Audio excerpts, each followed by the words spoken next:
Hello everybody, welcome to the stream today. Hope everybody's doing well. As a if like you couldn't possibly tell, very clearly an indie song. There you go.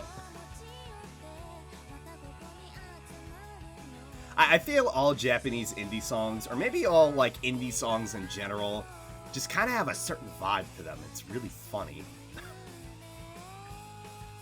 Or indie rock, I should say.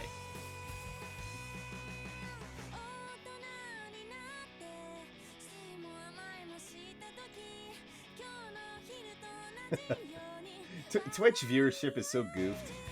It was sitting at 6, and then as soon as I started talking, it went to 3.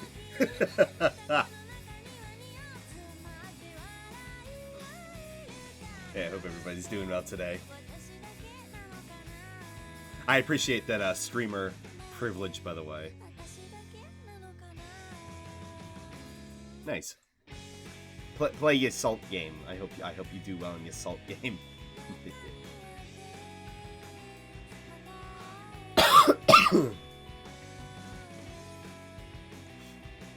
Yeah, I apologize for being late. Oh,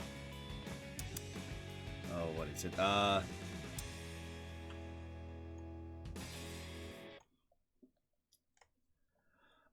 I woke up at about 3. I was up late last night until like 7, and I was I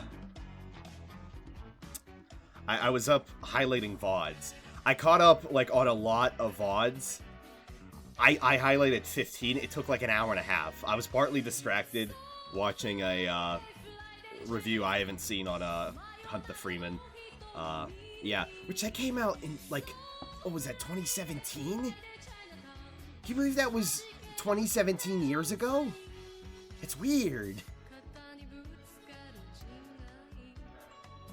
But, yeah, so anyway, to the point, yeah, so I was up late, I highlighted 15 VODs. I'm very responsible.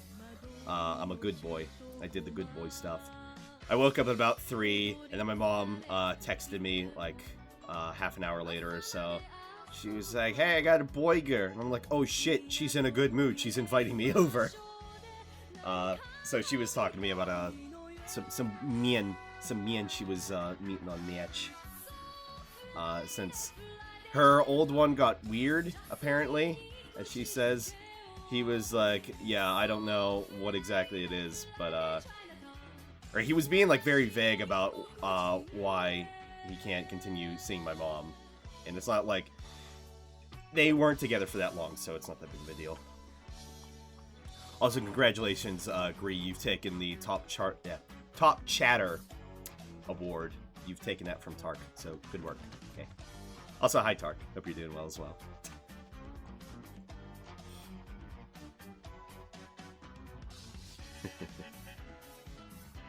Don't give me that sigh.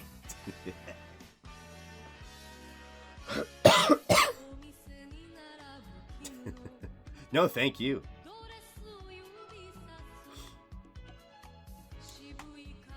I was rushing to get on here.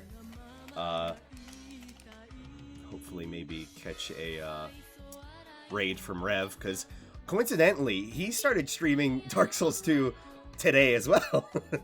So maybe we can get some of his viewers in. That'd be cool. If not, oh well.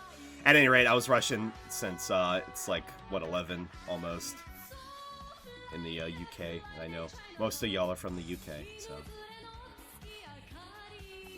I'm not copying.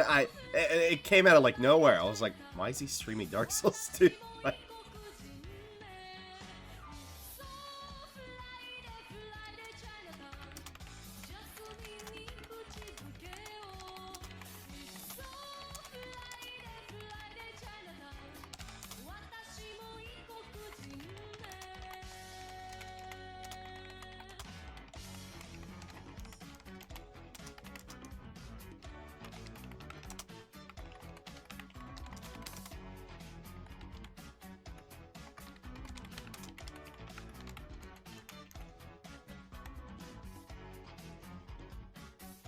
Yeah, 1 second.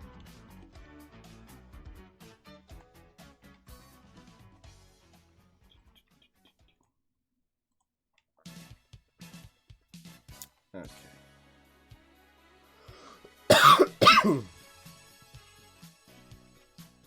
Yeah, but it's late. Yeah.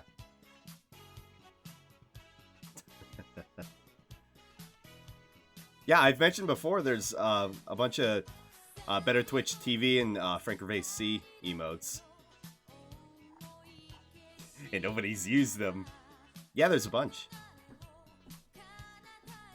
Those aren't, the subscribed emotes, but those are just ones you can pull from a library. Yeah.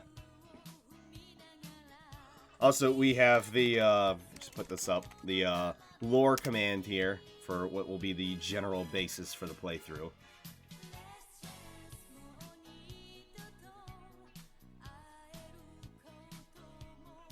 So just a heads up for that if anybody comes asking.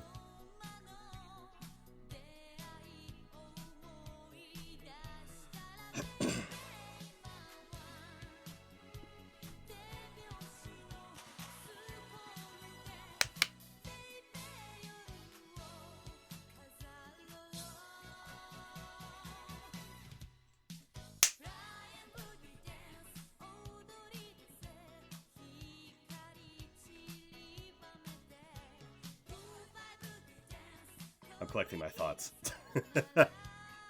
Alright.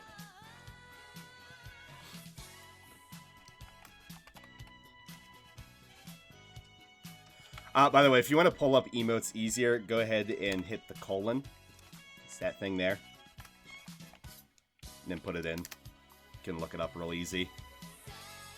It's usually how I do emotes.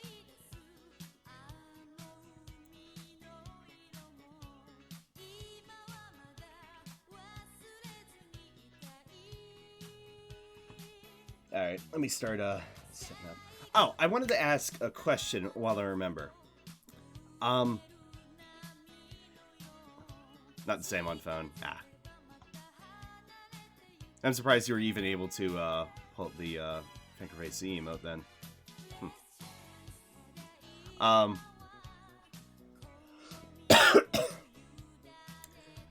was thinking of maybe changing the just chatting bit.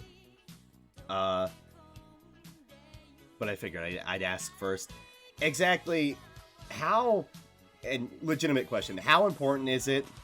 I can send them but can't see them. Okay. You can see them on the screen though, I'm assuming. Alright. Anyway. How important is it to y'all during the, just chatting while I'm just sitting here?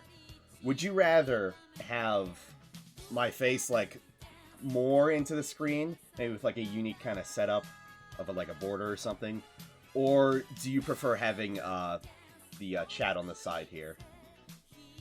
Because it's the more I'm thinking about it, the more I question, for some streams, it's they have the chat while they're playing the game on screen, and I just don't understand that. It's who does that exactly benefit,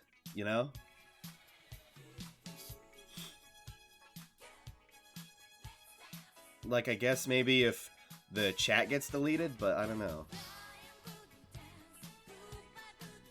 The chat on screen just because I can see how delayed I am if I need to. Okay.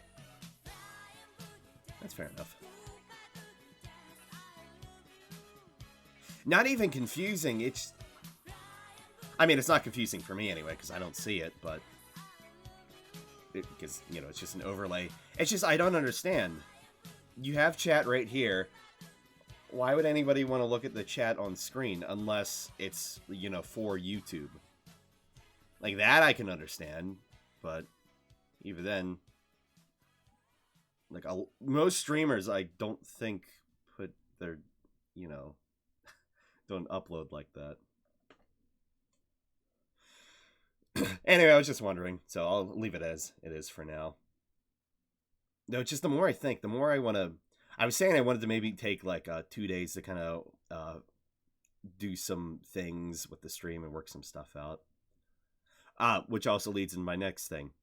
So, I'm a little bit tired, and I'm sure all y'all are as well, of the screeching that we do, especially during the Danganronpa streams where, even though when I do my big screams when somebody dies, I, try to turn over here because I know it's less painful. But it's like I start screaming here and then turn, and then y'all hear that, and then your ears pop, which I apologize. Because I went back in the recent Danganronpa one and had seen that. So, anywho, but what I definitely need to, as I know I'm still a little baby streamer. I understand that. I don't even have 200 followers yet, and I only get, a couple people watching at a time. I know that, and believe me, I appreciate that. But I feel like I wanted to upgrade some stuff when I started, needing to seriously, or when I needed to start taking streaming a little bit more seriously. And I feel like once I start doing that, I might start getting some more traffic in, I feel.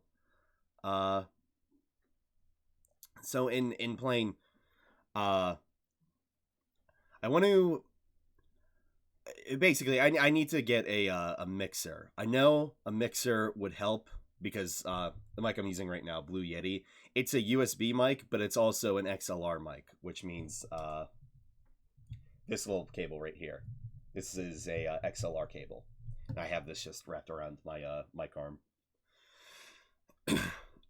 But once I get that mixer, I imagine the audio will be better in the sense that I can more easily control those, screams and such, and they'll be more muffled.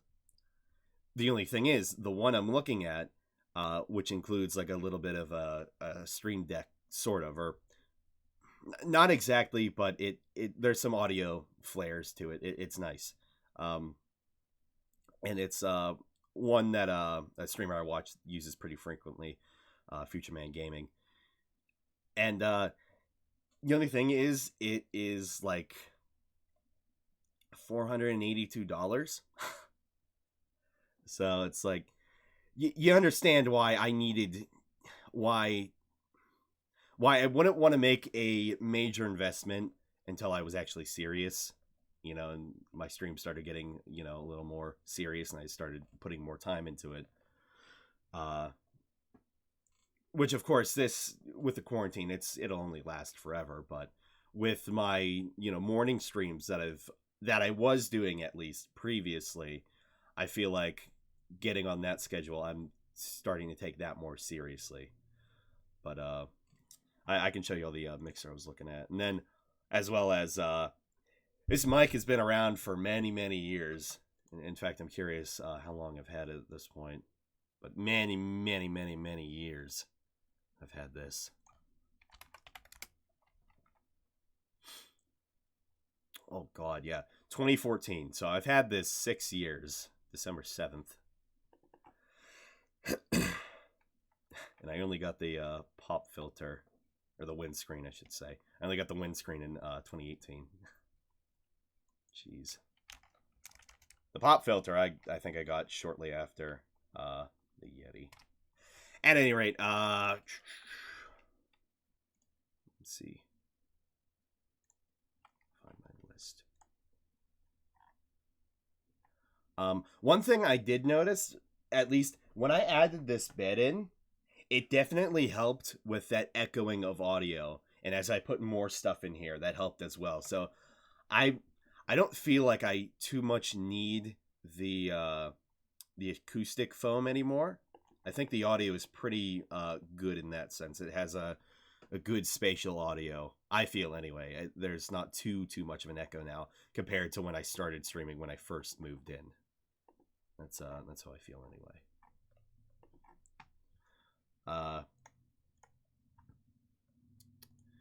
So yeah, here's what we got here. Go XLR mixer sampler and voice FX for streamers. That's me, an epic gamer streamer. So yeah, this is what Future Man Gaming uses, and I really like the look of it. I like how he uses it, and I don't need any other additional audio equipment, which would be nice. It's just a matter of, for one thing, it's not available from Amazon, so I might need to look at some other ones. But yeah, the where is it? 549. Okay, so I would okay, maybe not this exact one, but I need to look at something else then.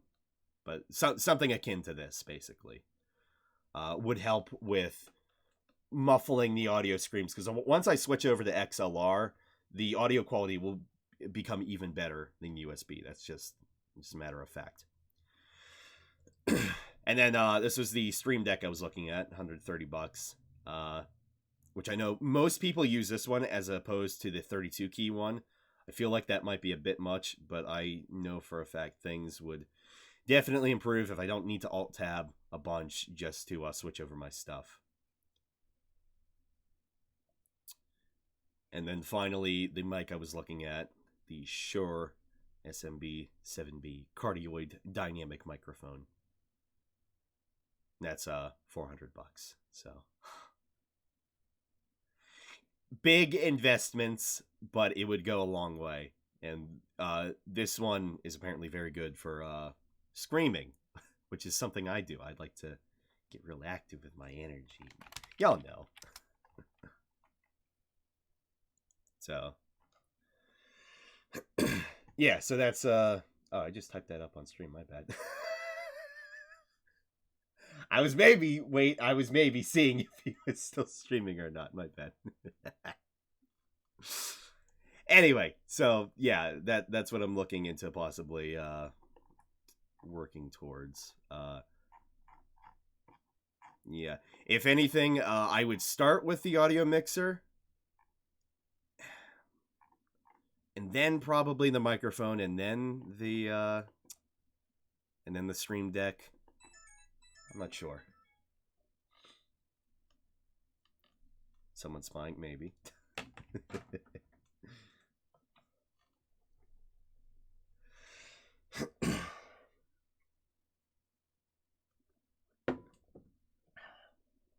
But yeah, so that would require an immense amount of money.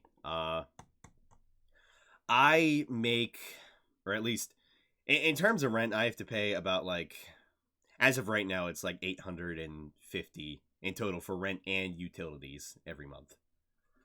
And that's not counting the odd, water, sewage, or what is it? Trash collection, whatever bill. I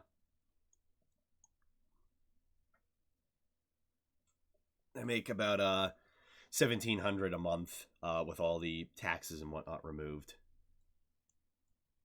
So it's like maybe after the convention I go to yearly, maybe after that, once I start saving some more money again, maybe I can make a big purchase. I can start with that mixer, because I would like to get that sooner rather than later.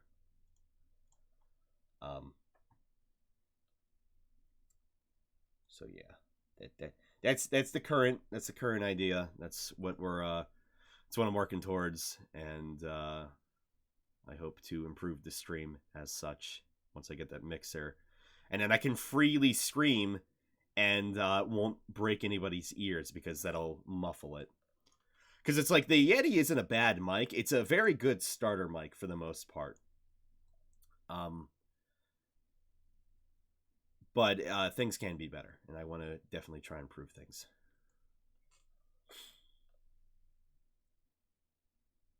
Yeah, that's fair. Birthday money. I remember when I got birthday money all those years ago. Sorry about talking about that for like a good 10, 11 minutes or so. A bit self-centered, but just wanted to kind of get that out in the open. So yeah. All right, anywho, let's go ahead and set up Dark Souls 2 here. Why don't we? Let's see. Don't need RE3 anymore. That's me. That should be good for now. Okay.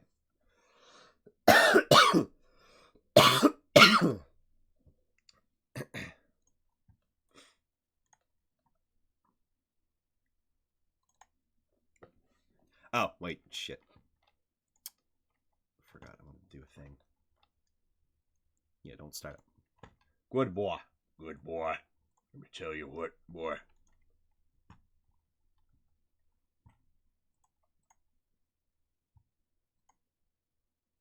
Okay. Alright. Am I blind? No. No, I forgot I wanted to, we're going to be playing Dark Souls 2 in offline mode, just so I can enjoy everything. And, again, the lore command. So, keep that in mind. Beep, beep, beep, beep, beep, beep. Beep, beep, beep, beep, beep.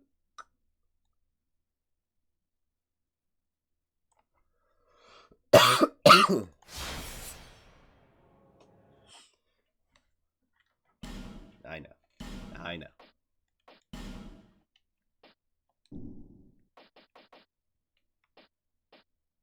Okay, let me continue for just a second here. Apparently, yeah, I guess apparently, video, or you can't do options in the goddamn menu. My bad.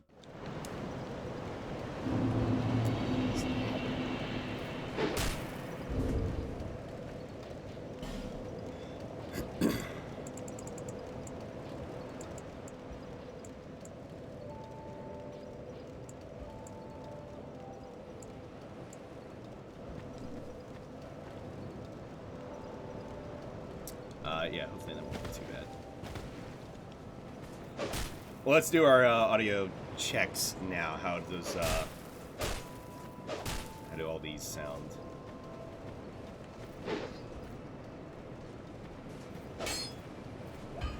Does it need to be a little higher, or does it sound about right now? Not being like overtaken by the game audio. Sounds good. Oh, but you only have one ear, don't you?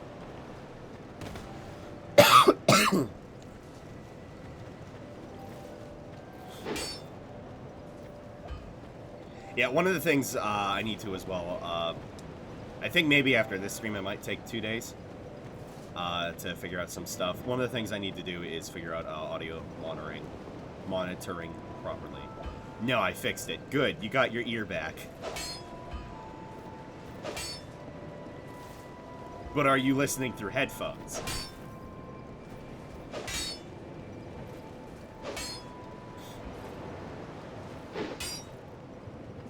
Yes. Okay, I trust you.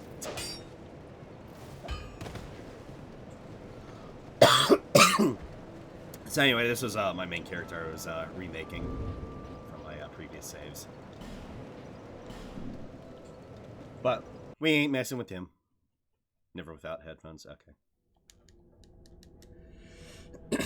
Because I know some people will come in and be like, it sounds too low. And it's like, you wearing headphones?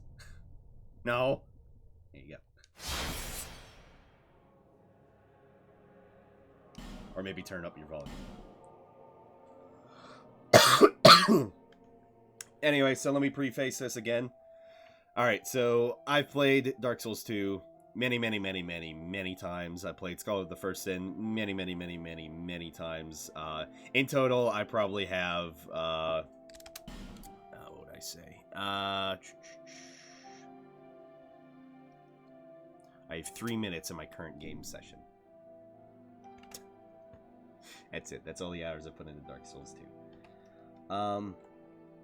Let's see. Vanilla Dark Souls 2, I have... Oh, I guess because I'm offline. It's like... Okay. Point being, I probably have, or definitely have, like, over 1,000 hours in, between Dark Souls 2 Vanilla, Dark Souls 2 on another account when I had gotten soft banned, then I used family sharing, and then Dark Souls 2 Strelok the First Sin back on my main account. So, I'm very well versed with Dark Souls 2, and the story it tries to tell, at least, with its lore. And I haven't played Dark Souls 2 in probably since I last streamed it, so that was back in 2017, I believe. It's been almost 3 years, coming up in a couple of months.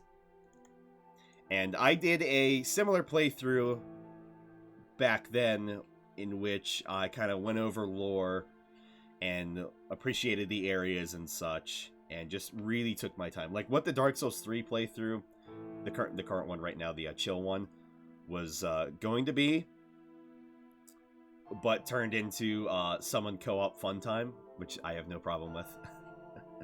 But this one, since I will be playing offline, as you can see right, up in the corner, I will be taking it slow, so I won't have to worry about, getting invaded or anything. And in the future, if people do, want to be summoned in because of how soul memory works, it might be a bit difficult. There are charts you can check on Fextra Life for soul memory matching, as well as using the name engraved ring. If they do want to be summoned in, I would say probably only for bosses, if I do decide to. Otherwise, this will be a completely solo playthrough for the most part. And yeah, I hope everybody enjoys it. So yeah, be taking it real slow, be taking it real nice, be really just enjoying and appreciating the environments in the game, like I usually tend to do, but really in depth. And with my current setup, I feel my quality has improved much more, and not to mention, this was the Dark Souls 2 stream playthrough I did previously was the first playthrough / series of streams in which I showed my face. I started face cam. That's when I got this little thing. So, without further ado, let us unplug the controller. Let us start a new game.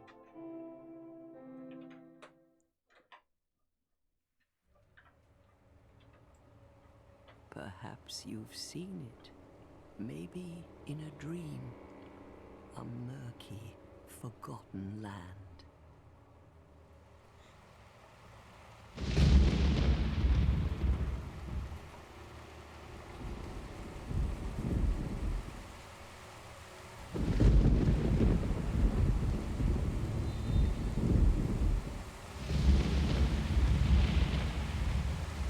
A place where souls may mend your ailing mind.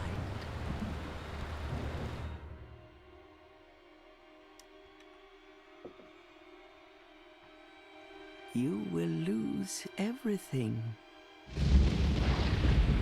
Once branded. The symbol of the curse. An augur of darkness. Your past, your future, your very light.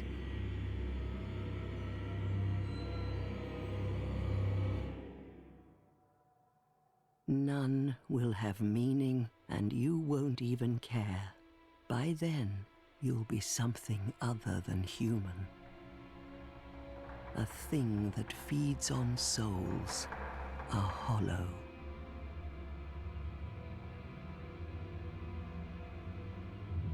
Long ago, in a walled-off land far to the north, a great king built a great kingdom. I believe they called it Drang Lake. Perhaps you're familiar. No, how could you be? But one day, you will stand before its decrepit gate without really knowing why.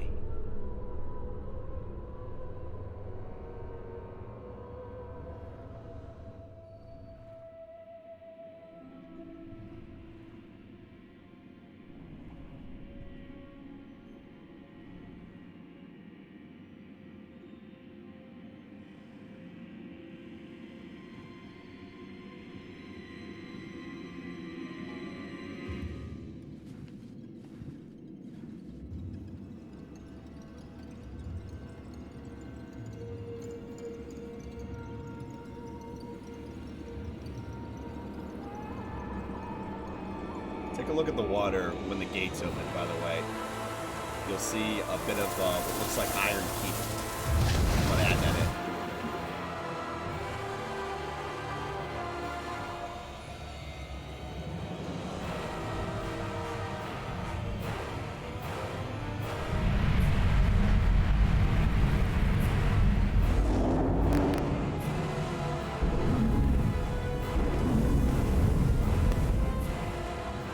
Like a moth drawn to a flame, your wings will burn in anguish. Time after time.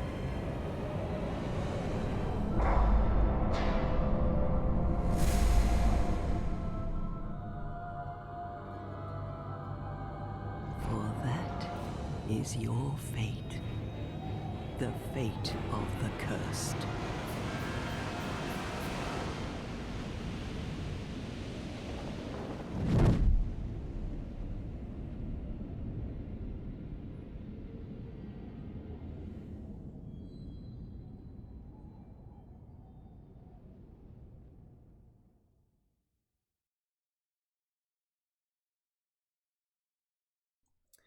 So there we are.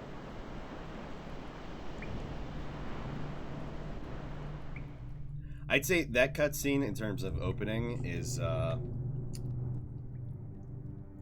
right up there with Dark Souls 3's Dark Souls 3's opening cutscene. It's very good.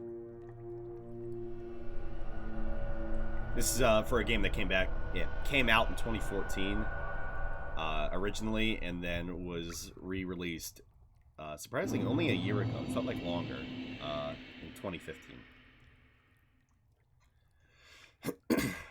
Also, welcome, Mikola. We're going with Mikola. I do not know how to say your full name. I hope you're doing well, though.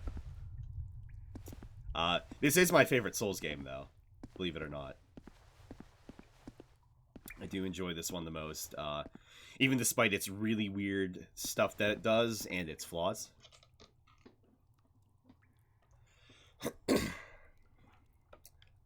But it's nice we actually got a face to the voice of the old woman who always narrates in the opening, which would be a kind of a decrepit firekeeper. From up ahead, we might be able to infer that she left the other firekeepers for whatever reason. And she made it to somehow the quote-unquote outside world. It's very confusing exactly how we got here. I want to... The way she says long ago, there was a land called Drangleic. You probably never heard of it. Would say that it's hard to say when the game takes place, but it does take place in the past. However, it definitely takes place after Dark Souls 1 and then before Dark Souls 3. That is without a doubt. Because otherwise you would see stuff from Dark Souls 3 and Dark Souls 2, and you see stuff from Dark Souls 2 in Dark Souls 3. And granted, you can always say time travel, but just go with it. Just go with it. Time is convoluted. Just go with it. Dark Souls 1, Dark Souls 2, Dark Souls 3 is the timeline. And then Demon Souls and Bloodborne.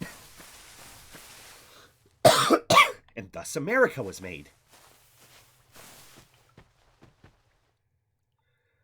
So here we are in Things Betwixt. You can probably assume, granted these are rocks and it feels like a cavern, up ahead you can probably assume that we are in, or under the earth of course, but in sort of a ashen or ash lake kind of vibe, or a smoldering lake in the same vein, in which these are sort of supposed to be arch trees. At the very least, there is one right up ahead, which utterly confirms that. The controls aren't so much as fucked, it's the playstyle. They're very... I'm in between saying that they're floaty and that they're I don't know, slow. They're floaty and slow compared to Dark Souls 1 and Dark Souls 3. They're different. And they were never replicated in any other Souls games. But I do like some of the movements. I like the fact that you can walk as slowly as you want, and you can kind of like go for a light jog. I do not like, I mentioned this the other day, I do not like the sprint though. It looks really weird. Do you ever just tuck in and start running? It looks weird. However, this was the first game in which we got cloth physics.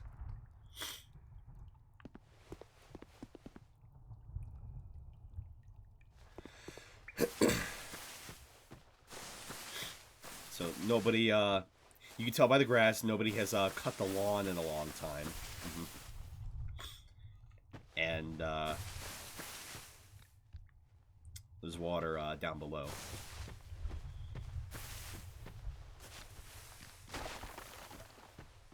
And here we have some of our first enemies. I forget the names of these guys. However, they kind of look like weird dogs mixed with like rats. Later on, these enemies will show up and they will be able to petrify you, which is a I think it's a form of cursing, like in Dark Souls 1 and 3, if I remember correctly. We have some skeleton bones around here, but they're very passive. They're passive until you attack them. And even weirder, you can actually parry these things. Oh, that's right, I forgot to say. Dark Souls 2, is its actual name is Parry Souls Parry, Scholar of the First Parry, in which you can parry a majority of enemies. It's very impressive. And they have this log here, but you can't walk up it for some reason.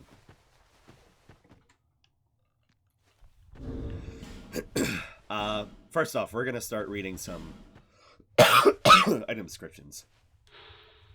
Dark Sign, an accursed mark. The dark sign induces death, returning the player to the last bonfire rested at the cost of all souls held. Do what you must to gather the pieces, scraping them into some semblance of a whole before the will to do so fades. Rusted coin, an old rusted coin. Crushing the coin temporarily boosts luck. This rusted coin gives you that little extra bit of luck, making items and the like easier to find. The coin is engraved with the image of a god that was worshipped in ancient times, but no one knows its true origin. It just seems like somebody with wings. It's very hard to tell who exactly it could be. Black Separation Crystal, a symbol of farewells that has been passed down since time immemorial. The crystal sends phantoms back to their homes, or sends you back to yours. Whether ending in hope or despair, encounters are valuable experiences. Beware fickle use of this item. Bone of Order. Bigukaku. Online play item. You will be punished for fleeing from other worlds by disconnecting unjustly. So Alt F4ing, pretty much. Or turning off your console. However, this charm will disperse the ire directed at you. But sins are not easily buried. There's no telling if you will be let off so easily next time. Each encounter in life is a precious turn of fate, and fate will not be cheated. So essentially, this is your get out of jail free card. If you disconnect too many times, then eventually you will need to use this Bone of Order. Imported hood. Hemp hood that fully covers the face, provides protection from the elements, and little more. The cursed souls who wander the lands have a strange way of ending up here, as if drawn from afar by some force. Switch it over. Imported tunic. Traveler's tunic won't provide much in the way of protection. The cursed souls who along the way, blah blah blah blah blah blah. Traveler's manchettes. I'm not exactly sure how to say that. Manchettes. Won't provide much in the way of protection. Traveler's trousers won't provide much in the way of protection. However, it is a very cool looking set. So one thing as well with, so you'll see, we already have our character. We haven't actually made our character yet, and we're already playing the game. One thing with Dark Souls 2, it kind of heavily implies through the cutscene that you're a man, you had a wife, you had a son, but then you can make an Abomination Pikachu monster. And it's like, yes, you were married. You had a child. An apple fell.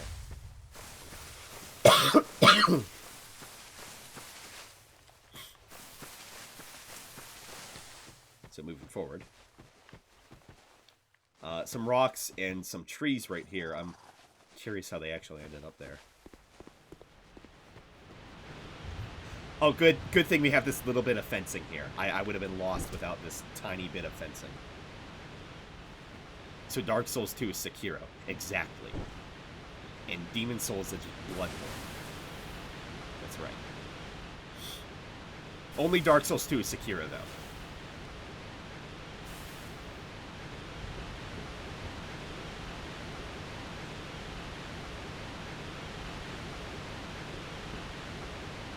Like the sparse little bit of pine trees in the area. And I like the outside here as well. Like, it feels like it could be like a little bit of a training area almost. And this weird, just looks like bones almost. I really don't understand what a wind chime. This would take me back too much. Oh man. Little lamp here, tiny flame flickering. And as I was saying, this is definitely a arch tree, which is where the dragons lived previously in before the Age of Fire and the Age of Man. There was the time when everything was gray, which is when the great dragons lived, and they were eternal.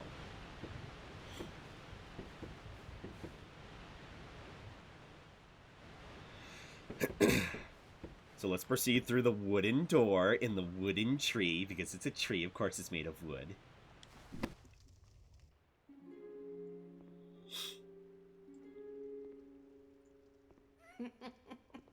What seems to be the ruckus?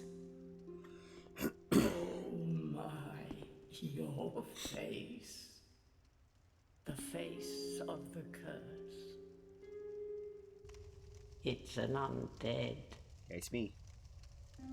An undead has come to play. They all end up here. All the ones like you. What else would wood be made of? You spoke. Oh, sorry. What else would it be made of? Flesh. You?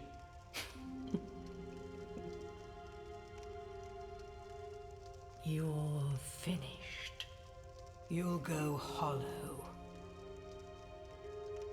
Yes. And here's the devs telling you the game will be hard. Hollows prey upon men. Oh, I noticed Feast it. upon their souls. I read it twice. This is the fate of the cursed.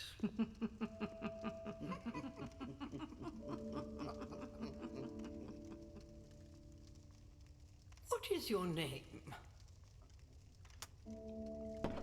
Big Chungus.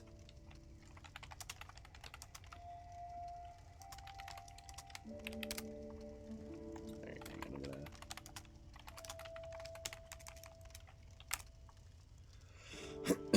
Alright. And if I did not illustrate originally, we are going with a very, very old build of mine. Back when I used to do YouTube, I did a Dark Souls 1 modded playthrough, which it only holds up, only the end of it holds up because the audio got better. Otherwise, the rest of it's just terrible. I'm a little baby back then. I had a character who was sort of a pyromancer with some faith. He was very devoted to the moon, and he wielded a weeb-ass katana known as the Lotus Blade. Back when I was able to actually mod Dark Souls 1. And he was Strelok the Marked One, or Marked One. And yes, name comes from, the whole name really comes from Stalker. But I thought it was just very funny that, like, oh, Strelok and Marked One, and you are, you know, a cursed Marked One with, you know, the dark sign. So I'm like, it fits just too well. So the build we'll be going for is, which I've wanted to bring this character from Dark Souls 1 to Dark Souls 2 to Dark Souls 3, but it never happened. But I'm finally going to do it. So it's going to be like the original build. It's going to be katanas, and I'm gonna try to put together the same fashion and then improve upon it once we go through the DLCs. Eventually, you'll see. And I definitely want to focus on pyromancy. I did not focus too much on pyromancy in the Dark Souls 1 YouTube series, but I will here, because pyromancy in Dark Souls 2 is phenomenally good. All magic, miracles, pyromancies, magic, and the thing that was removed in Dark Souls 3, but it was touched upon in Dark Souls 1 originally, hexes. They're all very good, truly. Dark Souls 2 has that thing in which every build is truly viable. You can use a ladle. There is a ladle weapon, a spoon. You can use that. It's very underpowered, but you can use that. That is slightly viable. So, that's one of the things I really enjoy about Dark Souls 2, is that there are many viable builds. There are many builds you can do. You can do dual wielding by power stancing, which I'll get into that later. Power stancing Avalon, which is just dual crossbows. So that's something as well. At least you know your own name. Here's your reward for sharing. We'll get the ladle eventually, don't It's worry. a human effigy. I'll try to go over as much as I can. Take a closer look. Who do you think it's supposed to be? Think back, deep into your past. Yes, it's an effigy of you.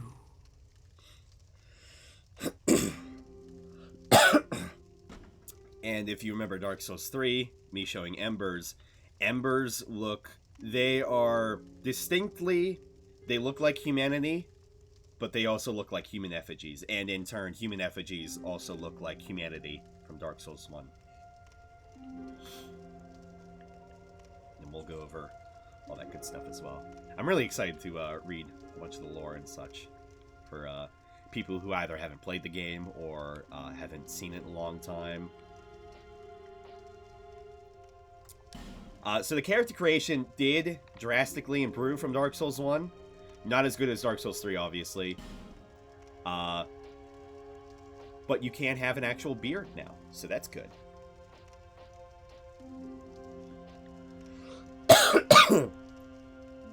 So we have our classes: Warrior, Battle-Scarred Warrior, high strength, dexterity, skilled with weapons. I always appreciate with the classes with Dark Souls, it adds a little bit of flavor text to it. However, unlike Dark Souls 3, your homeland, it doesn't add any flavor text towards that. Though you can probably assume commoner,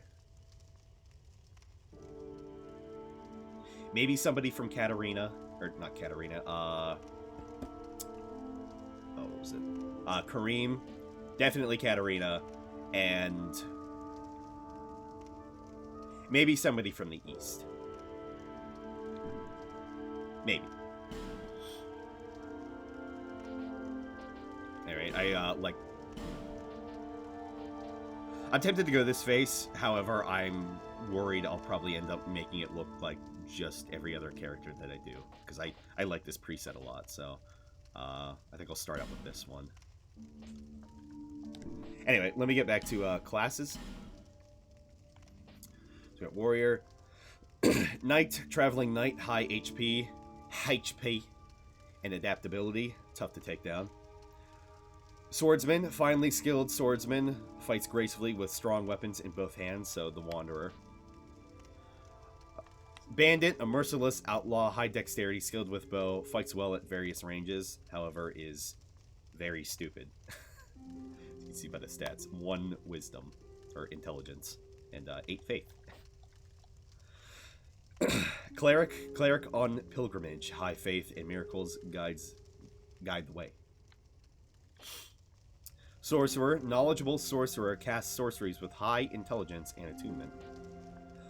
Explorer, well-traveled explorer, not terribly powerful, but has many items. So we have, we start out with a ring for one thing, which no other class does. And we have life gems, witching urns, I believe, a magic buff, prism stones, coins, repair powder, and a Pharos lockstone, which we'll get into eventually. Yeah, the sorcerer armor is very neat looking. I should also say, the fashion in Dark Souls 2 undeniably is the best in the series in terms of color, in terms of look. It is absolutely the best. And then finally, Deprived.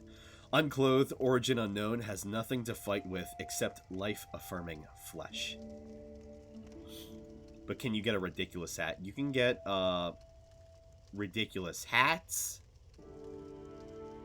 There is not a custard tornado, but there is the Dark Souls 1 head in the Dark Souls. Well, the Dark Souls 1 looking head anyway. It looks like that, but is smaller. And then Dark Souls 3 is Dark Souls 3's weird yellow giant hat is more like a mushroom. So again, this one, it looks more like Dark Souls 1's, but it's smaller. Let me pull that up.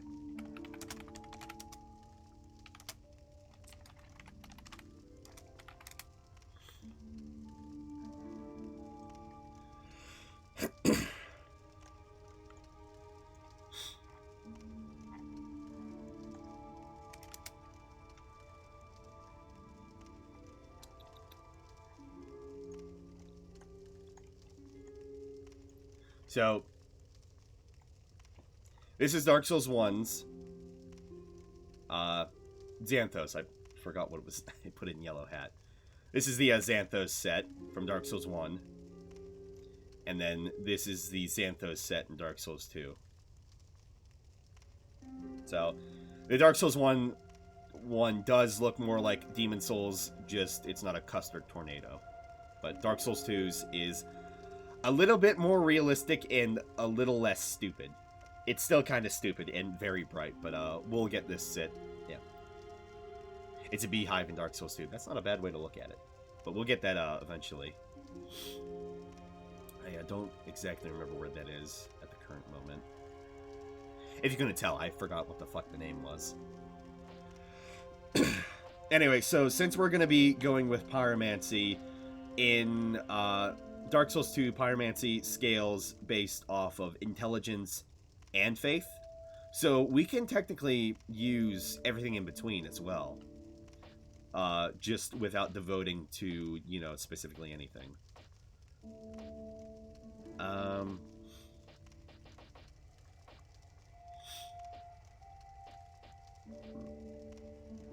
So your Deprived is obviously your soul level 1 now.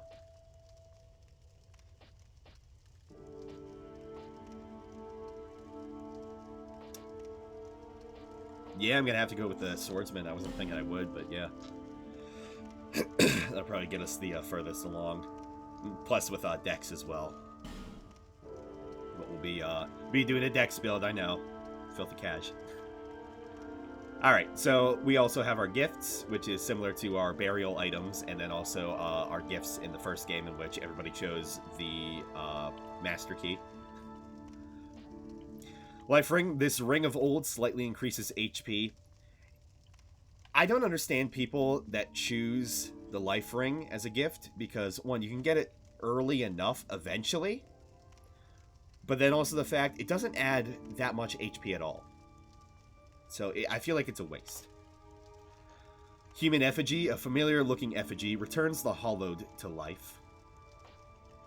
Healing wares, various items used to cure poison and restore HP. Essential for anyone traveling to Drangleic. Usually I would choose these. I may choose something else because having Poison Moss early on, that's another thing with Dark Souls 2. Poison Moss and Repair Powder are absurdly expensive and hard to come by. Mostly Repair Powder, but Poison Moss is very expensive. I think it's like 1,000 per moss clump. You can also see it's a very different color than it was in Dark Souls 1 and 3. It's more green rather than purple. The good thing is we don't have any... There's no such thing as toxic. There's only poison. However, poison, as I said, all builds are viable. Poison is stupidly viable in Dark Souls 2 compared to Dark Souls 3 and Dark Souls 1. Not that it's OP, it's just, it's much better than either games. So poison builds are very viable, and in fact, back in the day, on my original build, I kept, in my offhand, in my third slot, I kept a Ricard's Rapier, so I could just do the quick thrust, and that would poison somebody, so long as you get off all those hits in PvP. Good fucking times. Homeward Bone returns you to the bonfire last rested at. Having one may ease your mind, but there are no easy journeys. You can find these in enough abundance. I don't feel it's necessary. Which I didn't remark about the life gems. So you have your small life gems in your 2 rows starting here, then your poison moss, and then you have your bigger life gems there, which they recover HP slowly over time. So mostly I just get this for the poison moss. I feel it's worth it enough. Seed of a Tree of Giants. A seed grown from a Tree of Giants. Inedible. However, like Dark Souls 3, you can use it for PvP, in which enemies will attack the invader once you use these. Now, I don't remember how long they last in Dark Souls 2. However, base Dark Souls 3, they no joke literally lasted 2 hours. That's not hyperbole. I'm pretty sure they lasted 2 hours originally before it was patched like a year later. It took them a year to patch that, to which it lasted maybe like a minute or 2 to 5 minutes, something like that. But since we're not doing PvP, it's not really necessary. However, I do like the fact that the seed of a Tree of Giants looks like a giant. It has sort of a giant face. Bonfire aesthetic. Toss into a bonfire to raise the strength of nearby foes, only for those who seek greater challenge. Now with Dark Souls 2, which is the only game that does this of the 3, once you move to a higher new game, so like New Game Plus, New Game Plus 1, or New Game Plus 2, what have you, there will be Dark Phantoms that will spawn in, only when you're on New Game Plus. So it adds like more enemy variety, and also it incentivizes another playthrough, as well as there's only certain spells and items you can get in certain new games moving forward. So like some items you'll only be able to get to once you go through a game, through that first initial one, then New Game Plus, and then you'll be on New Game Plus 2, and you'll be able to get more rarer equipment and spells and such. And some people will also sell things that you can only buy in that new game. With these bonfire aesthetics, you can essentially redo bosses. So, like, let's say I want to kill the first boss for whatever reason, so I can get a bunch of souls, and I have one of these. You can fully do that. Or if you want to get 2 of the same weapon from that same boss, you can absolutely do that. You just go ahead and put these into one of your bonfires, and that's it. You'll be in a New Game Plus in that area only. So it's very, very unique and very interesting, and I'm considering maybe choosing this for flame weapon, but I'm not sure if it's entirely worth it, because innately I think pine resin, flame pine resin, is better than flame buff. However, it is the coolest looking buff in the game. Any input on that would be nice. Otherwise, I'll just go with the healing wares. And then finally, petrified something. A simple petrified lump. It may be of some use someday. Sooner than you think. So petrified something, you can trade to the crows in this area. And you'll have a random chance of getting something from a rare set. So you can find these little tiny smooth stones, as well as a petrified something, and large smooth stones and stuff like that, to which you'll be able to trade to the crows, and that's all they take. As opposed to Dark Souls 3, they'll give you specific things if you give specific things, and Dark Souls 1 as well. So basically, it's RNG picking from a list of what you'll get. And if I remember correctly, with a petrified something, you'll have a chance of getting... This is just a couple of things. A Titanite slab. One of the great hammers that the demons wielded in Dark Souls 1. Like the Asylum Demon. And the Channeler's Trident, in which you can do the funny dance from Dark Souls 1.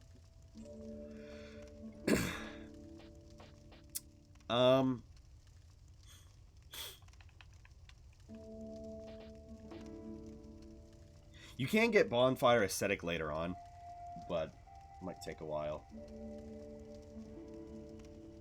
What do y'all think? Bonfire Aesthetic for kind of buff weapon, or... Which we'll only be able to get in New Game Plus, I should remind you.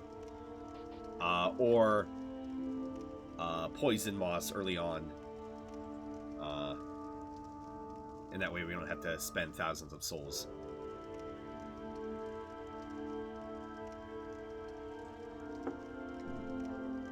Alright, let's go into character creation finally. So you have your usual shit in terms of your build and such, and big strong men.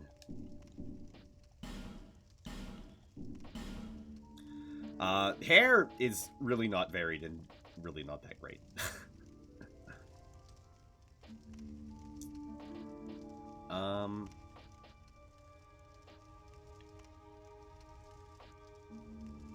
I might do this.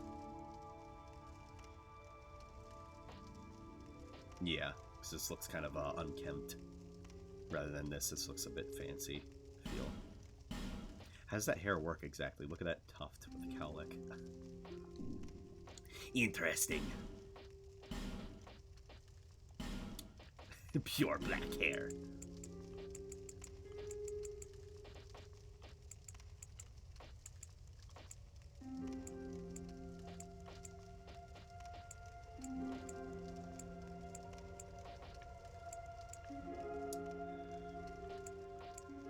I want to make it like a dark brown.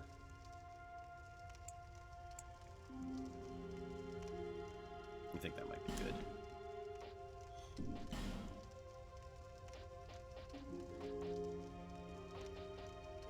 So bear with me as we go through character creation and such.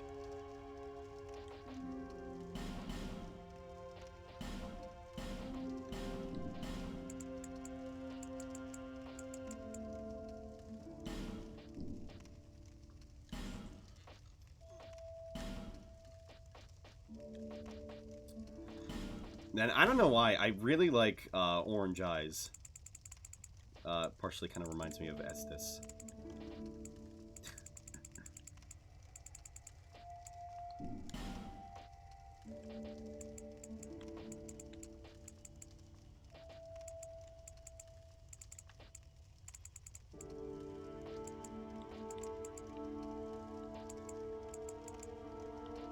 Just like a bit of a fire in his eyes.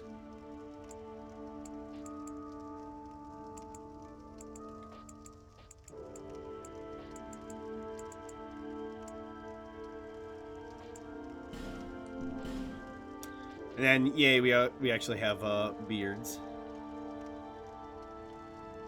Not too varied, but at least, you know, we have some goddamn beards. But it's only $6.50.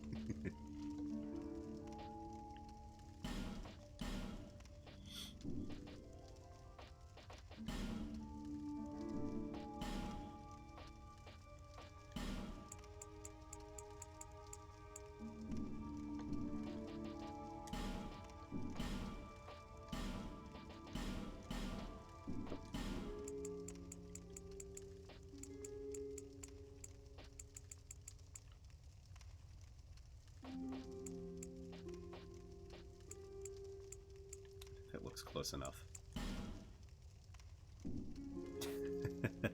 Yeah, sit your clocks. I'll be done eventually.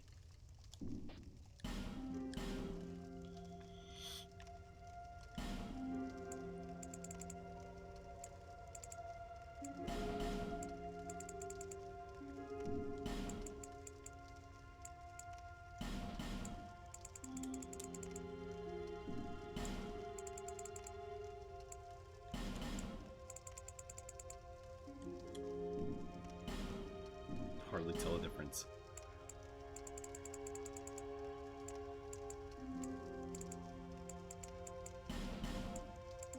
There we go. I'm very sick.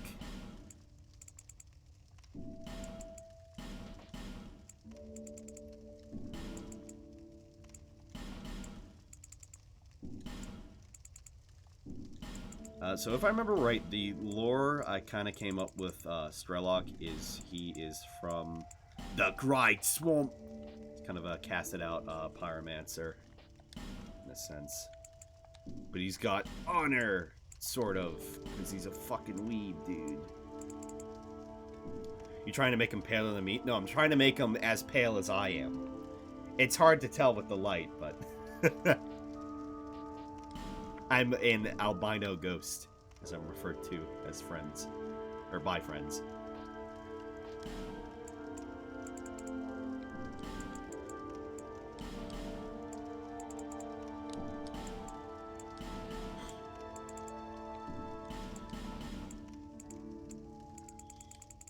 And this is to go even further beyond!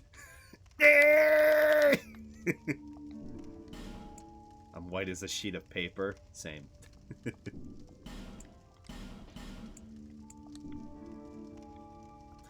Something you may not notice in terms of Dark Souls character creator, which I do appreciate, you can tell, because of the lighting, you can tell very subtly how white your character is going to be in light and then in dark. If nobody else has ever noticed that, I started realizing that during like Dark Souls 3, I think. Once I started making more characters, I was like, oh yeah, huh. That makes sense. I think that might be pale enough. Kind of a sickly looking skin color. And I give a big rosy red cheeks.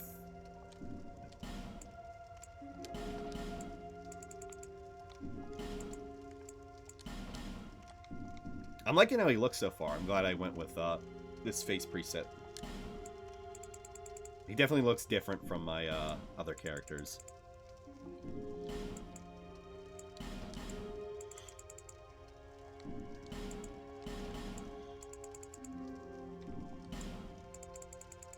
He's very sad, though.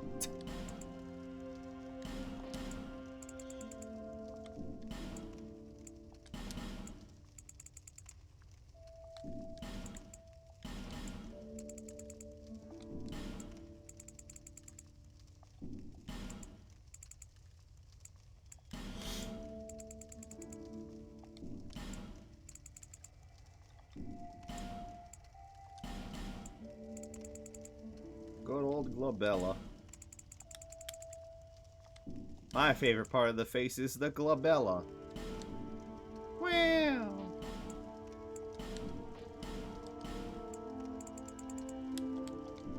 May still look a little bit weird right now, but don't worry, we're working on them.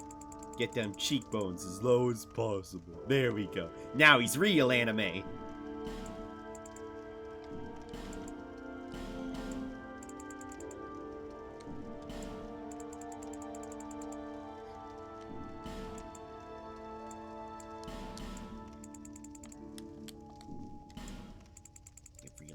real narrow.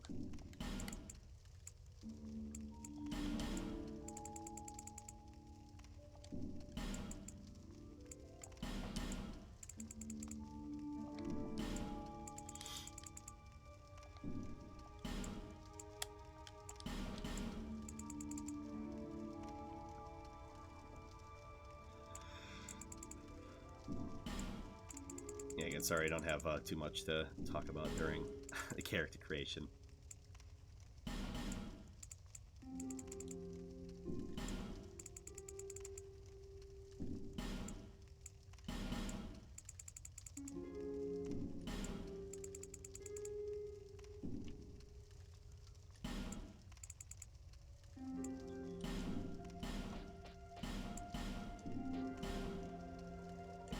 We're getting there. Already halfway there. Halfway there.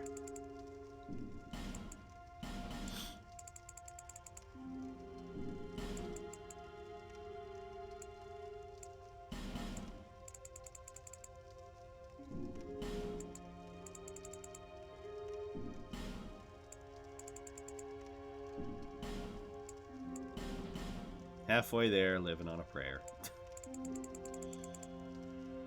He's real sad. Oh, I don't want to go. I don't want to go to Drink Lake. Then he looks just like me.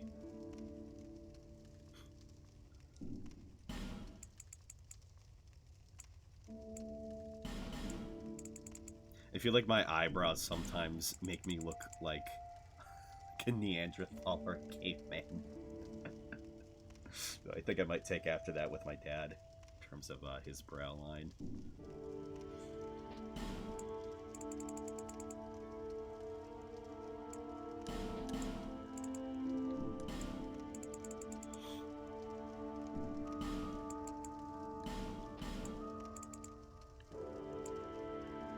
Unga bunga, exactly.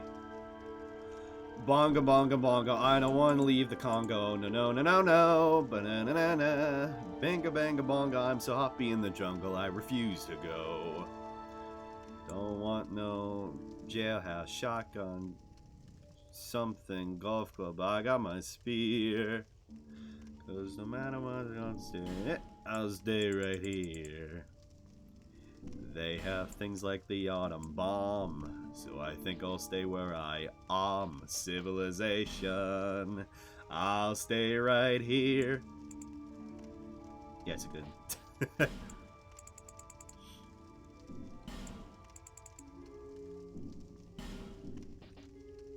Something about his brows. Yeah, no.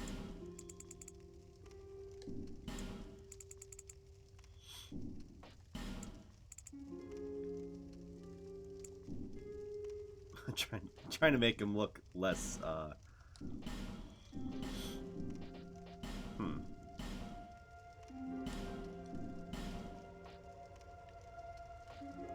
Actually, yeah, I think that might help a lot for an eyebrow.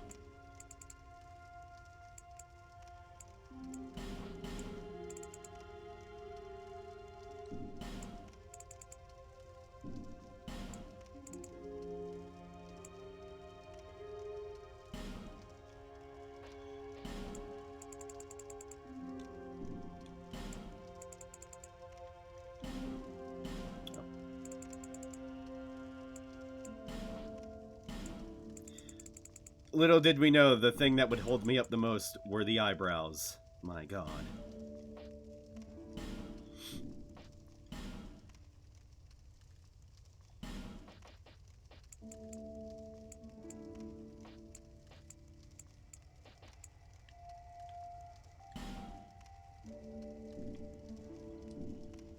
Alright. I keep pressing X by accident. Also, haha, another one of them games in which, oh, look at the Xbox controls. Oh, look at my Xbox controller, guys. Look at it. Look at the Xbox logo.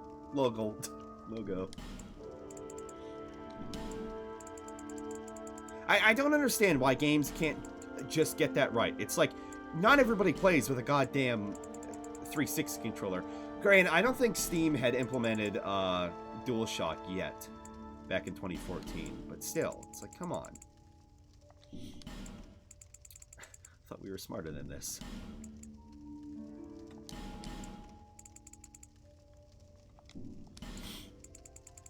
Teeny tiny baby eyes, teeny tiny baby eyes, small streamer eyes. It's me, guys.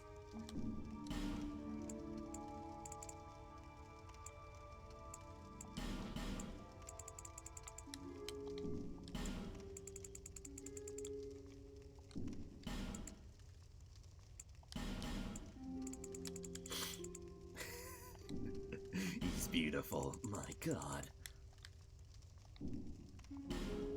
Yeah, you can make some real weird fucking characters. Dark Souls 2.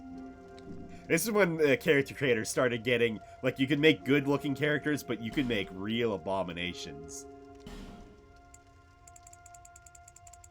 Dark made a triangle. Ah, then my favorite part. The eye bags. The darkness of underneath your eyes.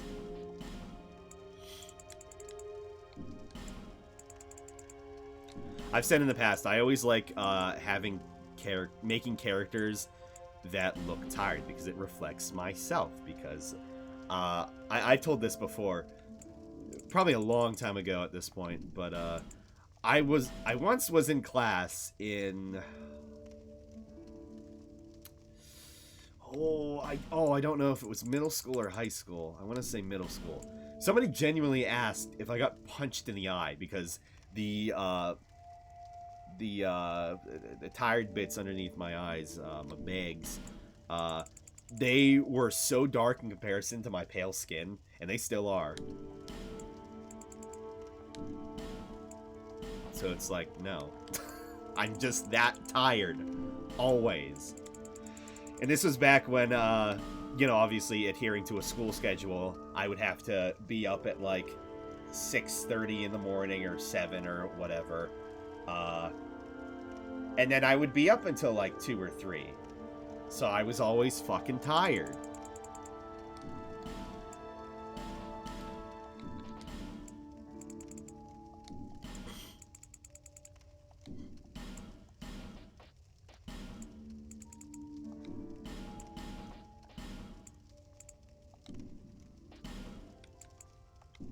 Yeah, it's like, no shit, everybody thought I got punched in the eye. Or one guy. One guy! One kid.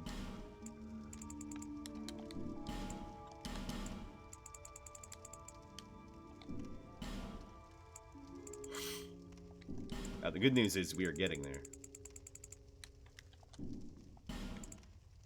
If you're always tired, you may have sleep apnea. I think I do. It's self-diagnosed, but I would not be surprised. With my asthma, and then with how tired I always am, that or it's a iron deficiency, I think might be it as well.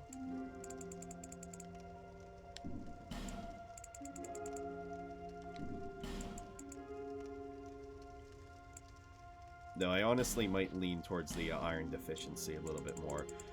Back then, I used to think it was probably sleep apnea or I had insomnia, but it's just a matter of I don't want to go to sleep, and then when I do sleep, and I sleep for a long time, I'm still tired, and I could sleep still forever.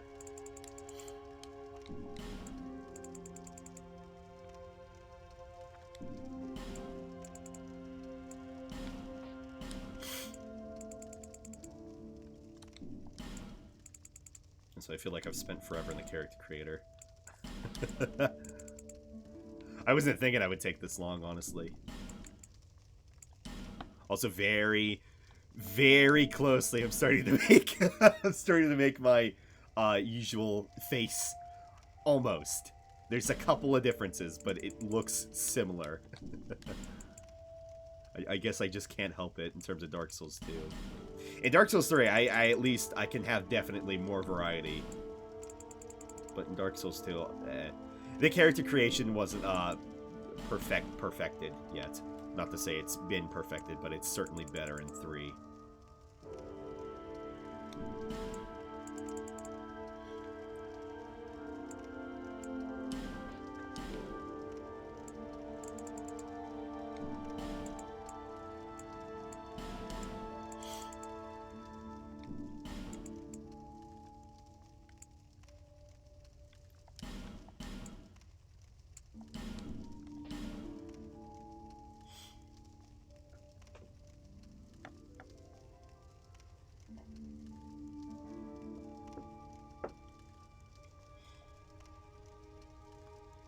Yeah.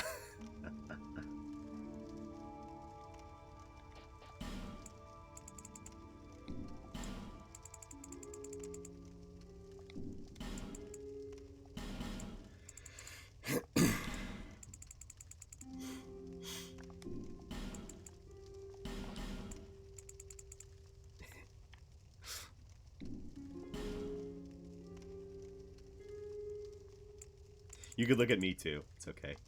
I'm exactly like that as well.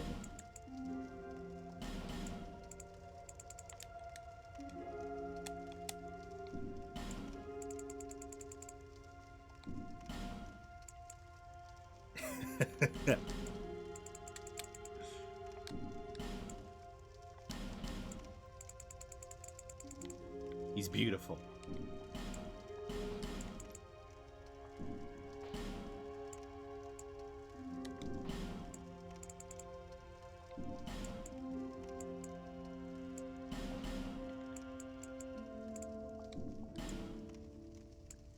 There we go. I don't think that's too bad. We're almost there, guys. We're almost done.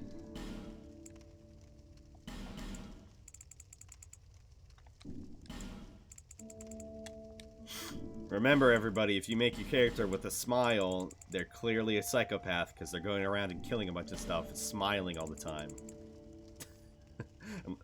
Unless that's what you're going for.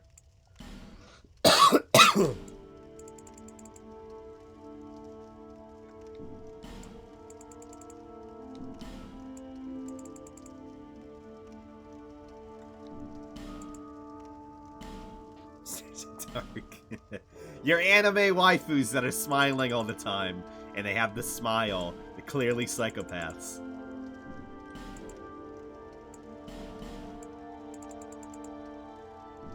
It's something Peeve came up with, and I'm like, yeah, you're not wrong.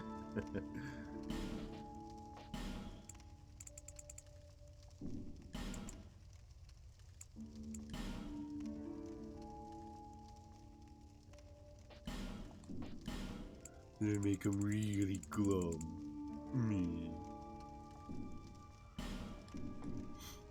I think that's well enough. Okay, the grand finale. We're almost there, y'all. We're on the final stretch. The jaw.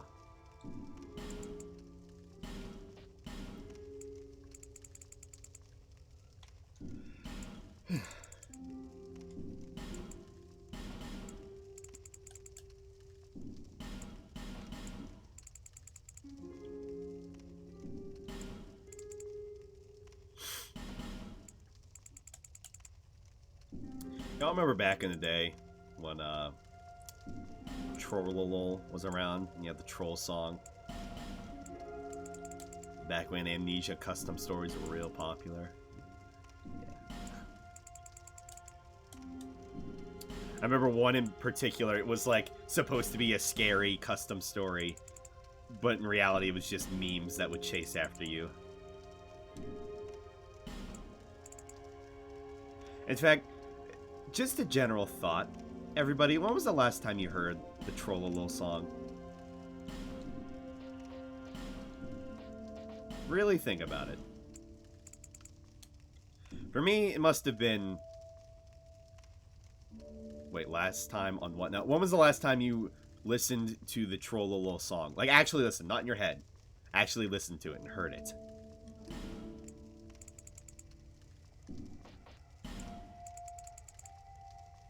Never. I don't believe you.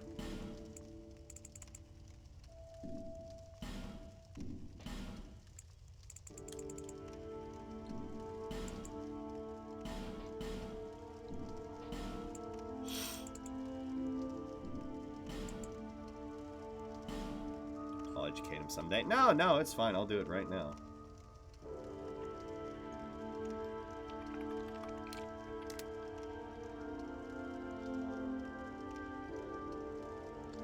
$32 million views. My God.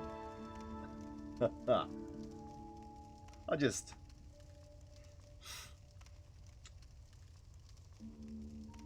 Let me see.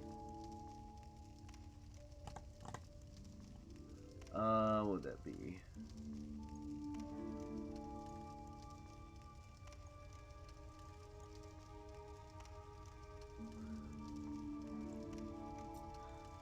Go ahead and put it here.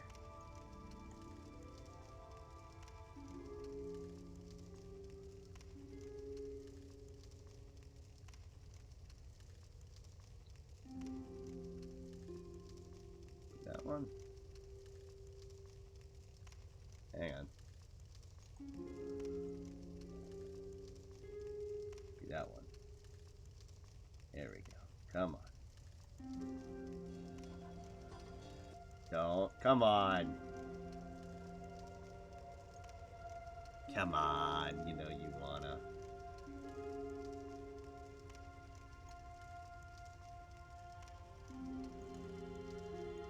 It's a video overlay right now. Hmm.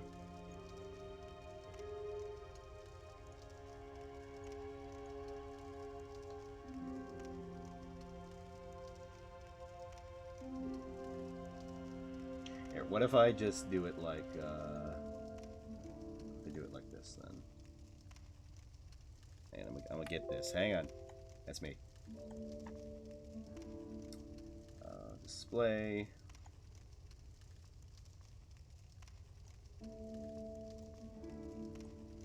Not that. Yeah, that one. Yeah, that one. Oh, look at all this stuff! Look at all of it! Oh my god! Hopefully that is just... No, that's not what I wanted to go to. On-stream jokes. Very funny. On-stream jokes. Very funny. Very funny. Alright, this is wearing past its point. Let's go play it in the background.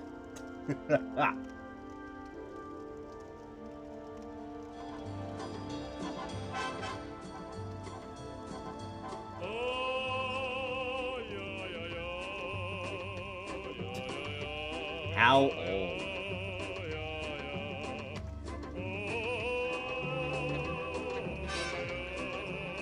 How old?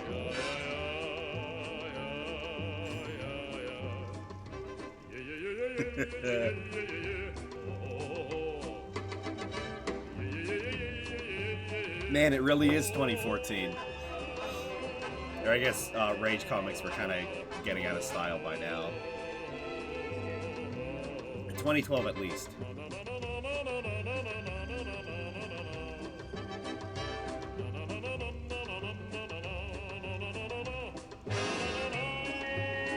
What was this guy on to make that? I don't know.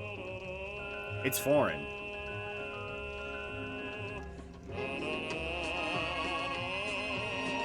And it is good. It's a good song.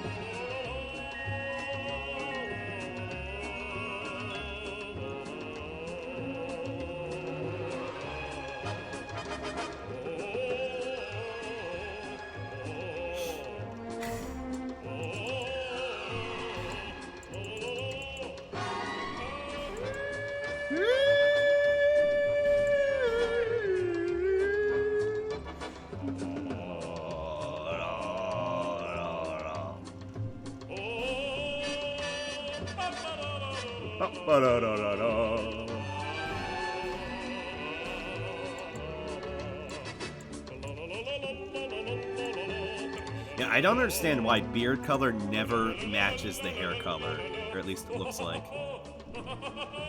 I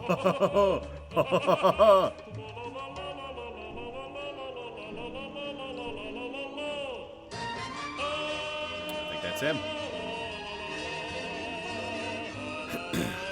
I believe this is Strelok.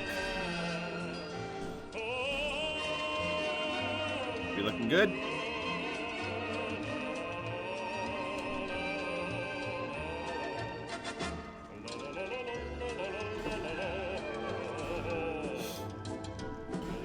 I'm gonna do something different for once. We'll go with a bonfire aesthetic.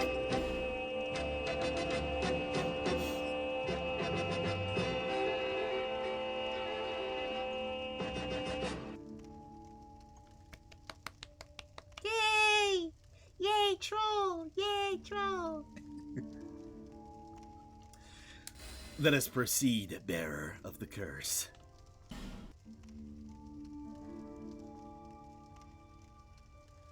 All people come here for the same reason. Ah, fuck, I forgot to give to him break pink the hair. curse. You're no different, I should think. Doesn't stand a chance. Well, you never know.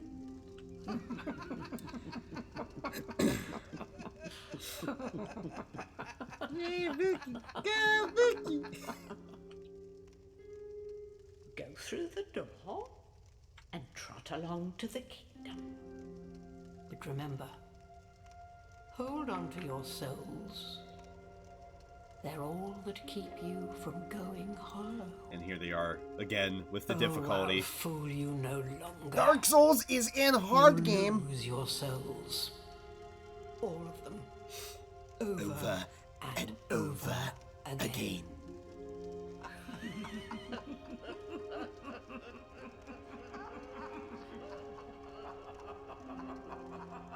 Stop laughing. And then suddenly we quickly change into our outfit, and here we are. And also this. Look at him. Isn't he beautiful? The Faram Knight. This is the Dark Souls 2 one as well.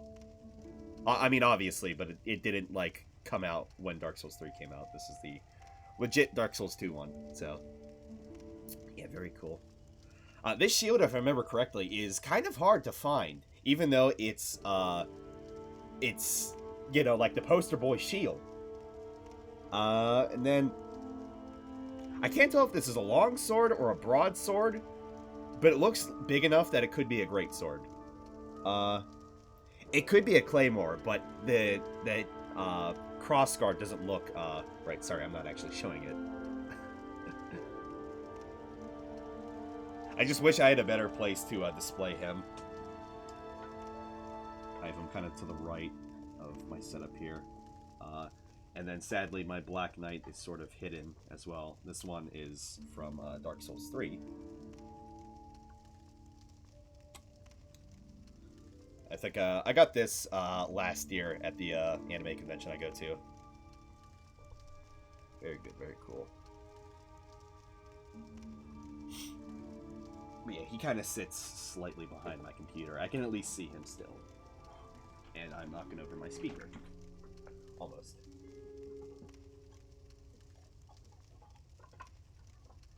I have a very weird setup around my computer in terms of my audio and everything, because my big monitor, or the one that I'm playing the game on right now, doesn't actually have speakers, but my dad got it for me, so it's like...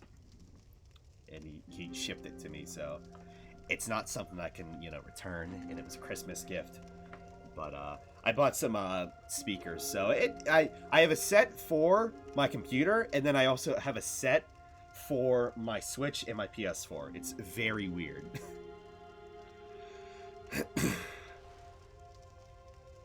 yeah, I like the little string references as well. You've come a long way from silent chat. It feels good. So instead of a kick, we have a guard break. And it comes out much slower when you two-hand, so if you're going to break somebody's guard with while they're blocking with a shield, you're better off doing it one-handed, because it comes out much faster, as you can see. It's much less easy to quickly react to. Longsword, probably broadsword, looks chunky and small. Yeah. But yeah, so we start out with a scimitar +1 and a short sword +1. We currently aren't able to power stance like I was saying earlier.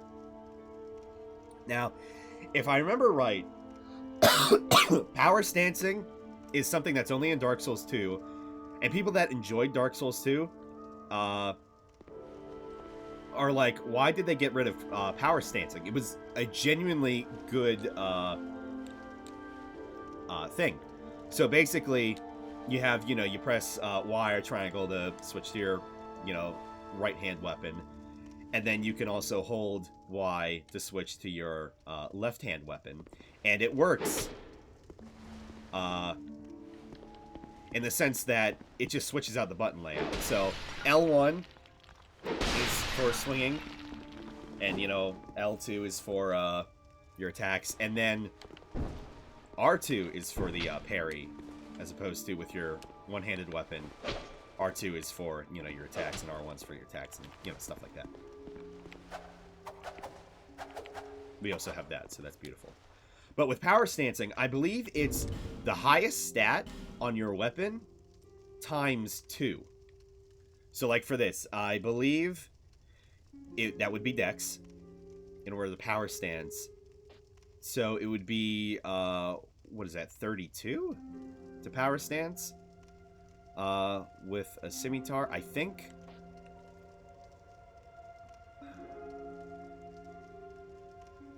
See, that's where I get confused on power stancing. I know it's multiplied times 2 your highest stat, but I don't know. So, like, I think this would be 20. I don't know. But here's a beautiful Strelok.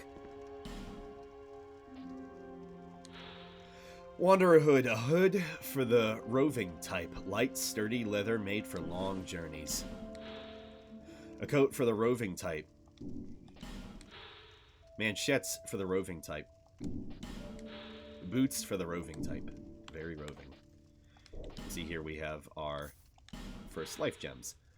Life gem. Small stone made up of crystallized souls. Gradually restores a small amount of HP. Often found near abandoned corpses. As if it were what remains of the soul.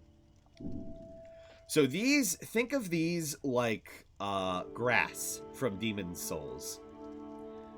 Just they have a regen on them instead of instant healing. However, you can stack them and it'll basically make up an Estus. Personally, I like them, but I think it was probably the right move to get rid of them for Dark Souls 3. Bonfire aesthetic. Tossing this into a bonfire strengthens nearby foes. Once the bonfire aesthetic is devoured by the flames, its effects can never be reversed. Be prepared before using this perilous ember. Fire exhibits a connection to the curse, and when the flame grows stronger, so does the curse. A small curved sword with a narrow blade, the rapid slashing of the lightweight scimitar hardly allows the victim to catch a breath. Has a sharp blade, but is rather ineffective against armor and hard skin. Then, a small straight sword, longer than a dagger, but still lightweight. Widely used, as it requires no particular strength. A reasonable choice that will suffice in many situations, but not the thing to take you along. But not the thing to take along if you expect to face any serious challenge. So, very clearly, starting weapon. And you'll see we have this little timer right next to, right next to our leg slot right there. And that'll be for our torch. Because as we collect torches in the game, because Dark Souls 2 was supposed to be all about the lighting, and it genuinely, I sometimes find it hard to think whether Dark Souls 3 or Dark Souls 2 lighting is better. Or Dark Souls 2's lighting is better. Because it's not perfect. It certainly doesn't look like what the original trailers showed. It is still good, though. This is a limbo. A link between Drangleic and the outer world. Fair traveler, I know that you must have a story. Why else would you visit such a place? This lost, decayed kingdom. My name is Millibeth. The old women were once fire keepers. I am here to look after them. It is what my mother did, and her mother before her, and so on.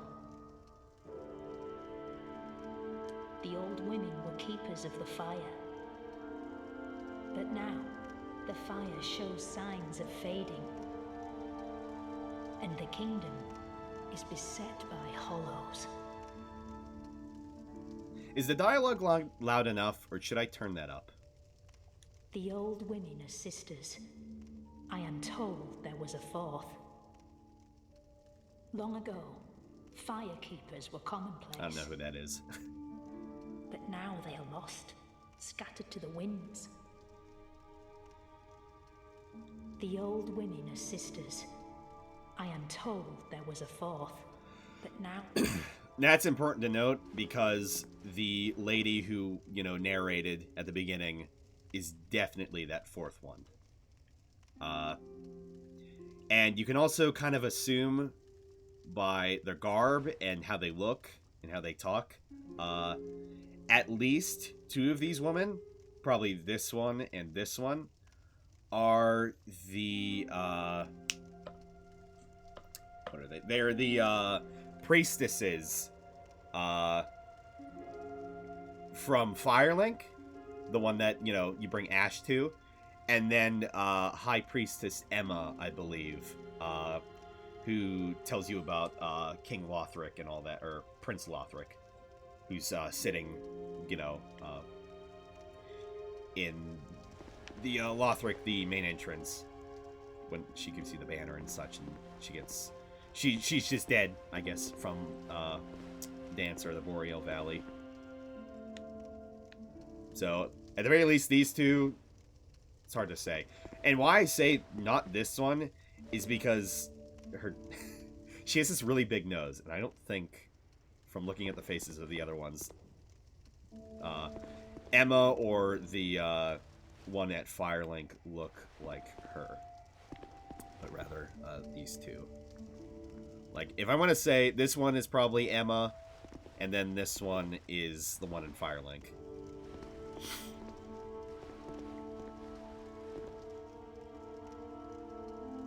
Oh, okay. Yeah, I guess kind of. I have these, very interesting stairs built into the tree like that. Again, did dialogue sound fine? Or should I increase that? The old women are sisters. I am told there was a fourth, but now... Emma has a large chest. Terrible. Anime titties, they're old woman. You can see just how it's carved out, this upstairs room. I mean, here's the big chest. I don't discriminate. Okay. Okay, I know what you're into.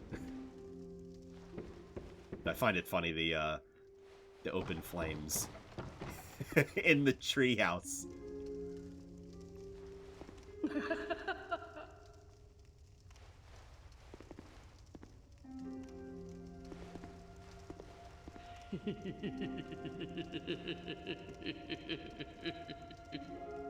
In my original playthrough, when Dark Souls 2 first came out, I had only talked to them each once. So when I came back, because they're like, you're gonna die, and then I came back fine, and they had these ellipses, I was like, yeah, you're surprised I came back. You must go on a journey without rest. Well, I suppose if you find yourself at an impasse. But if your will is yet unbroken, then you may return here to start again with a clean slate. Means if we have a, I think it's a soul vessel, we can respec our character. So we're gonna head out. Rather than go through the door here, we're gonna go through this way. Back out here.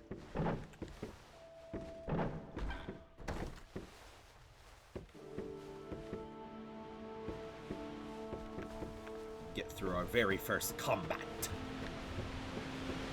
Prep yourself for combat. You're gonna try to deal with these boys here.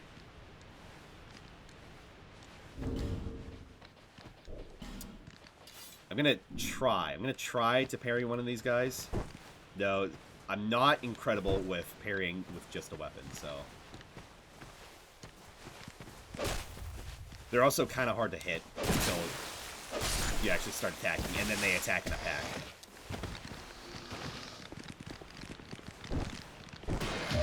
There we go. You can't actually riposte them, though, but it's still very funny. So again, parry souls parry, Scholar the first parry.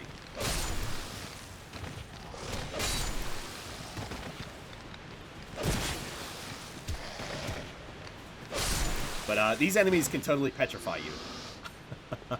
Or bleed you. I forget which one it was. Yeah, of course. These big footprints to a very unique enemy. I kind of wish showed up in Dark Souls 3, but it didn't. Our first real challenge. Our first optional kind of mini-boss enemy. That'll become a common enemy later on. Big back chest.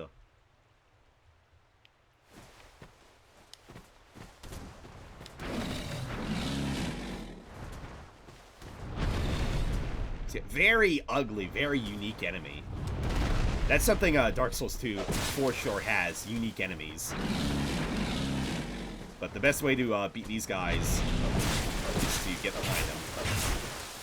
Just like the Asylum Demon, just carve away at their ass. And they keep doing this sitting attack. Again, just like the Asylum Demon.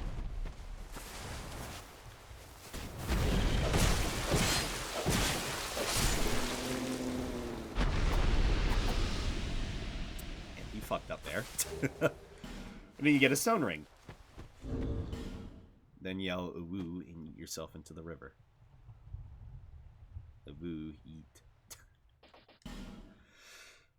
Stone ring. The beloved ring of the gallant shieldless Lothian, formerly of Ferosa. Hits greatly reduce enemy poise. The effect may seem trivial, but for those who comprehend how critical it is to exploit a hole in enemy defenses, the significance of this ring will be clear. So, poise works like it did in Dark Souls 1. Maybe a little bit less static poise, so while you're just moving around. And hyper armor still works as it does.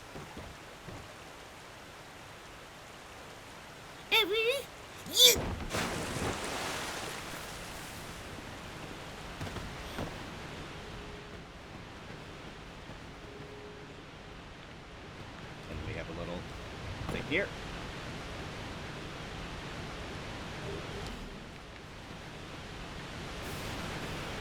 Let me come back around.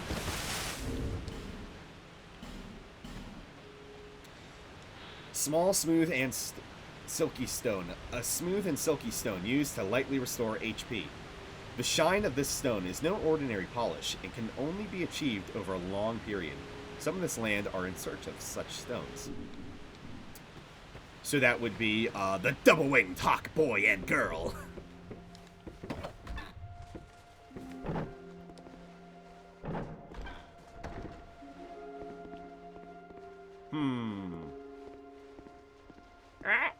Give us smooth. Yes, you. Give us silky. Yeah. So nice. So smooth. Yeah. Silky smooth. Bonfires are places of respite. You may also light torches on them.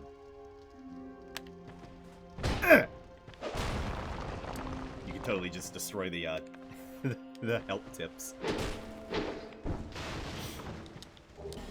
Here we got a torch.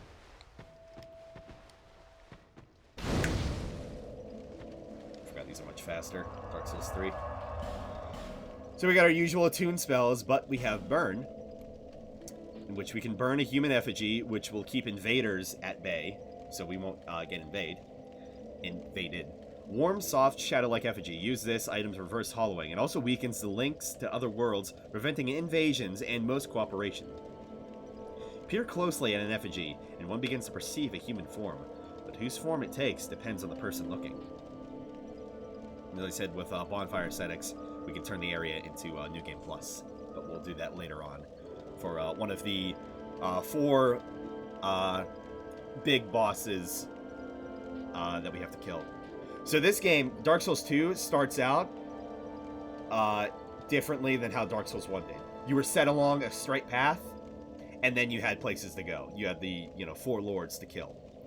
With Dark Souls 2, you have the 4 lords to kill, and then it sets you on a straight path. However, with the DLC, that path gets much, much wider. And we have an item box already. You don't have to purchase it, so that's very nice. Soul of a lost undead who has long ago gone hollow, used to acquire souls. The soul is the source of all life, and even in undeath, or hollowing, the mind seeks souls.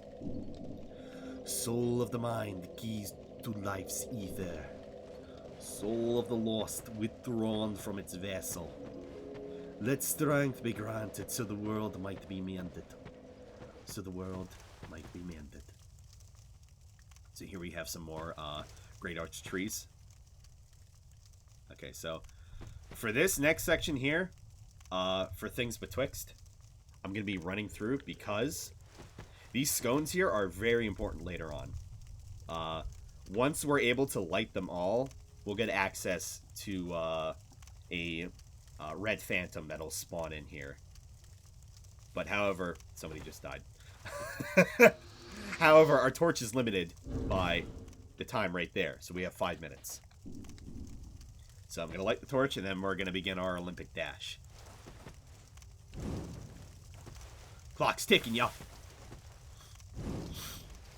These scones were added into Scholar, if I remember right. Otherwise, the ones you can light anyway. Or otherwise, I think they added the fact that they actually do something.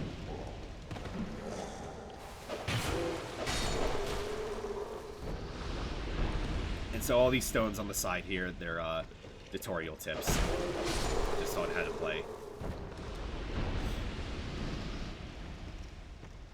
Which I'm not sure whether or not I like the messages or the stones, but I feel the messages would be easier to see. You see down there we got the water.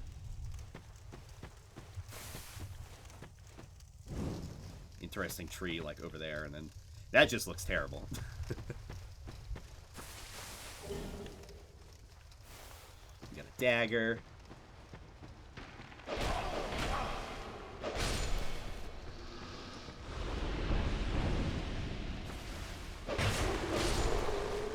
So it's very interesting, regardless, because keep in mind, we're walking through a tree right now, and it's, grown like this. Has these paths all carved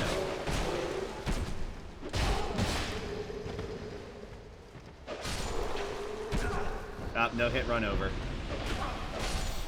Restart. I gotta go through the lore all over again.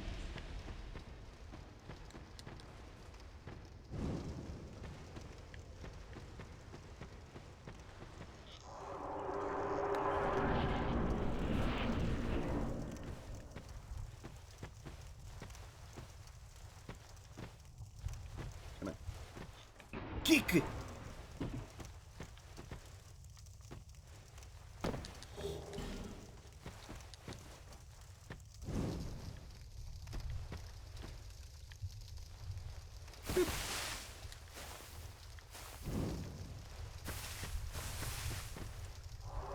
Alright, we got 2 minutes.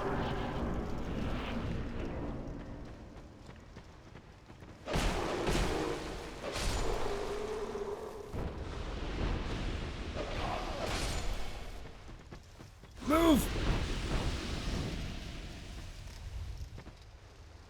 I think just making sure B is still jump.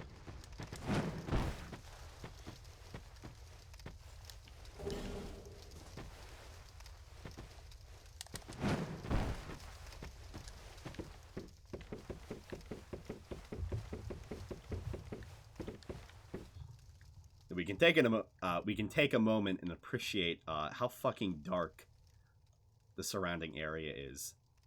Like, that's straight up fucking darkness. Darkness imprisoning me.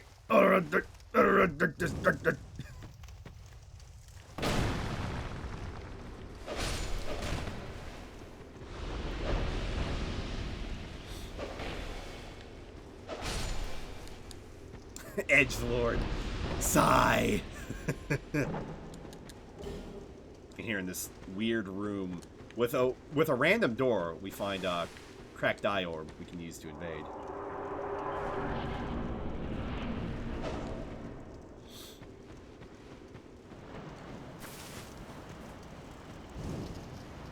It's completely unknown why there's just a door there. And this weird little ledge here. Kind of like.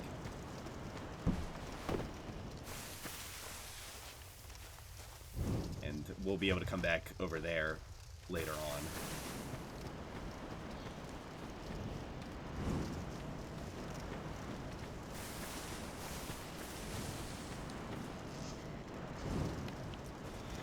And there we go. So that's all the torches for now. So this guy was added into Scholar. A statue blocks their way. We'll only be able to get through once we have a certain item. However, for now, time for the double-winged hawk children. You, give us smooth. Yes, you, give us Silky.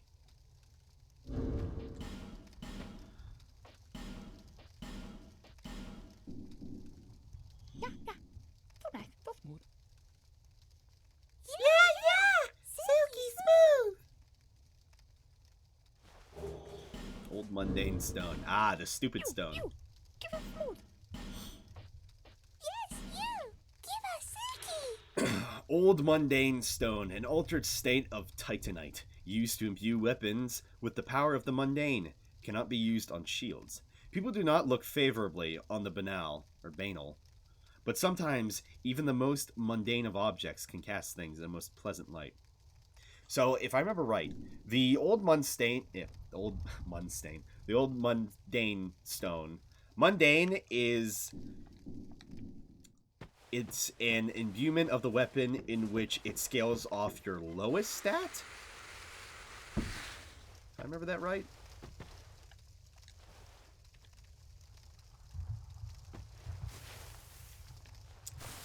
Oh, also, fun fact. In Dark Souls 2, your character never blinks, ever. What a welcome. I don't know why. Hey! Rev, welcome. Hope your stream went well. Yeah, fun. Get braided. Yeah, funny how we're, we both decided to, stream on the same day. Yeah, same day. Or, stream Dark Souls 2 on the same day. I woke up and I was like, why is he streaming Dark Souls 2? What? Did he become a smooth brain like me? Is he perving on his character? No, I was just pointing out the fact that in Dark Souls 2, your character never blinks. Ever. He'd be copying you, Rev. That's not true! I had this planned since last week. It was the poll. And Makuta, 1213. Thank you for the follow.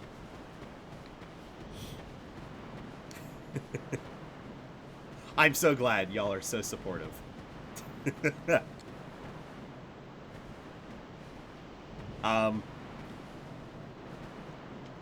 So I'm starting a I'm starting a new playthrough in which the last time I had streamed it's been 3 years, so I'm taking my time. I'm gonna try to go over lore and such and just enjoy myself, look at the areas, and just take my time. I was just about to type that command. Thank you, Tark. Good mod. Anyway. Nika, Nika, nee! Nika, Nika, nee!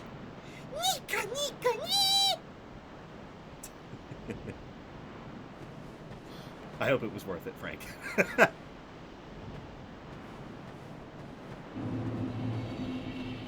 And here we are in Majula.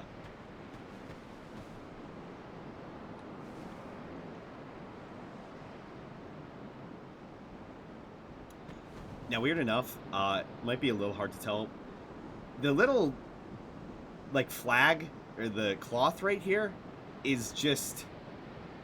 It's stuck to that thin branch with just a wooden block. So that's... Yeah. That was well beyond my expectations.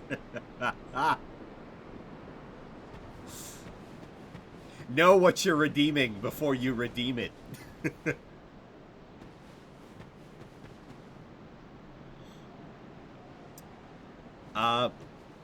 When I was saying back when we were playing Demon Souls whether or not Majula or the Nexus was my favorite area, I guess the music kicking in. It's hard to... When I'm back in Majula, it's very hard for me to tell. Like, I had said, in Demon Souls, the Nexus, I love the architecture. Majula, I love the homey feel it has, and the whole point of it. This is basically just a grounds for destitute wanderers and people that were outcasts to live. And that's what it's always been, and that's what it is, you know, now. Now that we're here, and as we gather more people moving forward. And, Metal Kate's Chem. Like, or no, Metal Kate's Chen. Metal Kate's Chen. 90. The 90th one. Thank you for the follow. I'm glad you were able to endure the Nico knees. Exist Elden Ring. Is it the final boss room? Man goat. My god, no way.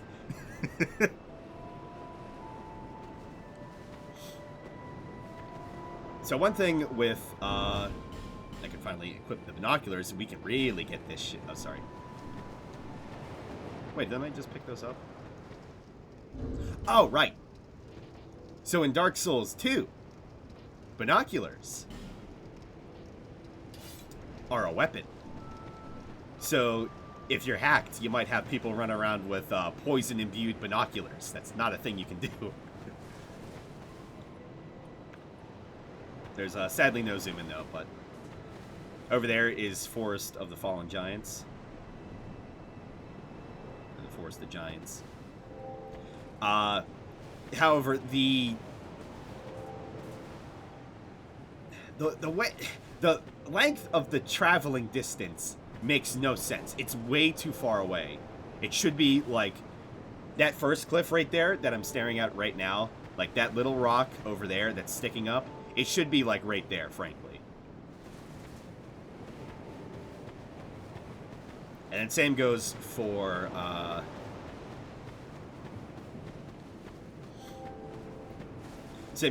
Hade's Tower of Flame.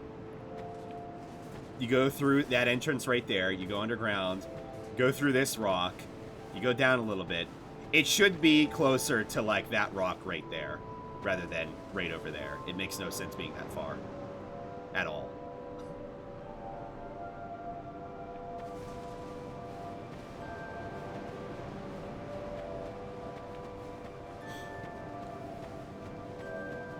You actually put your binoculars away as well. I think the second place looks better where it is. Giant area does look too far. Nah. If you remember the walk through here to Hade's Tower of Flame, it should not be there. That's way too long. Yeah, No Man's Wharf. You take an elevator under the sea and you're still at the coast. Not to mention the biggest offender of all, Iron Keep, how you take an elevator up to a lake of lava. Or a basin of lava.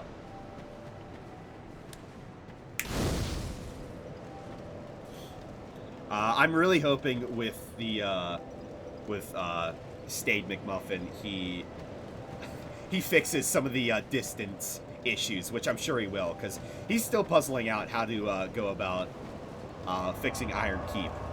Like, he's waiting on that one.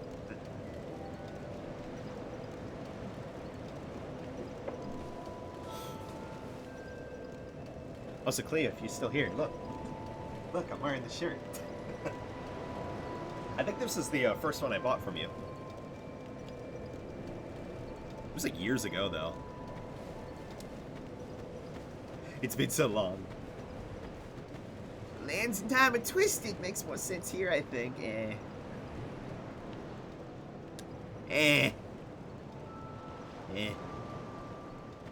I'll take time. I'll take time being convoluted, but the lands themselves, it's It's very The beginning of Dark Souls 2 is for how you get to Drangleic. You take a water portal. It's really weird. Anywho, let's talk to some NPCs. Who are you? Oh, it doesn't matter. Just help me open this door. I packed my tools in here, seeing it was vacant. But now somebody's gone and locked the door. So clearly a hollow, which, to also add, Dark Souls 2 treats hollows like green zombies. I like the hollowing process because as you get further hollowed, you get more decrepit looking. However, I don't think they needed to be green. I'm a blacksmith. I'm nothing without my tools. Bring me that key. Chop chop. Despite there being an open window and an open window. Ridiculous. And it's like, who actually even locked the door to begin with? He's green. He's Shrek. This game has goblins. Yeah. Goblins with big tummies. Alright, Bri, take care. I'll see you in the VOD. Have a good sleep. Something I wanted to add with bonfires, I almost forgot. You can very clearly see the bones used for the kindling process here as well. The usual coiled sword.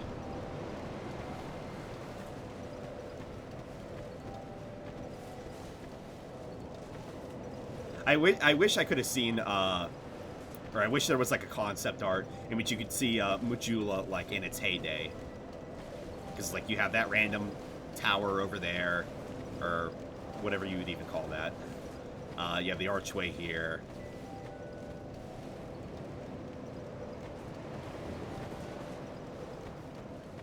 Humans become goblins. And then they have only a sex drive. That's their only purpose in life. Are you Damn goblins. the next monarch?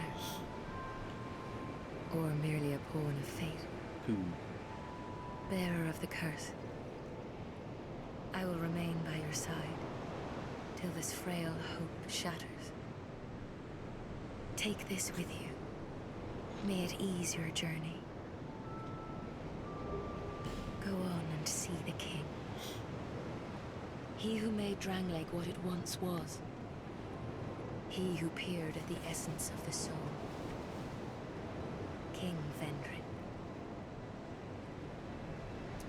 May level up by the power of the Emerald Herald.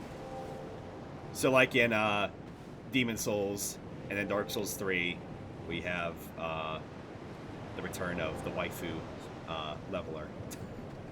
Waifu. Bearer of the curse. She's okay. Seek misery. For misery will lead you to greater, stronger souls. You will never meet the king with a soul so frail and pallid. She has a little dagger, which is interesting. She never uses it. And then she uses a feather to level you up, which is very interesting. Seek those whose names are unutterable. The four endowed with immense Yeah, and of course the souls. two eye colors. Their souls will serve as beacons. Once you have found them, return here to me, so that hope will not fade away. I think that might just be more of... I don't know. On one hand, I want to say it's intentional. On the other hand, I want to say they got lazy and they're like, nobody's gonna look. It's pretty fucking wicked awesome eye, though. Wicked awesome, man.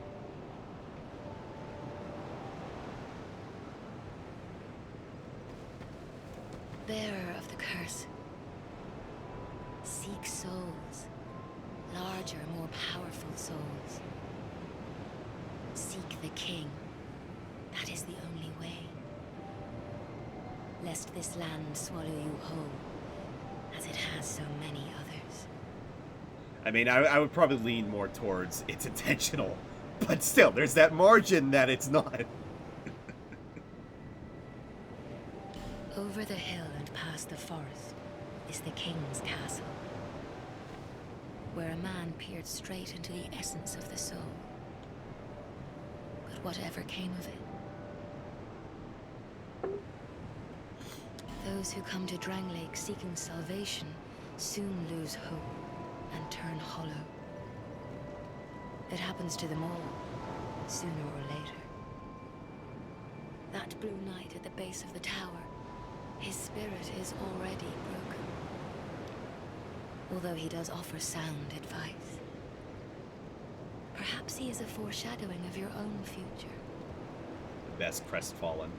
Or maybe second best. He's the nicest anyway. That tiny thing inside the ruins. An ancient being that will mock your very existence. Shh, great texture. She imparts sound wisdom. Provided you find her on a good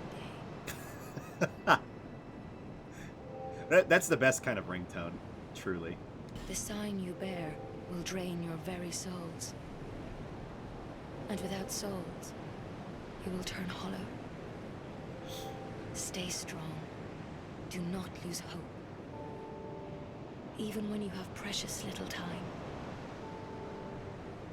For when the undead dies, it is never truly dead, but only one step closer to hollowing. Yeah, apologies, we have to go through a lot of Not all dialogue. undead are hollows, but all hollows were once undead.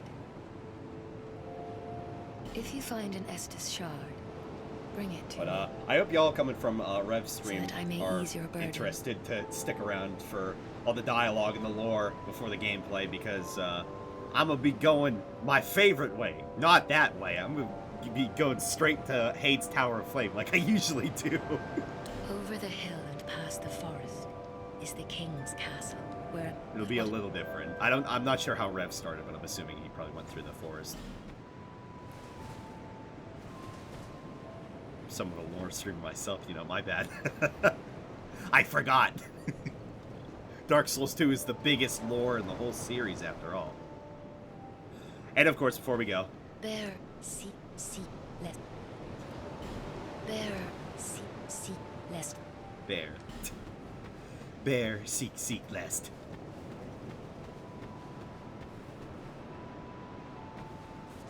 Quite a number of buildings.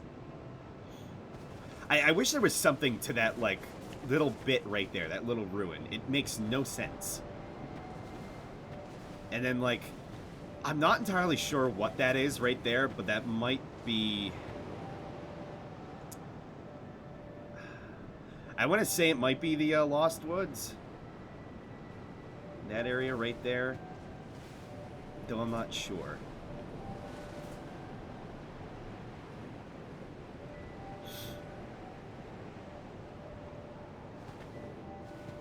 The thief killed an ultimate online.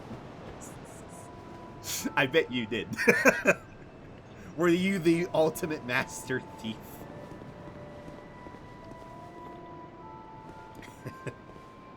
L2 button. L2.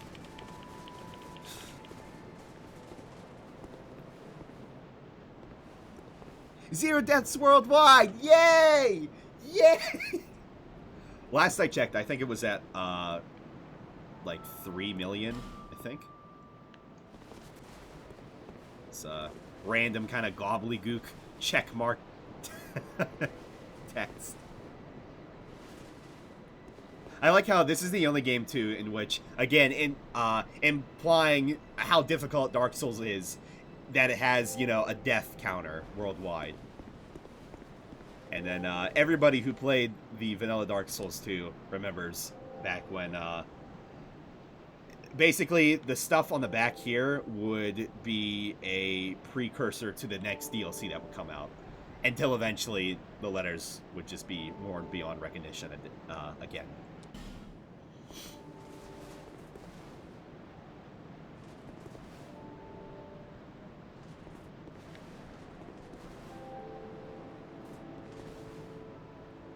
I like those rocks out there especially.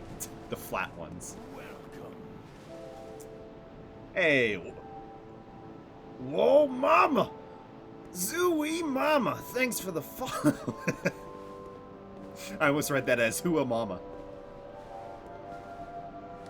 You're undead, aren't you? You have that distinct scent, the smell of irreversible fate. This is Majula. It is a kind of settlement. A place where life is almost normal. And in Drang Lake these days, Whoa, mama. there are very few places like that. Ravion's lore is basically that it's the age of pizza and the throne of pasta will mamma mia the world asunder. That's absolutely true, though. Unless you leave the oven off. You'll walk away from the big world oven. Then no spagut pizza.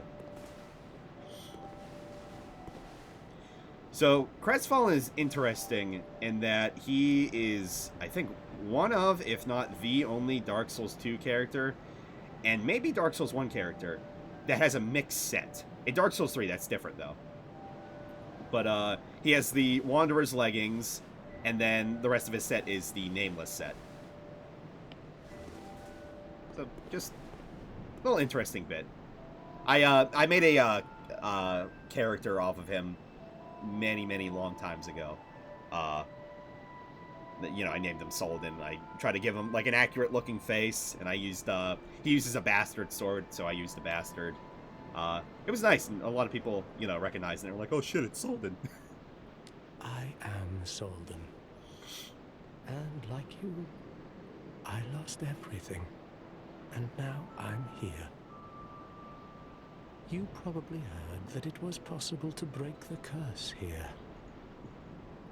Well, that's not true at all.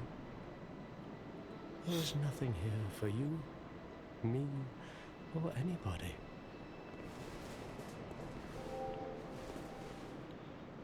See, I'm torn between that Dark Souls 2 NPCs were memorable and that they weren't.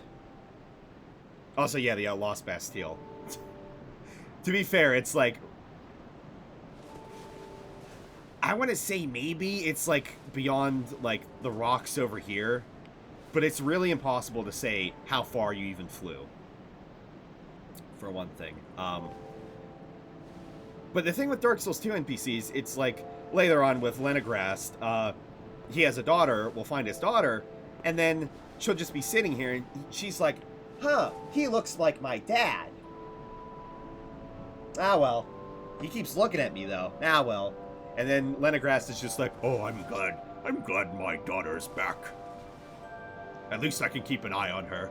And then they never talk. And it's like, what is that? They're right next to each other. That and NPCs, maybe except for like a safe few, don't really seem to roam. And once they get to Majula, they just stay put forever, and they never leave, pretty much, for the most part. So, it's like, I do like the Dark Souls 2 NPCs, but at the same time, they could have added more to them. I had wished. Do you know much about souls? Even I'm not certain, but I'm told that the soul is the essence of life itself. Anything living, sentient or no, supposedly has one. What we call the curse is traceable to the soul. Do you see what that means? Yeah, what? To be alive, to walk this earth. That's the real curse, right there. We undead will never die. And that's quite a predicament, really. Yeah, that Bermuda Triangle. Damn, dude. There are 4 beings in this land with giant I could believe souls. And wherever you go from here, you'll sooner or later come After all, them. Demon Souls and Bloodborne are part of the same universe as Dark Souls, and then Bloodborne eventually became the United States of America. If that frightens you, It's true. then you ought to just give up. Real right now, world lore. like I have.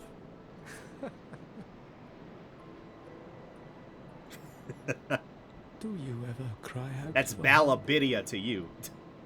The journey of an undead is long and treacherous.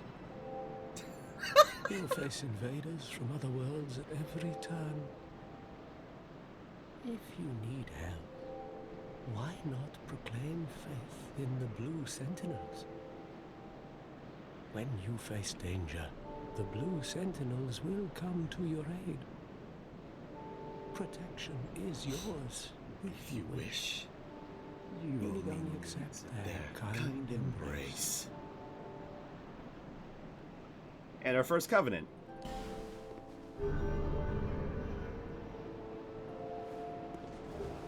Bloodborne in 20 years? No, Bloodborne in America will be like next month. Because the Carumba virus is apparently only supposed to get worse. Still wondering if I'll go back to work next month or not. If they'll have the kids in. That is a wise decision. I work as a People custodian, are for those that don't weak, know, for a school but district. the Blue Sentinels watch over us in their benevolence. Let the Sentinels cradle you in their embrace.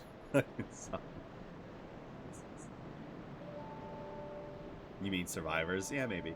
Do you feel lonely here? It suits me just fine, as I've nothing left anyway. It will grow on you, this place. Give it some time. And then my favorite gesture, probably in the whole series. Welcome. The longer version. Dark Souls 3 very much cut it, which I think I kind of prefer the shortened version than the long one. Do you see the way beyond the bonfire? That will take you to the forest of the giants. There was once a great fort, but little of it remains. You may just find something there that will be of use on your journey. But don't venture too far inside, or you might not come back. Yeah, my old follower noise was, I forget his name, from Cuphead, the pig merchant. He went, welcome, and then played a little diddle bit. Hade's Tower of Flame lies beyond the far gate. In the cathedral, the Apostles of Blue gather. But the road leading there is perilous. The gate is rigged with some contraption. But how it works, I just don't know. What do you think broke this guy? That's a very good question. Let me finish up with his dialogue and can theory craft. I have a vague thought on it based on one of the bonfires. Have you seen that pit, that gaping hole in the earth? I don't know what it's like down below, but I wouldn't suggest trying to find out. Release of Dark Souls Remastered. Besides, you would never make it down there.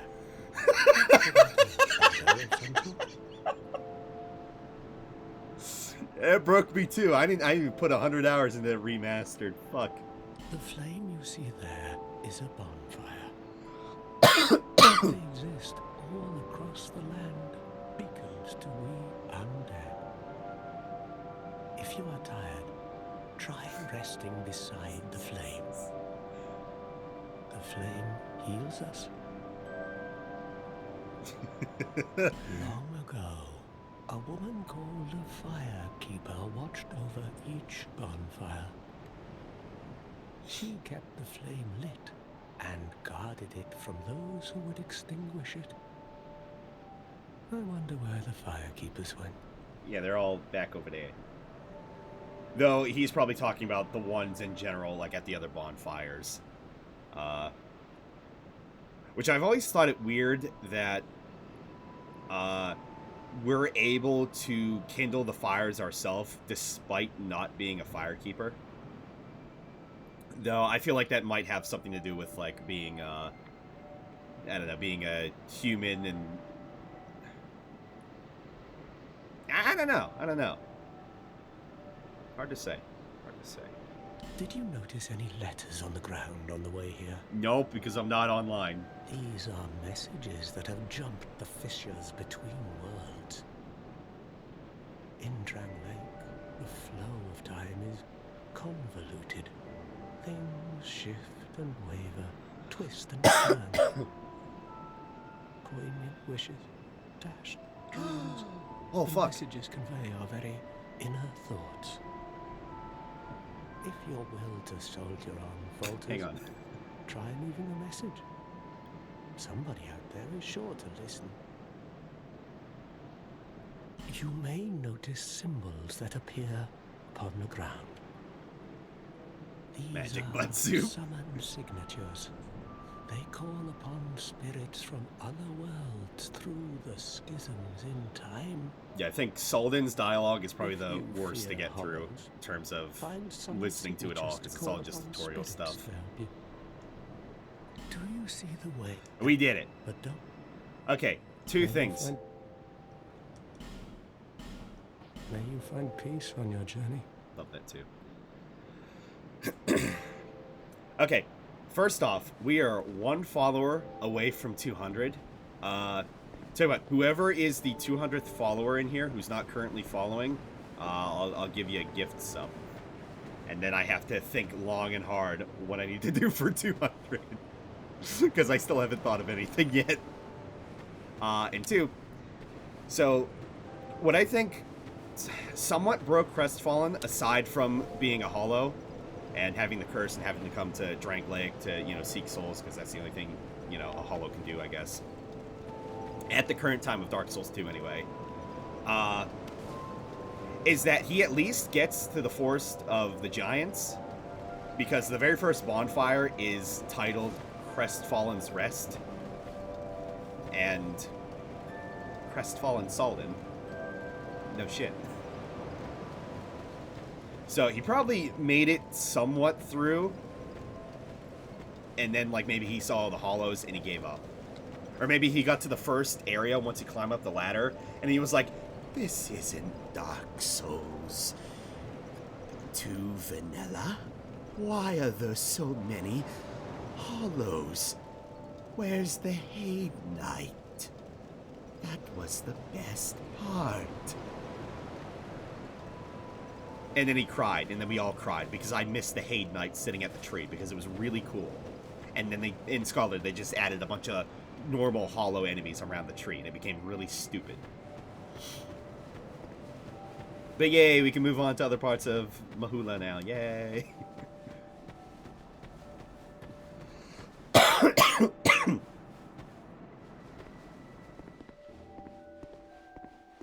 Oh, hi.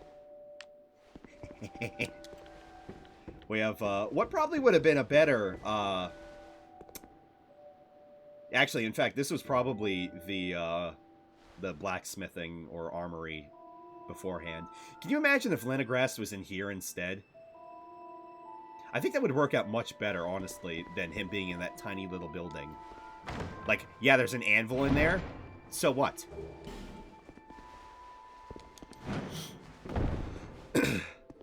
It would not... This totally looks like smelting just shit and whatnot. Not to mention, look at all the fucking armor and shields in here. Like, right? And Mullen's set up in here. Hello there. Welcome to my shop. I'm Morlin. Mullen. Well, I sell armor. Oh, sorry, Please do have a look at my wares. I could really use the business. Yep. If you'd be so kind. Mullen looks a little weird. Just a little.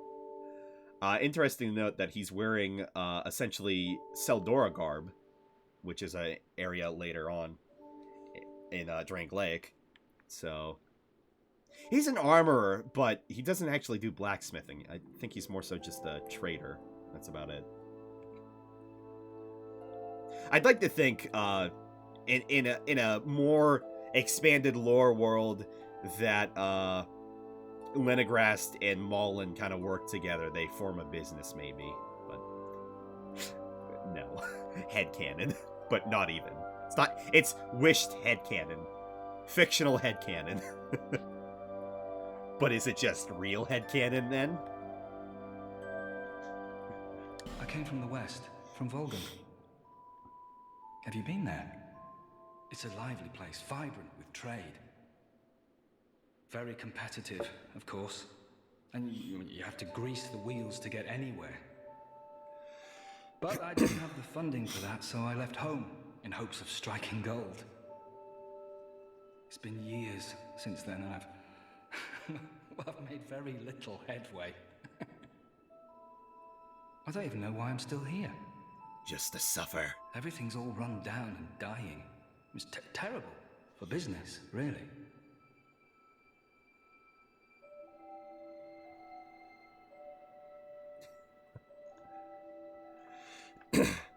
Yeah, what was his name? Baldwin was the only one with a functioning forge. All the other blacksmiths just... Let me just hit the same sword for eternity. This is how you smith, right? You just hit it and you don't, warm it up. Ever. Ever. Despite needing embers and being like, oh, I'm gonna take this ember. Bring me embers. Hollow. Bring me embers, and I will make you weapons. It's me. The weapon maker. Plus 16 S-Stock. Dude, we're gonna turn that plus 16 S-Stock into a magic plus 5 S-Stock, because that'll be the max. It's the special S-Stock. It's the best stock S-Stock. A group calling themselves the Blue Sentinels has gained much power in Volgan. You can't even run a shop without their blessing. They were in the Hades Tower Flame Church for the chapel. greater good. Oh, but it's absolute hogwash. I would be surprised if Moonlight Greatsword wasn't in Elden Ring. I'm still... I want to say it wasn't in Sekiro because it wouldn't have fit in Sekiro. Considering it's... For the game that it is, you have giant snakes. It's still slightly more grounded than high fantasy Dark Souls. Not that this is high fantasy because there's no elves, but you get my point. Moonlight Katana. Man, back in the day! Oh man, that Dark Souls 1 playthrough on YouTube I did. Oh man. When I got to the end of it, I replaced the Uchi Katana with the Obsidian Greatsword. Just the model, so it still did the Katana moveset. And then on the final part of the playthrough, I replaced it with the Moonlight Greatsword. Because the character Strelok was he was such a devout moon worshipper. Which, keep in mind, this is that same character, so we'll have to be praising the moon. By the gods, why the hell am I here? Yeah, it would be weird. Yeah, not to mention Patches wasn't technically in the game either. But Divine Dragon has a Moonlight Greatsword. Not fought it. Yeah, I didn't beat Sekiro yet. I've been meaning to since it won Game of the Year. Surprisingly, I was like, well, I really should probably play Game of the Year Sekiro, but I don't think many people, or no, I don't think anybody had responded at the time to the poll I put out after the fact. But that was then. I could always ask it again, but I'm in no rush to play Sekiro or stream it. Either way. Oh, by the gods, why the hell am I here? So we can buy a couple of things. Iron Parma, a small shield made of iron. The unusual design suggests a foreign origin. Lightweight despite its iron construction, and sturdy despite its small size, but not sufficient to protect one from real danger. Silver Eagle Kite Shield. Medium-sized metal shield. A commonly used shield. Standard shield. What a weird sentence. Has a pointed top design for ease of use while on horseback. What the fuck is a horse? I mean, there's 2 horses in Dark Souls 2, but what the hell is a horse? Horses were a thing long ago in Drang Lake, you see. And then they all died and turned into skeletons. It's like the dragons. It's like the everlasting dragons. Twin Dragon Great Shield, a wooden great shield featuring twin dragons. Quite light for this size of shield. One requires strength to handle a great shield, but they are very stable. In battle, one must adhere to one's beliefs. One fights using shield bash instead of parrying. Standard helm, helmet made of iron, a commonplace piece of armor, no embellishments, very solid. Armor made of sturdy leather, gauntlets made of sturdy leather, boots made of sturdy leather. Infantry armor, armor worn by Drang Lake infantry, a piece of toast. Minimal equipment, at least it's light and easy to use. Gloves worn by Drang Lake infantry, leggings worn by Drang Lake infantry. Falconer helm, helm worn by the Volgan falconers, so where Malin is from. Domestic Volgan soldiers are infamously timid, so it is no wonder that this fierce band of mercenary falconers was hired to compensate. In practice, they serve as bodyguards for the affluent elite, and they serve well, such that nobody dares scrutinize their backgrounds. Armor worn, armor glove, blah, blah. So I'm gonna go ahead and I'm gonna get some boots. And there we go. Thanks very much. And do please come again. Hopefully Gillikin, boys will need ladders. Yeah, boys and men.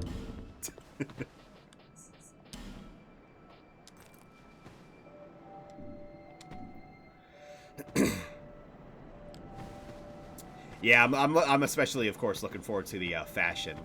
Then I can reclaim my fashion throne as the Fashion Souls guy.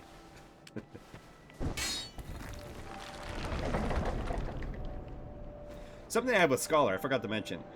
The lighting is slightly better than vanilla Dark Souls 2. So, soul items are much more bright, and they cast more of a bright light to them. You can kind of see it reflecting right there off this hollow here. This sex doll hollow. Nice kaku. Big nice kaku. Terrible feet. Miyazaki would rate them 0 out of 10.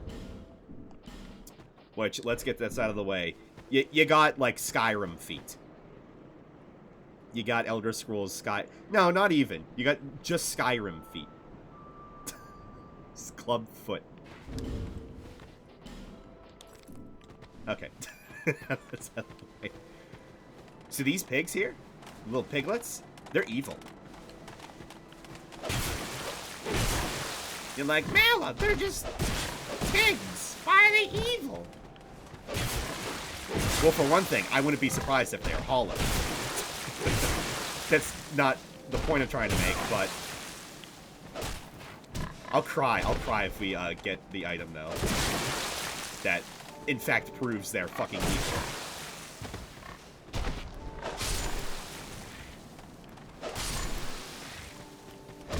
It's very rare, though. Yeah. So these, they're really more like, tiny boars than piglets, really. They have a very, very, very small chance, and we're sliding slightly, I don't know why, chance of dropping a cracked eye orb, a cracked red eye orb. That is the only reason why they're evil. And we have one of the most well put together houses, but door's locked right now. Door's stuck! And then that pit that Solden was talking about. It's really a question how anything got anywhere in terms of here, because there's a grave of saints down this way. But it's like, how did this exactly work? Jump, push, no. That's odd. My new Dark Souls 3 character is Tobik. All I want in ER is Solaire to become a moon god and swoon the moon. Dude, the moon's so much better than the sun. Love the moon. Go!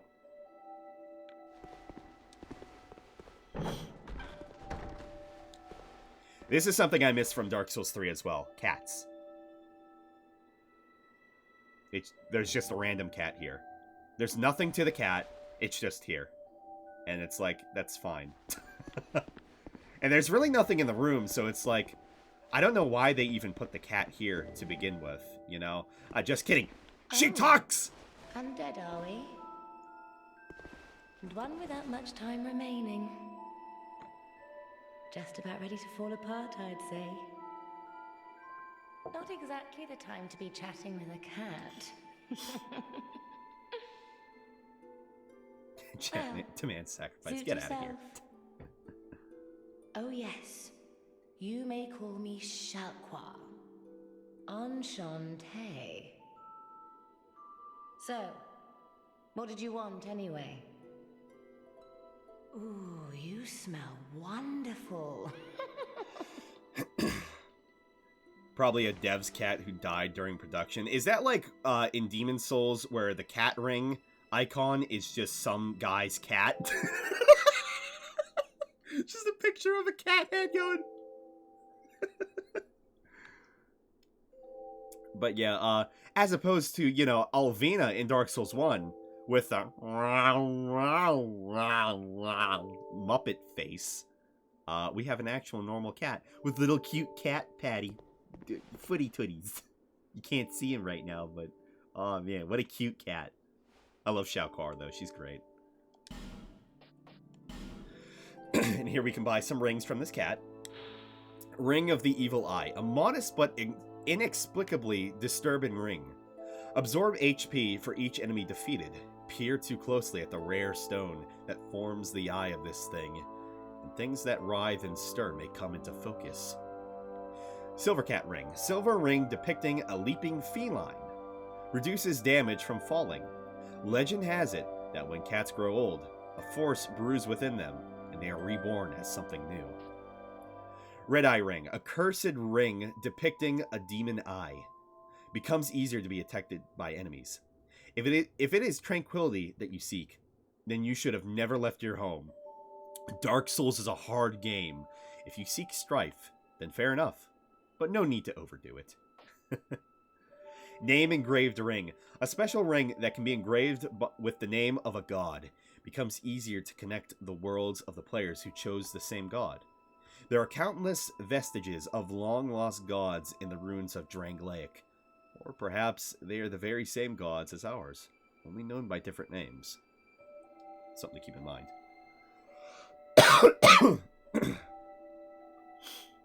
Yeah, I was hoping maybe Bri could last longer, but that's partially my fault for starting so late. Ring worn by Roy the Explorer. Hear the inner voices of surrounding foes. Useful for locating hidden enemies, and perhaps for a few other things as well. So this is for multiplayer, and then this we'll need later on, and then this will also need later on. A white ashen bone. Return to last bonfire rested at. Bonfires burn on the bones of undead, which is why we had seen the bones in the skull in the fire. And this bone, belonging to one whose journey was cut short, has the power to travel to bonfires, as if it yearns to resume its futile quest. Which is interesting considering that hollows can never die, though. So, but then again, if that were the case, why did Siegmeyer never come back? You know? It's weird. The world's convoluted. I don't get it. It's just like, why does the first, boss, the giant, the last giant, how comes, he's not soul dust? Spoilers. Or, certain enemies, like look in Dark Souls 3, like one of the demons. Granted, there's a bunch of them, but it's like, I don't know. Maybe that's not the best case, but for those of you that played Dark Souls 2, there's a point to what I'm saying about the last giant. He should be soul dust. Because he turns into soul dust when we beat the boss. And every boss, they all turn into soul dust. It's weird. A slightly warm rock emits a beautiful phasing aura of 7 colors, with a very rare 8th! The prism stone does nothing special, but if you feel you may lose your way, it can serve as a path marker. Alluring skull, a skull of unknown ownership. Smashing it releases traces of souls, which attracts nearby foes. I don't know if you want to, skull fuck a skull. Don't smash it. Does not work on all enemies, but can prove useful in unexpected ways. Lloyd's Talisman. Talisman used by Cleric Knights. Blocks Estus recovery within a limited area. It is said that the Cleric Knights use these talismans to hunt down accursed undead. Cleric Knights fight with pride, and by blocking the recovery of the undead, they can also fight with impunity. Excuse me. And if I remember correctly, Lloyd is referring to Allfather Lloyd, who was talked about in Dark Souls 1. I think through coins. I don't think, but definitely talismans for certain. And I'm pretty sure Allfather Lloyd was the uncle to Lord Gwyn. Really just random background knowledge, and we never even hear about Lloyd, I think, outside of basically the talismans. And Sweet Shalquar deals in covenants, so shows all of our covenant ranks and such, and then we can also abandon our covenants to bad omens. This place is already dead. Everything will crumble and waste away so that something new may be born. Isn't it wonderful? Self-proclaimed uncle. Okay.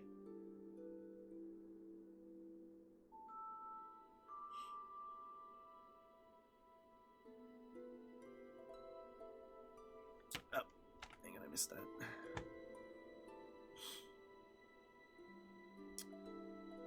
All right, Johnny Bravo. Enjoy your lurk. This place is fascinating. We receive only the most peculiar visitors. Folk like yourself. Yeah, it's weird to think of It's Gwyn's enough to keep even a cat amused. Gwyn's like relatives, seeing as they never show up in the lore or anything else. Are you going to see the old ones? Those 4 who have grown so incredibly ancient. They must have sprouted quite a thick coat of moss by now. For heaven's sake, no one even knows their names anymore. Imagine that. Yes, nothing like yourself. For you have a most pleasant scent. that grows nicer with each passing day.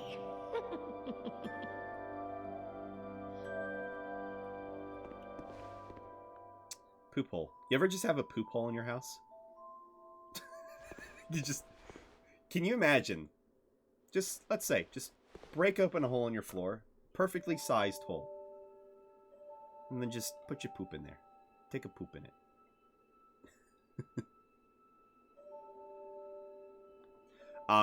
And the old ones she's referring to would be remnants, that basically came from Nito, Witch of Izalith, Seath, Scalus, and then...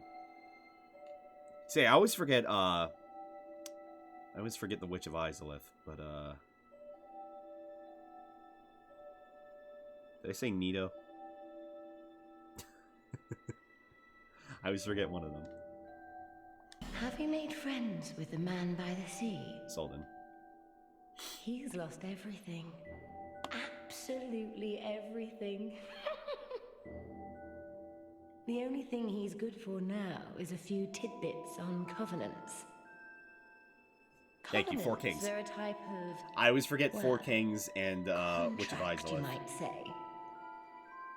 You give something to gain something. That's the way humans like it, right? It might be just the thing you need. But what does a cat know?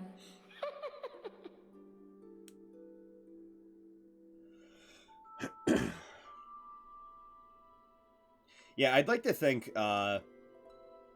before Gwyn was, kind of an all-powerful god, there had to have been some form of, human society previously. So, like, pygmies found the Dark Soul. Yeah, I think okay. Precursor to literal humans would be the gods, which were those undead kind of beings, or weak, fragile beings we see rising in the beginning of the Dark Souls 1 opening. Eventually, obviously, these people in Gwyn, they combated the dragons, so they would have had to have built... I don't think there was any society before Flames, just dragon and arch trees. I'm saying once fire became a thing, because how would they build all this armor and armies to counter the dragons? Basically, as it seems, like you can even tell from the opening with the Silver Knights, they're clearly in a cavern because there's a bunch of rock around them. So this human, or not human, but precursor like human godlike society sprung up and built all this shit, and they were tired of kind of serving the everlasting dragons in a sense, and they combated them and they defeated them, and then became the reign of the gods, and eventually there was Manus, and he split fragments of the Dark Soul or whatever. And that's where the humans come from. Every human has a part of the Dark Soul from Manus, essentially. If I'm not saying that outright, I apologize. Sometimes the lore with that kind of gets me a little confused. Did you see that oddly formed rock behind here? It's all just theory crafting. Keep in mind. Long ago, they called it Victor's Stone. So it's like you don't have to believe in what I think. And I don't have to believe in what you think. There's just a general outline, and sometimes I get it confused because the lore is just too deep. Although, you'd just as well not.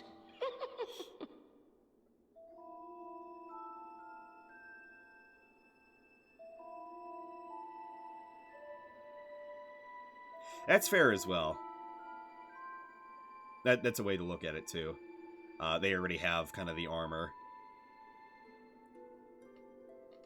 I just feel in my opinion, it's more accurate that they build up this armor at some point, seeing as, again, in the beginning with the fire, and you can see the the hollows or the precursors or whatever kind of rising up and looking all like, oh, I'm so tired and undead or whatever. I'm weak. They just eventually got strong enough to break free from the everlasting giants. If you take the Ring Knights lore, all was built in the Abyss. That's right, too. That is right as well. See, this is what I mean. See, then you have Dark Souls 3 lore, and it gets real confusing. This place is already dead. Everything will crumble and waste away so that something new may be born. Isn't it wonderful? This place is fascinating. We receive only the most peculiar visitors. Folk like yourself. It's enough to keep even a... Alright. Nothing suited you, I presume?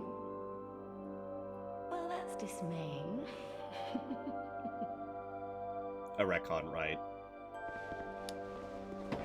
I've thought they were human since nameless, once stripped of divinity, was hollowed, and if I remember correctly, that only happens to humans. Not literally hollowed. I shouldn't say it like that, but weak to begin with. Maybe like soulless, I think.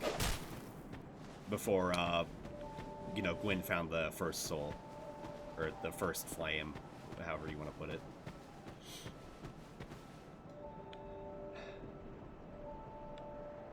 Okay, believe it or not, we're finally able, almost, to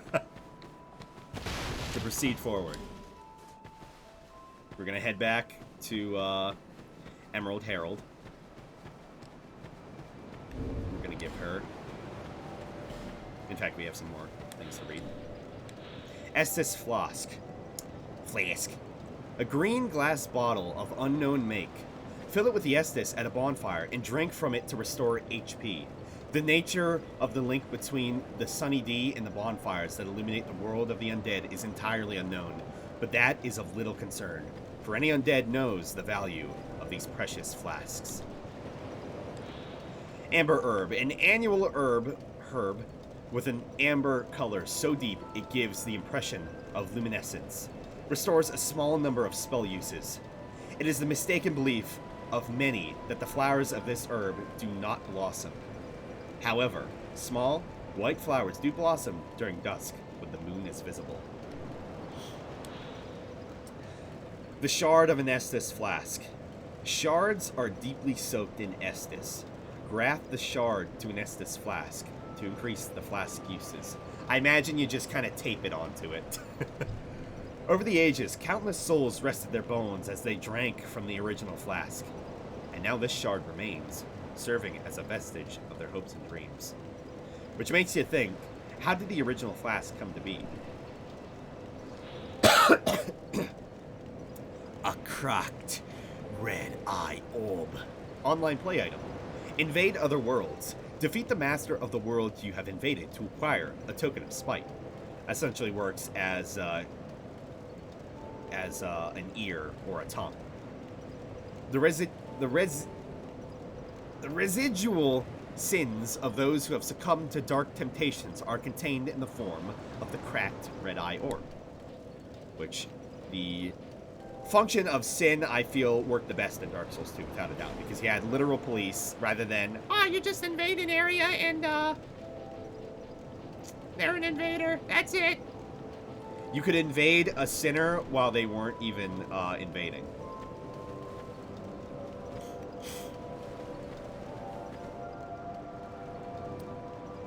Gods go hollow, as well as dogs, as well as, boars and pigs. Yeah, anything that has a soul can go hollow. Is Nameless a hollow? He doesn't do things that a normal hollow would do.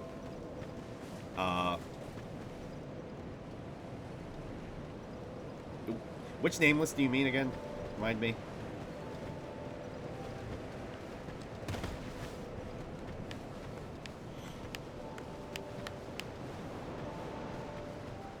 Or do you mean Solden? Lap was, but he was still normalish. Ray and Horus are hollows too, but they don't stand. But they don't strand around. Eh. Oh, wait, you mean Nameless King. My bad.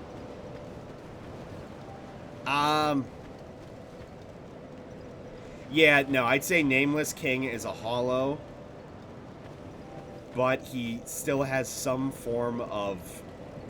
Because obviously he still cares for the winged drake, or the, you know, the Boyd he rides. Mega brain fart for Dark Souls 3 characters. But yeah, he's definitely hollow. He's Storm King, yeah. He just has this... It's almost like... Like, imagine hollows, they kind of attack anything on sight. Human hollows, anyway. They attack anything on sight, and that's kind of their one purpose that they have. They just are just mindless. In the sense of the Storm King being, or the Nameless King being hollow, he doesn't necessarily attack anything on sight, but he has this self-preservation with the Storm King, the Storm Drake, there it is. Or not so much of a self-preservation, but that it's like this is his compatriot. He knows it's his compatriot. Whether or not you want to believe that's Ornstein, you're wrong if you don't.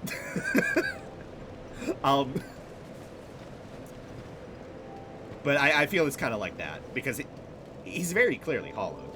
Not to say, of course, the player goes hollow. Lucatiel is partly hollow. Lenegrast is hollow. I guess it's if you've lost your purpose.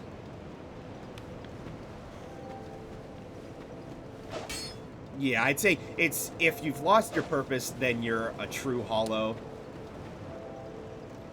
Okay, I think we can differentiate. Not hollow. It's part of the hollowing process. Lenegrast is undead. Lucatiel is going through the hollowing process. She's partly undead. You know, because of her face. We, as a player character, can go hollow, go through the hollowing process, and, you know, we're undead. Meaning we have the brand that makes us, the dark sign that makes us a undead. See, thinking about this kind of stuff really just, again, starts to confuse you, because you feel like you're going in circles, and then you're saying things, and then you accidentally contradict yourself, and you're like, wait, no. It's so fucking confusing. Again, it's all just through speculation, and... Is that a shard you found? Here, let me see it, so that I may help you. Yeah, to see that light, too. To see hope, however faint it might be.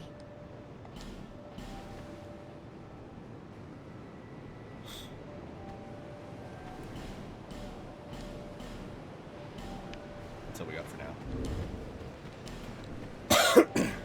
Alright, so we're going to put back on our hood. We're going to equip our Estus flask.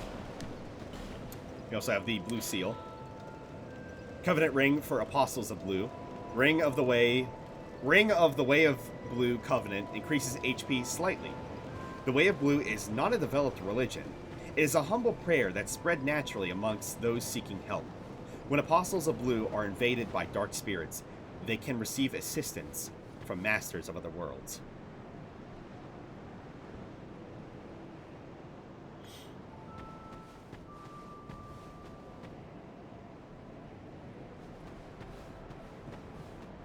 Yeah. Oh my god. Hollowing lore is so fucking confusing when you really think about it. Okay, we're gonna finally get into some gameplay right after one more thing. So aside from this very weird tree here, that's like hardly even still in the ground. Yeah, that's right. Balabidia gotta stop being Balabidia. I gotta go back to being Mala. We gotta ease up on the lore just a little bit and appreciate the environments. Anyway, here we have the Champion Stone. that Shalquar was talking about. Sorry, Victor's Stone. It's part of the Champion Covenant. This will set you upon an arduous path. Okay to join this covenant? Are you prepared to join this covenant? No. So Awstones work in a very interesting way. So I forget the amount. I want to say maybe 30. It could be 50. So Awstones, once you join the covenant, enemies will have an increased chance to drop 50. Good God. I've done it once. God. They have an increased chance to drop Awstones. As of before, they would not drop them at all. And this essentially, I think, puts your game in New Game Plus with all enemies, but it doesn't kindle the bonfire with Ascetic. So you'll still be in New Game. Just the enemies will be like New Game Plus enemies. Once you collect enough of these, I think you get a ring. Or yeah, the ring is what does it. I don't remember all the rewards, but the main one is the ring that it gives you. It will let you... it increases the power of your fists when you don't have anything equipped. And you can power stance without having anything equipped in your fist slots. So it's like Big Buster Covenant. Big Punch Man, the Covenant. And Shalquar talks about talking to the stone, which is also a very odd thought. So anyway, we're going to ignore completely going through the Forest of the Giants for now. And we're going to go through this way. Through the archway to Hades Tower of Flame. Vanquisher Seal. Fist Dragon Ring. And Fist Ring. The Aura Aura Ring. Hands are broken with that. Contraption does not move. It's not really much of anything. We have a gate here that leads to nothing. And then we have this little window that leads to a pathway here. This room is very weird. Why it's like this, who's to say? We'll find out its true purpose later on. Actually, the light from this torch isn't... It's pretty good, actually.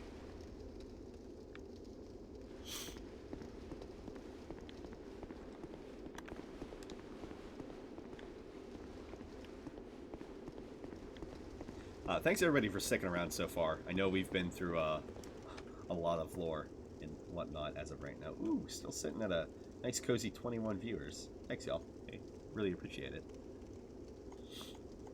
I hope the gameplay doesn't make you run off now. I've beaten Dark Souls 2 many times, but I know you want to lore some more.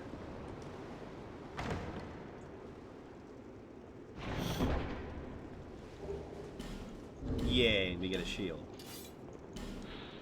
A standard wooden Parma. The fancy name and nifty paint are surely a merchant's efforts to make this very ordinary shield more attractive.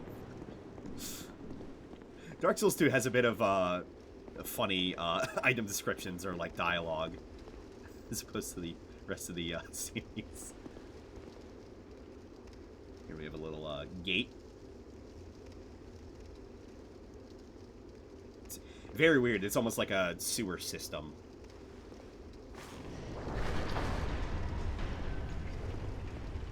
Look at that, I'm actually taking the stairs. Oh my god. Look at that. I bet nobody has taken those stairs in their life.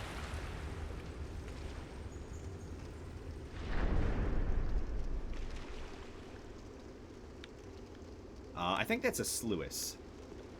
I think. The name of the gate. And then for whatever reason, if you want to come back this way, you can also raise the sluice from there. You know, if you need to come back this way for whatever reason, rather than just hoarding with the bonfire. But yeah, it's like a sewer, but it doesn't. It's weird. I want to say maybe the reason why there's all this water like this could be because you know, as of right now, we're if we're thinking about how the game wants to think it, we're going under the sea. Which would explain the water a little bit. But that's clearly like a sluice gate.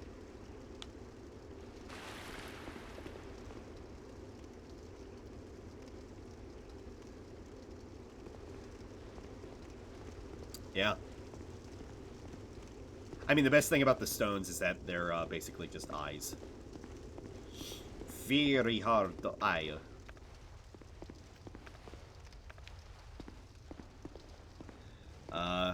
I said lastly, I think this is one of my favorite areas, at least in the base game. Welcome to Hades Tower of Flame. That's why it gets its name. It acts like a lighthouse, essentially, which is why it's by, you know, the coast like this. Though there's all these buildings over here, and it clearly suggests that the area is, you know, very sunken in. And these very weird bird, kind of falcon statues. But this is where the Apostles of Blue gather, that Soldan was telling us about. And Volgin, or no, Malin also mentioned in Volgin that the Blue Covenant also, they kind of garner all business and trade and such. So it's kind of like a, I'd say probably like a holy sort of region, Volgin anyway.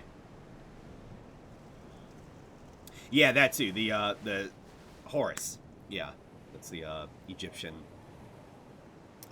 I forget specifically what, but I know it is a Egyptian god. But yeah, the they have Gwyn's sword, or at least something that looks very much like it. But it's probably Gwyn's sword. Gwyn's.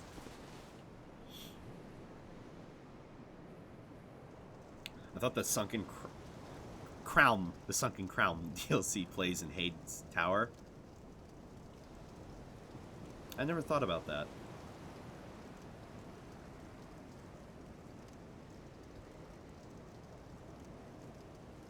I want to say no, because unless there's some item description that pulls up Hade in terms of Sunken City, then I wouldn't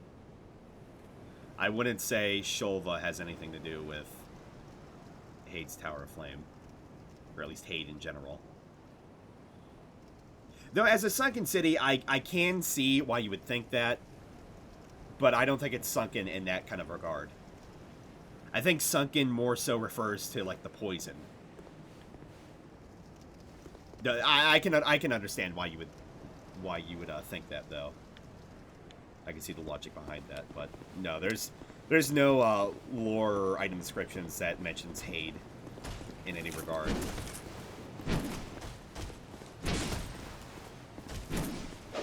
Oh boy, finally, it's been many hours, but we're finally fighting another enemy again. That's not just a pig.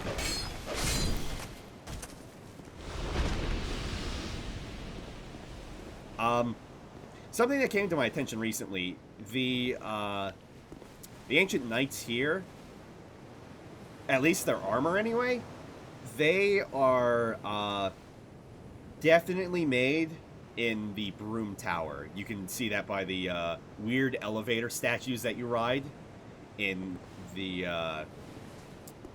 what is it? In the main room, because they very much look very similar to those weird statues, elevators. Okay, now here we're gonna try to get lucky. I'm gonna show off Parry Soul's parry, scholar of the first parry. Equip the dagger.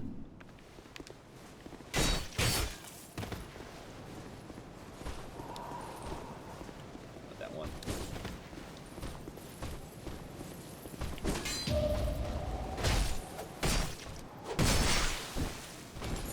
I'm doing it, Mom. I'm really doing it.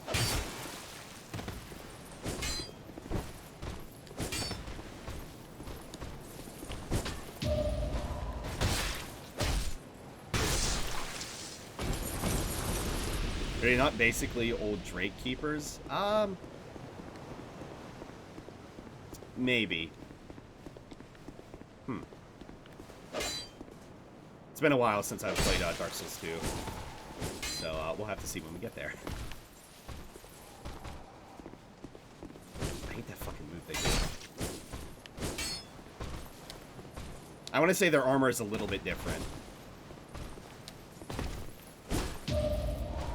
The Drake Keepers and the Ancient Knights.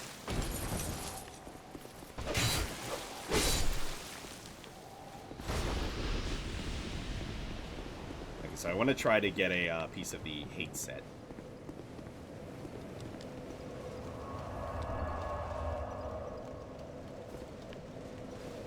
They have the same model because budget, but they're not the same. Armors are very different.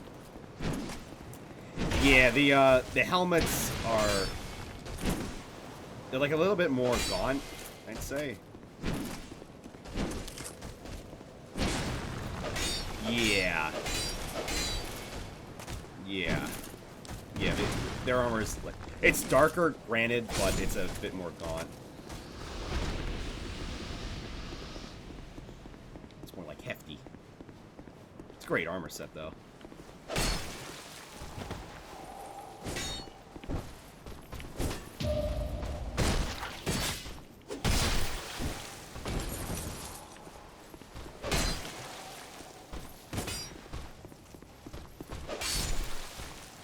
I love the fact the riposts I've been doing are basically just a glitch.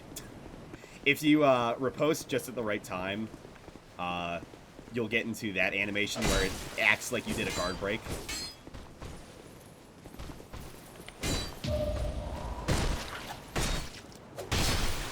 I don't know, it's just more fun.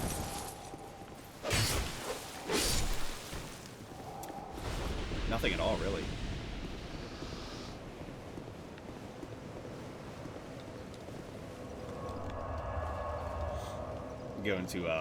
Go until the coin runs out.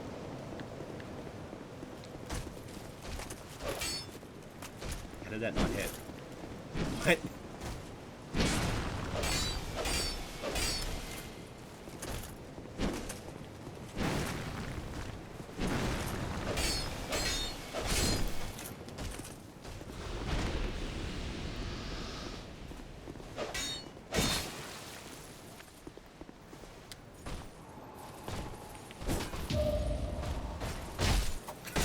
Did it.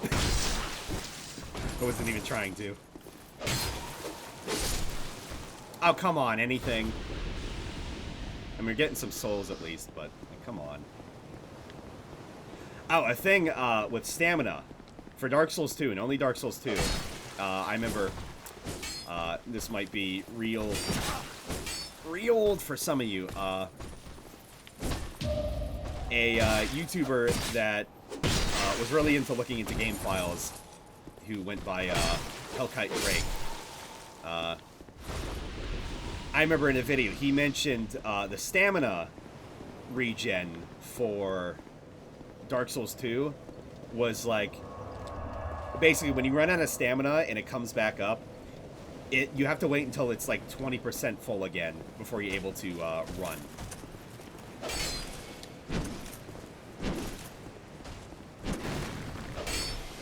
Which it's the only Dark Souls that does that. And it's the only one in which if you don't have enough stamina, then your attacks will come out slower.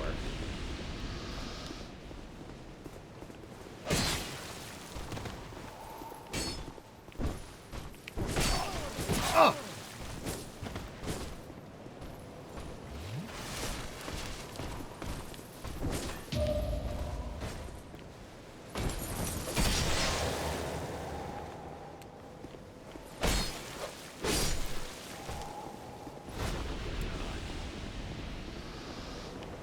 They generally drop me at least one thing whenever I use a coin. I'm surprised I didn't get anything that time. You don't put a whole scythe through a body. Yeah.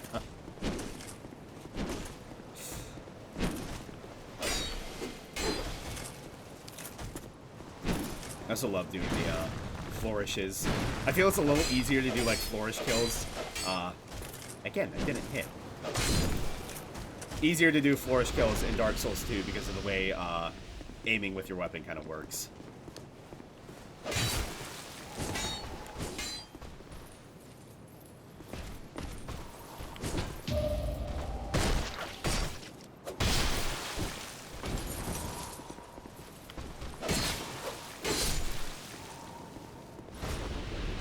Okay, last night, I'm gonna go ahead and move on.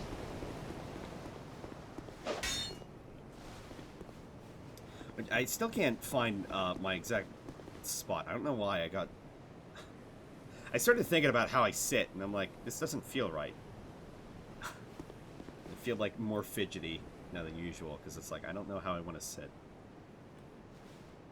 I feel like I'm not comfortable enough with my controller now. I don't know.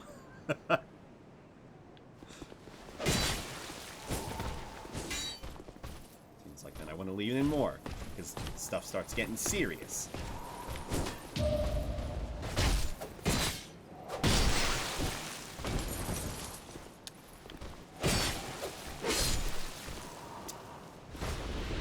Open that time. Alright, moving on.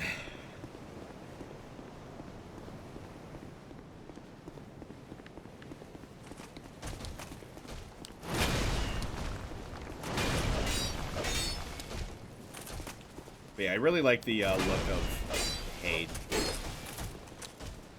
And, again, the architecture. It's very important, the architecture. With the blue tops and very, like, nice white kind of looking stone. You maybe take it that, it's like a sandstone kind of. It's water.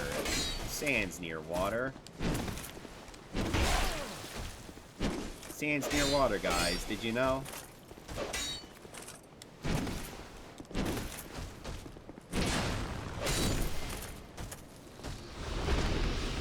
Oh, look at that.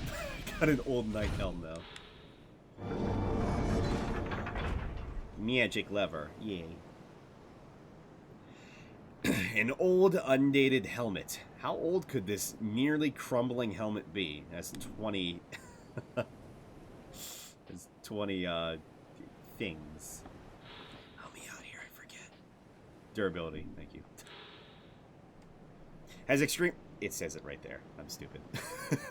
Has extremely low durability. Sometimes, just as a thing falls to pieces, it unleashes its last flash of great power. It's me, Helmet Neon. 20 Miyazakis. He's only 20 Miyazakis years old. How old is Miyazaki? Is he like 40? Or is Miyazaki in his 30s? I wanna say he's probably like 30 something. Maybe like late 30s. So we pulled one of the levers, and you can kind of see right there, a bit of a platform popped up. That's boss fog wall right there. In fact, I should probably show that. Starting to rush ahead of myself a little bit here. Yeah, there we have a Drake Rider. Or a Worm Rider, whatever. Or a Wyvern Rider, who's to say? They're neat. I just wish you could get their, you get the black version of their armor, right? You can't actually get the red one, if I remember right.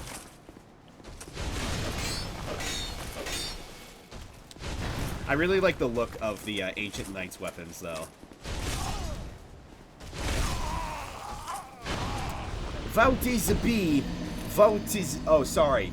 Oh, I'm sorry. Wait, B? No. I've been using a PlayStation controller. Oh, no wonder. No wonder I got confused. I was supposed to press the B button, not the circle button.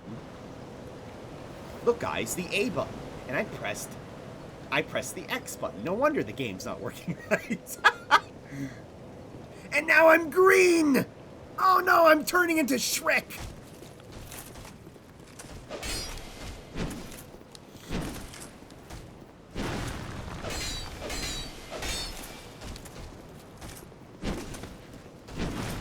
What exactly is a Dragon Rider doing in Hades?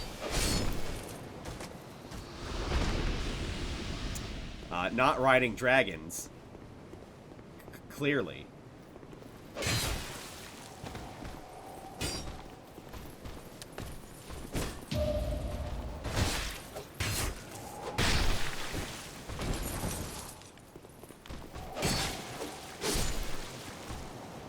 See, look at that. Look at that great flourish, y'all.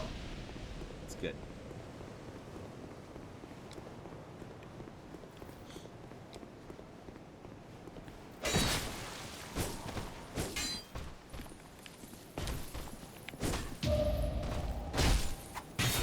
We need a drink here soon.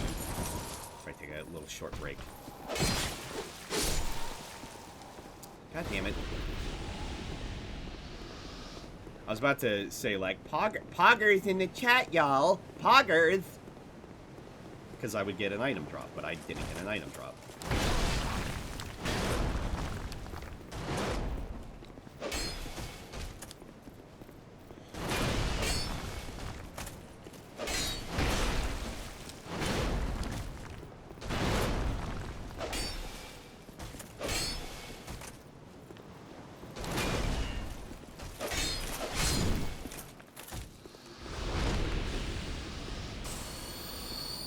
Dragon Riders in Castle, Mana in the Crib. Makes sense, but he may be tank of his drag.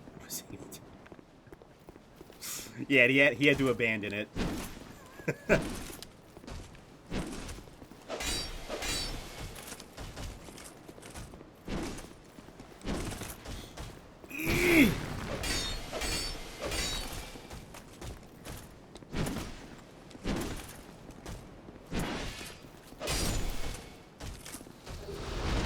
Ah, we got a cracked blue eye orb. The most common drop. Online play item. Invade the world of the guilty. Can only be used by members of the Blue Sentinels Covenant. Punish the guilty to strengthen the bond with your covenant. Wow! How about the fact that there's no Dorkmoon Blade?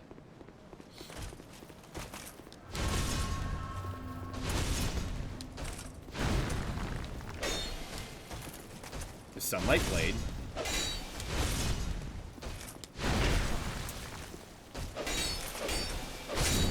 Enough.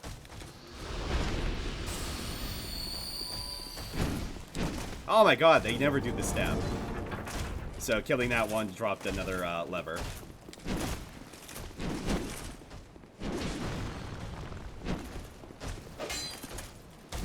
Crit miss. Nobody stabbed. Thank you. Oh man, they're like PvP co-op partners.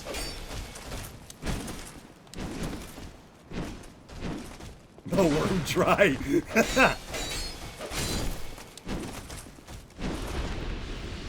Budget or seeds. Mug.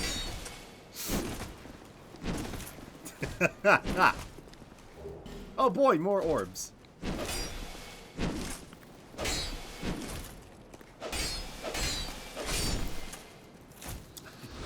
Can't tell if it's a lol or okay, that's a lol. Looks like a think.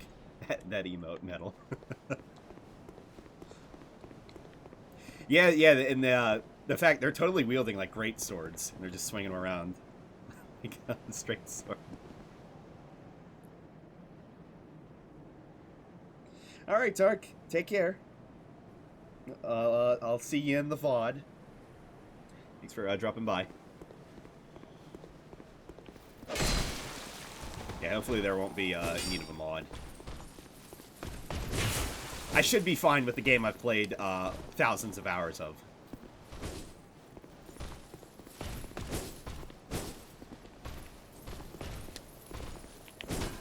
Finally. It's like I'm only really good at parrying that one attack they do. Nani! I missed!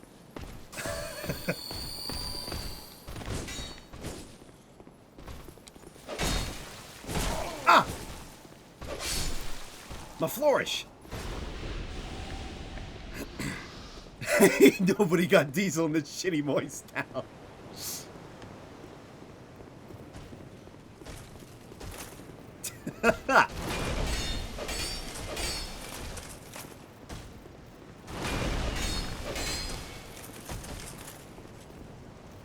Wow, you really don't want to win.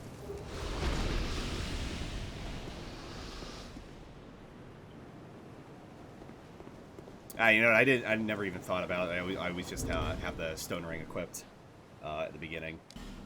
Because it's like, well, I have ring slots, might as well fill them.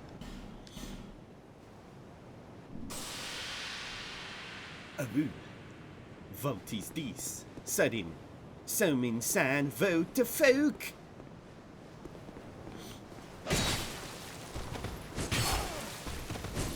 Nope. That's alright. Bye-bye. Bye-bye.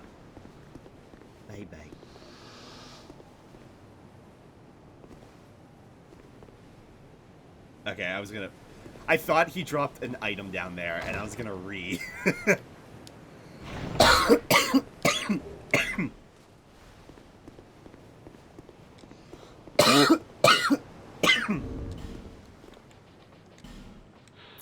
Ring of Binding, an unusual ring of unknown origin. Limits the wearer's HP reduction when hollow. Alas, this ring will not make you human. What is lost is not easily retrieved. Here we got a cool NPC summon. Masterless Glencore. So he has a mix between the Hate set, the Royal Swordsman set, I think, and the Drangleic Knight Armor. And he's using a Zweihander, and I don't remember which shield that is, but it's not that important.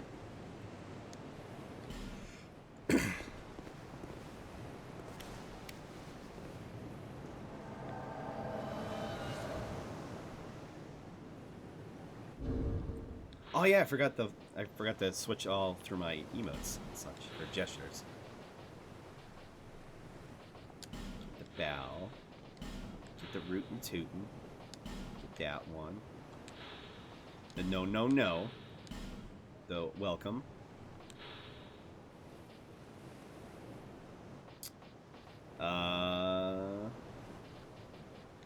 Get that point for now.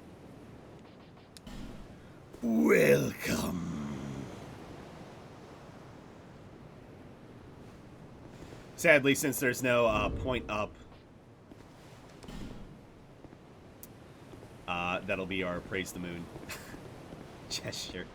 Also, I think if Welcome is my favorite, Righty-Ho is probably my second favorite, because instead of a, you know, big full wave, we just get a quick, like... I love this one. I love this one so much.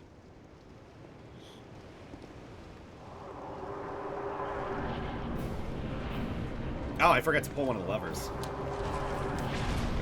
Got distracted with planes.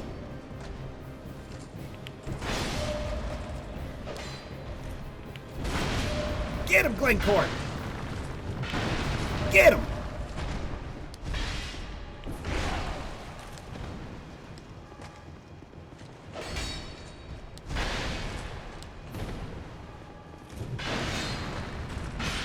It's time for an all-out attack!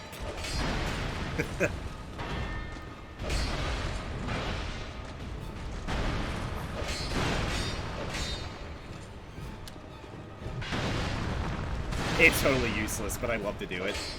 Just to emphasize that Dark Souls 2 is Harry Souls. Oh god. Yeah, I probably really should have pulled that lever. I can't believe I forgot it.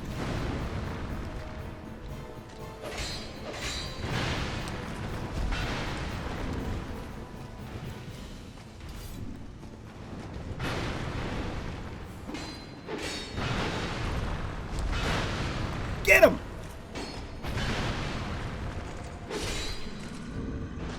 Praise the moon in its wholeness. Bye-bye.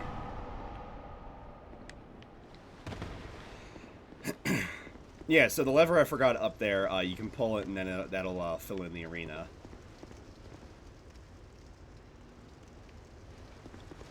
Yeah, Glencore is a pretty cool NPC. I like him. And then, of course, you can do the tactic of don't pull any of the levers and then try to cart the Dragon Rider into falling off the ledge. I've done that once. I'm not very good at it.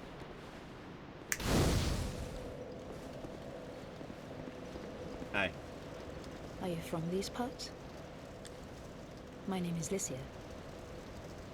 I have come to spread the art of miracles, a practice of which I am a disciple. I can see that you are well suited to comprehend their wondrous power. It is. But the cost of it, that's for your heart to decide. Yeah, like, the only reason maybe the dragon is there, aside from adding difficulty, because, lol, we gotta justify the repurchasing of a $60 game, it's just, oh yeah, maybe the Dragon Rider rode that wyvern. Yay. I'd heard awful rumors about this place, and I'm afraid they were all true. The king, gone. The earth, ravaged. The burden on the people weighs heavy. I fear that, by now, they may have scarce room in their hearts for miracles. Miracles? Why did I come here? Well... do I need any other reason than to spread the gospel of miracles? Gospel. My preceptor always said this art should be shared with the world. And such is my only wish. Which is why she sells them. Sometimes I fight the urge to pack up and go back home. It is... well, I must do this. And being out here all alone only makes this a more fitting test of my fortitude. So Lycia of Lindelt talks about being out here just as a show of faith more than anything. But is that really the case? Can it is anything so seemingly as it is in the world of dark smalls with the double-winged hawk children? I expected this cathedral to be bustling, but there's hardly a soul to be found here. Without any goings-on, I'll have to move soon. I like her armor set, though. To a place I could gull the... sorry.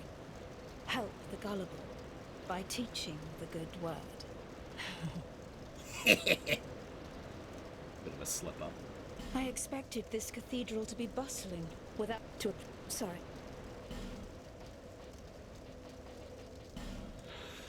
Cleric's Sacred Chime. Most clerics receive this as their first sacred chime. A catalyst for miracles and hexes. To use miracles, equip a sacred chime and attune a miracle at a bonfire. The strength of most miracles is affected by the caster's faith. Ring of Prayer. A ring blessed by the High Priest of Volgin increases faith.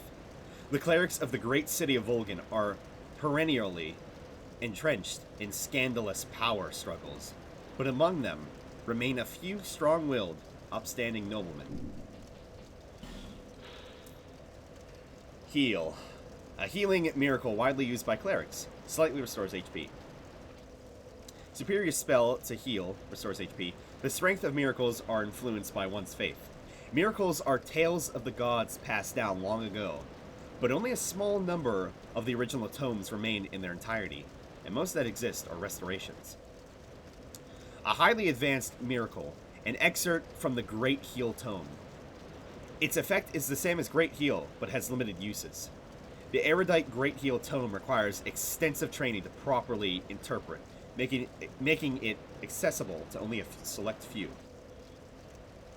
This miracle is used by the resolute Lindelt cleric knights when fighting on the front lines. There was a story passed down through generations claiming this band of knights once felled a poisonous dragon which menaced an entire nation. Cleric Forsale of Lindelt was a master of miracles who fought battles across the lands. His allies called him a holy knight, but his enemies feared him for his demonic powers, used by highly ranked clerics. An elementary miracle for clerics purifies the body, removing all poison. Affects both the caster and nearby allies. This spell was recently developed and may not be an erudite, or may not be an authentic miracle. An elementary miracle releases a shockwave that staggers foes, pushes nearby foes back but leaves them unhurt. Does not directly cause damage, but can be highly effective with a little ingenuity. A miracle that launches a spear of lightning, said to be the legacy of an ancient clan whose leader was revered as the God of Sun. The name of the clan has been lost to time, but the gross incandescence of our magnificent father shall never wane. Oh, it's almost like it's Solaire. Solaire is the firstborn, guys! Oh my god! I like Homeward for its utter uselessness, and the fact that there's just a little picture of a home. A miracle that returns its caster to the last bonfire rested at. Traditionally, its destination was the caster's homeland. The curse slowly erodes one's memory until even one's birthplace is reduced to a figment of a clouded past. But the bonfires are constant, a beacon for the tragically afflicted. Because the undead essentially see the bonfires as their home at that point, in a sense, rather than the homeland, because either they forget or this is the closest thing they can call to rest, which would be the bonfires. And the actual worst miracle, most useless, guidance. A miracle created to help those who have lost their way. Reveals more messages from other worlds. It's definitely useful online. Countless worlds loosely overlap, and at the seams of contact, kindred souls who have lost their way call out to one another with fleeting messages of hope. Now, I think there might be a few instances of messages you can cause to appear with guidance that are like, you know, developer based. Otherwise, it's really not that helpful. What I like about miracles, though, is that you have to basically recite them in your mind and memorize the tales. So it's not just, I'm able to use this because I can, because I have the ability. You have to memorize how they work, and how they are, what the tale and what the story is. No need for miracles. Let's frown upon such soul scrimpers. What'd you say? So now that we talk to her, she'll appear back in Mahula.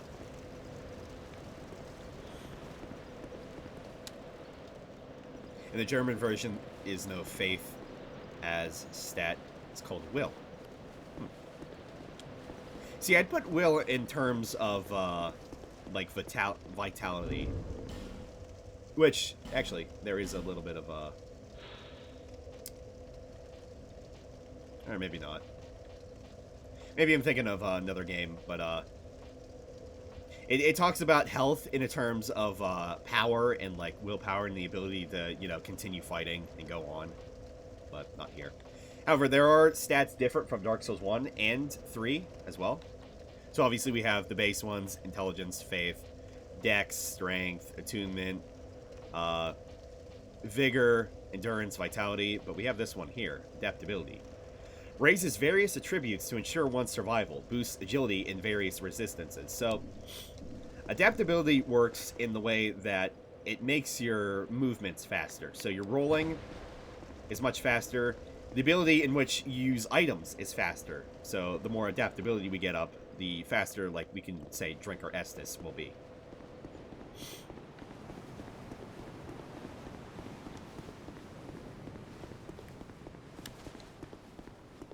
Yeah, come to think of it, yeah, Remedy was a sorcery.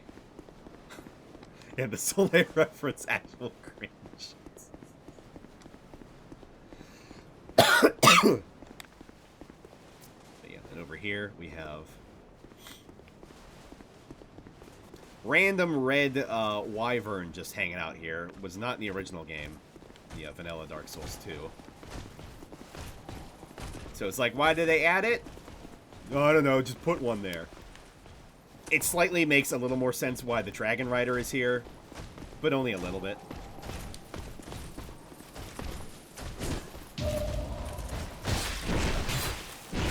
Also, as opposed to Dark Souls 1 and 3, you can actually be hurt in animations where, like, you're opening a door, pulling a lever, parrying. Very slightly, but it's still there.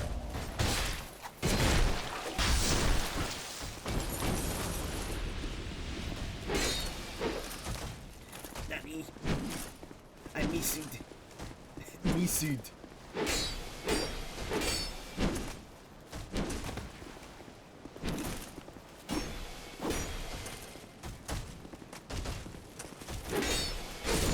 Show me your moves. Alright, let me go pull this. Forget. Beep.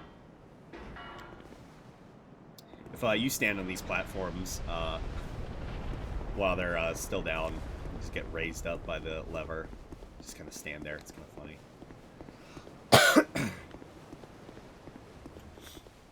We have the chapel here. Oh, right. There was a... Hang on. There was a couple more items I wanted to read. Binoculars are used to peer at distant sights, equipped in place of a weapon to use. A rare tool crafted in Volgan. These won't help you in battle, but with a little creativity can be put to good use. Namely, aiming spells or throwable weapons, so that's fair. A club fitted with a spiked head. The spikes of this blunt weapon cause bleeding, normally wielded by clerics, but clearly intended to draw blood. With actual little neat detail. Hard to see there, but it's hard to tell if it's rust, but there's definitely a little bit of red shading on it. Probably blood, though, but it's impossible to say. Which I kind of like the thought of. Broken thief sword. A broken straight sword, handled as a dagger due to its length, which I really think that's cool. This inexpensive sword is terribly worn, but nevertheless a favorite amongst thieves. That's clearly blood. But yeah, I like the fact that it's used as a dagger with the R1s, but the R2s, you wield it like a normal straight sword. So that's fun.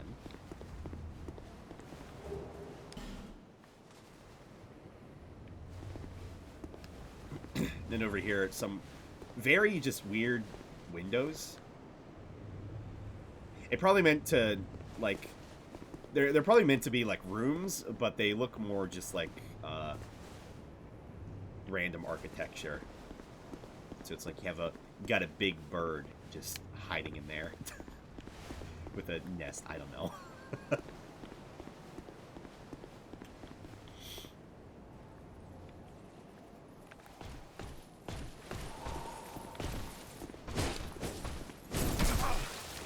Cool. Do it again. Come on.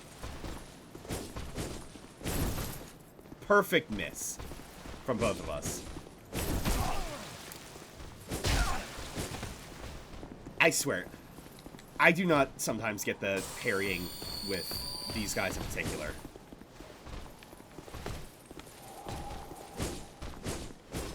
Makes no damn sense. Because normally I get it on that last hit right there. There it is. But sometimes, oh, it's too early. Sometimes it's not. It's like, where's the in-between here?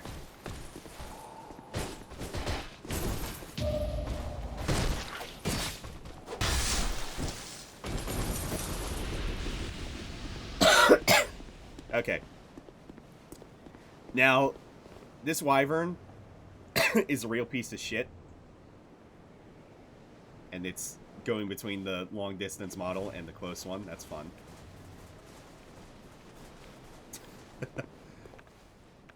So I feel they added it here, like, just mostly for just fucking artificial difficulty. Because there's a point right up here. You have to run across this tiny bridge, and it'll just breathe fire forever and ever and ever, and never give you a chance to get through. Also, again, so Gree, you were mentioning earlier, I think it was you, mentioning about the distance. Okay, that's where we come out. We go down the stairs. We go along here. That's supposed to be Majula. That's supposed to be the obelisk. How the fuck does that make sense? We scale an entire cliff face. If we go down there, we go down a little. Go down a little. Scholar of the first sense, exactly. No, Hade should be much closer. In fact, I don't even think this would be fixable. Unless you pull this, like, more forward. However, you can see Forest of the Fallen Giants, the fortress right there, anyway. Anyway, so we're going to go ahead and we're going to do the thing. So you want to start running about here. And then never stop. Except to refill your stamina, and then keep going. And then you'll make it. You'll just barely make it. It's so damn stupid. I hate it. And then if you're lucky, all this Drake will do is just stomp. If you're not lucky, it'll fly upwards and flame the whole area, and then you have to get the fuck out like that. Because, wow.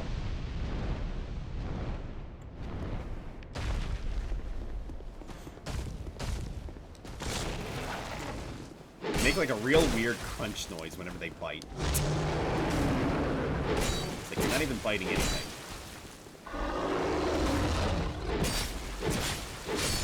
The hitbox is a little wonky too, in which if it stomps you, you can still kind of get hit.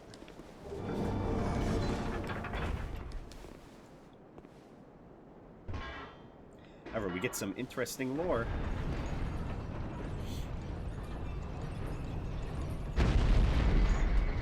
Big bonk. Welcome. Oh my god, Sea Waldron. Congratulations.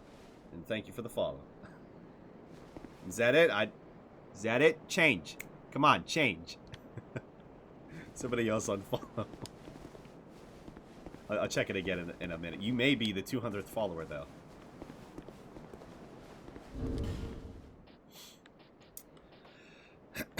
Alright. Watch Dragon Parma. A shield decorated by intertwined dragons. Which really, they look more like serpents. The black and white contrast depicts the ebb and flow of the fate of all things living, and the serpentine dragons that watch over the march of time. The bearer of this shield will be blessed by great fortune in battle, which just means we get luck. Yay!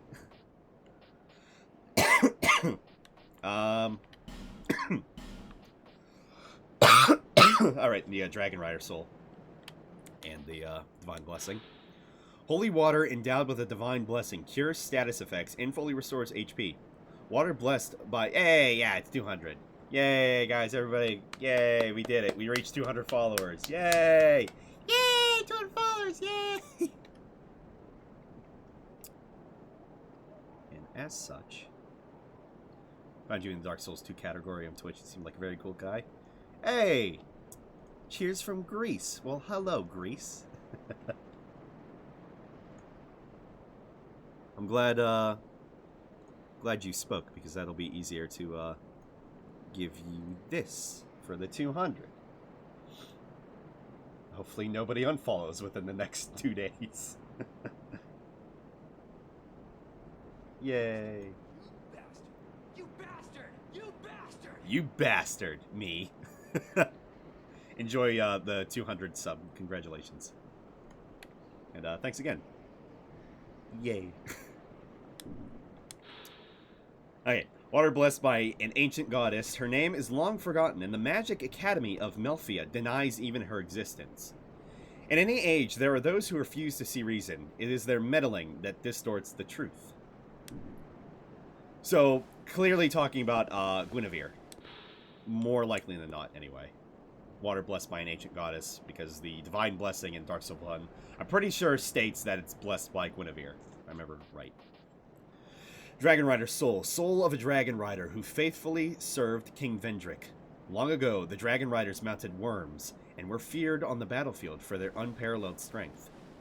Use a Dragon Rider soul to acquire numerous souls or to create something of great worth. That's debatable. If it's of great worth or not.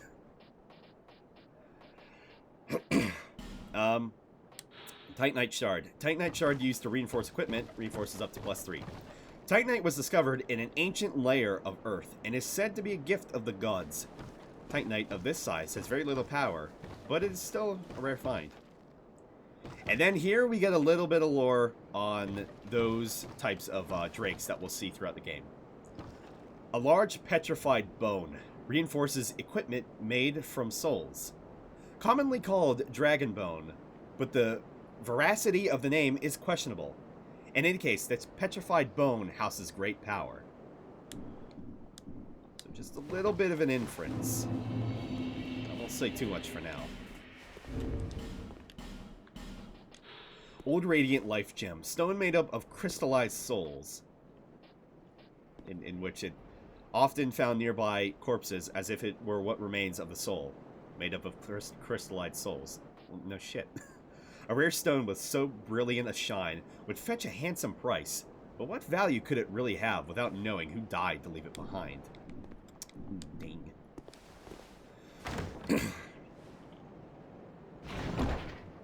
Hey, no problem. I mean, it helps me out. I get, you know, half of the $5 sub, so. But hey, good luck with the Old Iron King. And now I gotta kill the true real Ornstein. I gotta kill him, guys. It's really him. It's really him. I can't believe it. It's real Ornstein. And if anybody argues with me, you're gonna get insta-banned. Nobody. This is the real one. This is the real one. Hello, Inform Ornstein. I like that better, actually. Still, I'm a man of my word. You're banned. The old Dragon Slayer. So as opposed to lightning, clearly using dark.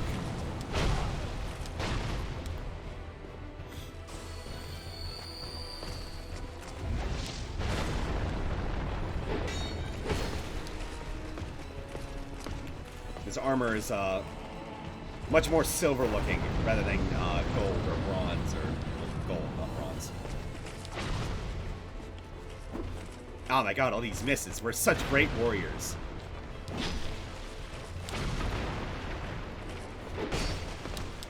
I really wish you could get a set in this game. It looks so fucking cool. The closest thing we get is the what is it? The Iron Dragon Slayer armor in Dark Souls 3.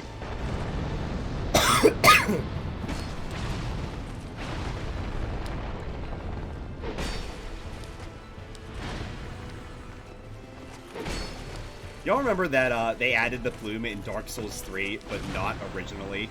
They added it in, like, the second patch. I still think about that. That's funny.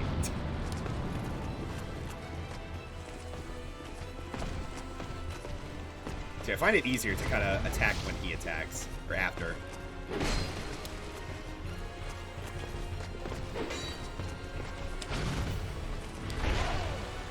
Not neat.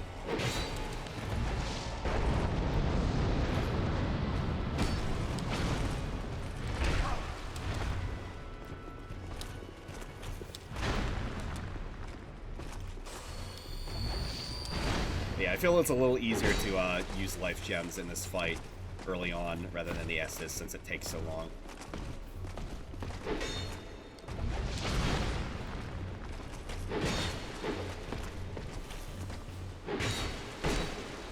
Oh, he broke.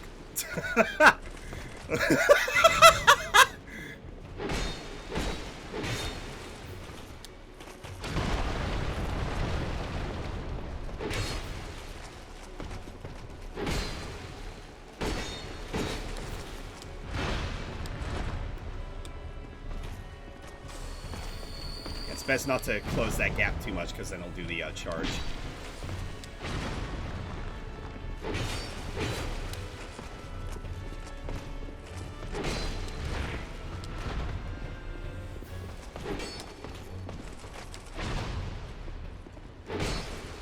At in this short range, it really sucks.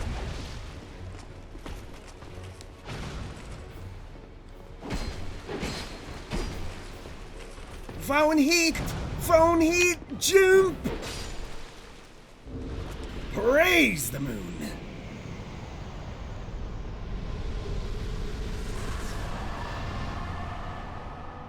Over here, always using a keyboard. Yeah, Grease Superman. I missed some stuff. Ornstein becoming a Dark Metal Lord. They truly predicted Dark Souls 3. If you're playing with a controller, you are absolutely insane. And he's still absorbed Dark Smug. Most people play with a controller. Over here, always using a keyboard. Or is insane since when? Completely useless with controllers. I only play keyboard and mouse. What a fucking hero. You agree.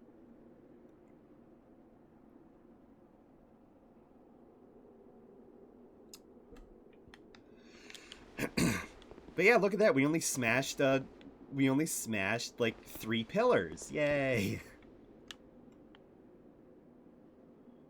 Little banners hanging around. They don't have anything on them, but little neat banners. And to keep in mind with the pews here, and you know, this is a chapel. Old Dragon Slayer's soul. Soul of the old Dragon Slayer. Slayer. The old Dragon Slayer is reminiscent of a certain knight that appears in old legends. Use the special soul of the old Dragon Slayer to acquire numerous souls or to create something of great worth. So, the only reason, if it's the Cathedral of Blue, why is there a red carpet? I'm gonna tell you what. I'm gonna tell you, just get the fuck out of my chat. Stop trying to lure on me, huh? So, considering Dark Souls 3, because before Dark Souls 3, everybody was fucking confused. Is this Ornstein? We were like, I guess. It's essentially a test for people to join the Blue Sentinels. Because otherwise, in Dark Souls 3, you can doubt me. You can doubt me, and that's fine. Lore is your opinion. But I feel the facts are there. Ornstein has to be the Stormdrake, because it talks about you cast away your armor and you become a dragon, alright? Same, goes for Dark Souls 3. Dark Souls 2, you just gain dragon armor. It's really cool, but it's really dumb. And the fact that his armor is just kind of hanging out there, and as you find his weapon too, kind of, apart from the armor, I believe it makes enough sense to say that it's the Stormdrake, because it says that, Ornstein, he left to basically follow the Nameless King, the Firstborn. And the only thing that gets confusing there is, what about Dark Souls 1? Because the lore, obviously, for Dark Souls 3 happened before Dark Souls 1, but then the gameplay is, after Dark Souls 1 and 2. So it's like, I want to say probably Executioner Smo, is an illusion as well. In Dark Souls 1 when we fight him. But it's hard to say. I don't know. I want to say he probably left. To where he left, who knows? All I can confirm is that his so-called room that has his armor in Dark Souls 1 and Anor Londo, those are scrolls. Those are not bones. It's hard to tell, but the way they are, they're scrolls. You could say he ate men as much as you want. Sure. But those are scrolls in his room. Ornstein's armor, and I can confirm because I just played it the other week. It's definitely just, there's no body. It's just laying there. And his weapon is up against the, or at least the item, the soul item, or whatever. It's up against the gate. So it's, apart from the armor. So it's like, I don't understand people that, like, try to argue that Ornstein, isn't at the very least, he did not, you know, follow, or he didn't follow the Nameless King, because there's text that says he totally did.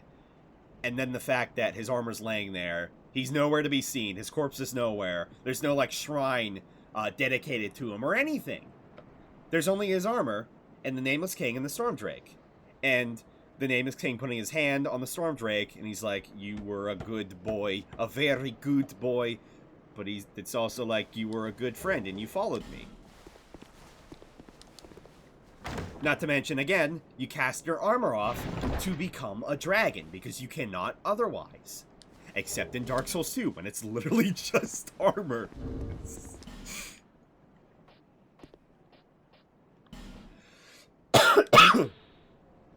Cleric's Parma, a Parma used by clerics on pilgrimage. Enchanted with a somewhat fragile blessing that allows spells to be deflected by parrying. I think this might... Yeah, I think this was the first shield, or at least, not first shield, but I think this was the first game in which you didn't have a shield, or you did have a shield in which that you could parry. Because I don't think Dark Souls 1 had that. It only had the talisman or whatever in the DLC that allowed you to deflect dark magic, what was totally hexes at the time. Unfortunately, the shield provides very little physical defense and is more of a lucky charm than a proper shield. Tower shield, which this shows up much later in the game, I just forget exactly where. A metal great shield, very heavy and requiring great strength to handle, but provides excellent defense. One requires strength to handle a great shield, but they are very stable. In battle, one must adhere to one's beliefs. One fights using shield bash instead of parrying.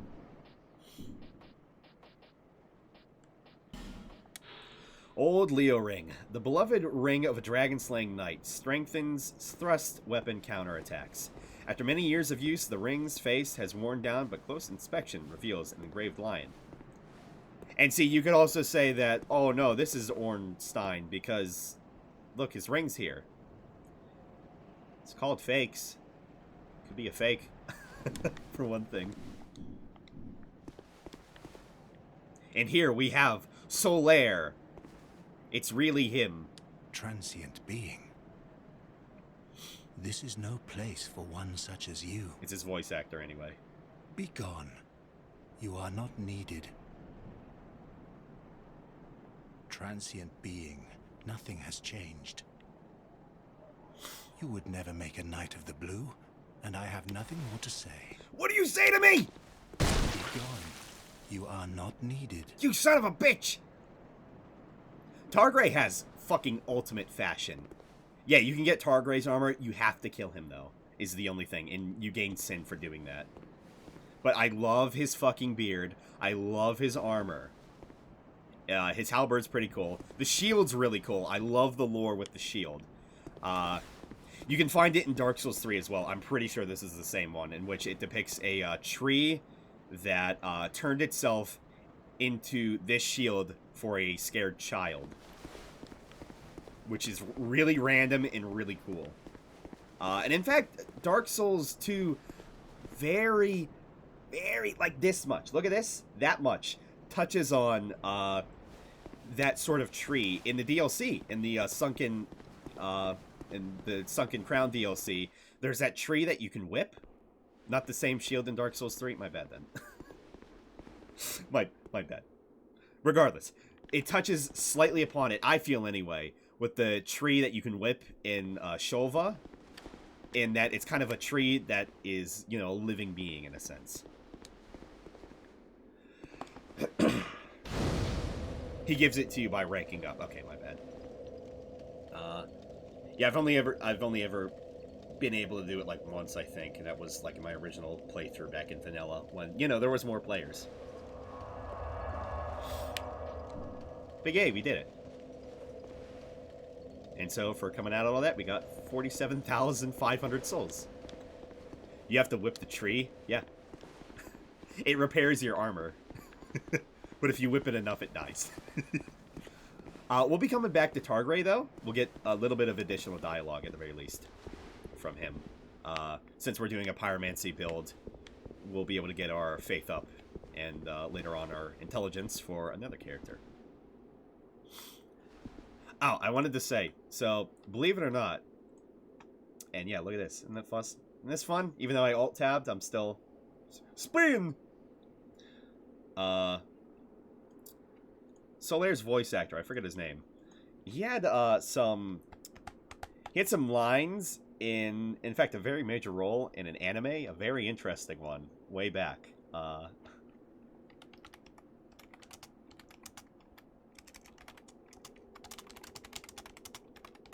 Let me find it here.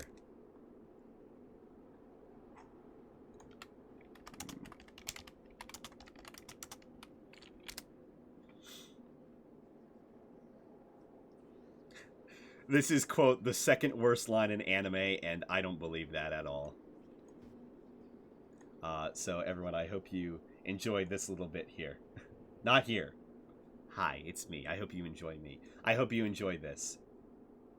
Hey, Benton, don't crap your pants if you see a vampire out there. The guy with the white hair is Solaire, by the way, and I'm not kidding. Get lost.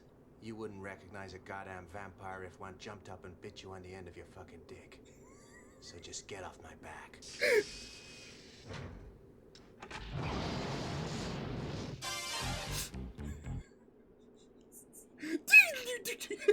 You can tell it's from the 80s or the 90s, right?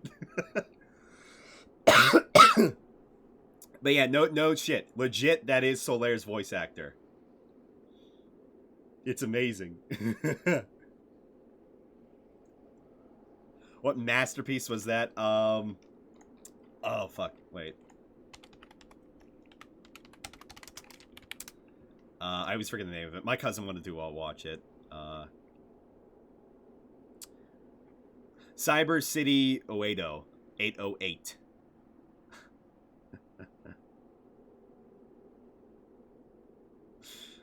Also, 1. That is a man. Crazy, I know. 2. For the record, Benton is wrong. His partner later finds a vampire and shoots it successfully before any genital mutilation.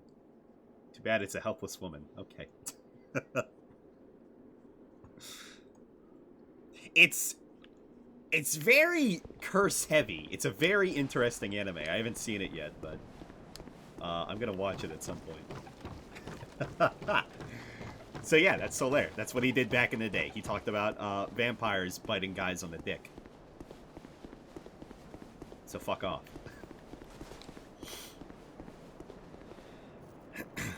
And now that we've defeated the Dragon Rider, everybody gets up and they're like, "What's going on? Hey boy, hey boy, oh boy."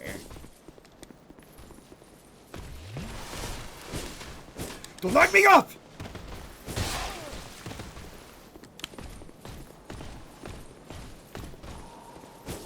Ah! Oh, he got me!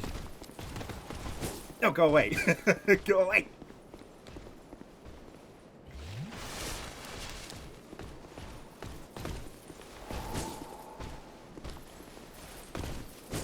Oh, come on, do the thing. No, do the thing. Yeah, that thing. There we go. Great. Look at 12 damage!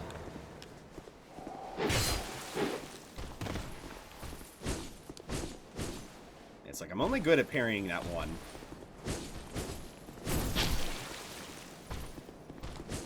And as of late, I've been fucking it up more.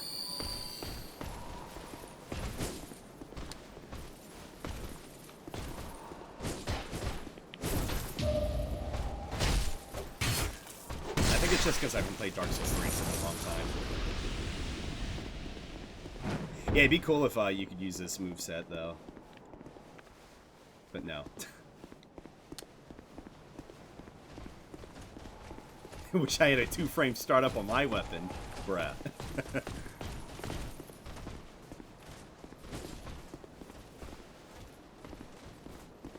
Oh, there was a mod that removed the hunch over when you lock on. I'd seen it and I was like, I think it looks worse without the hunch, actually.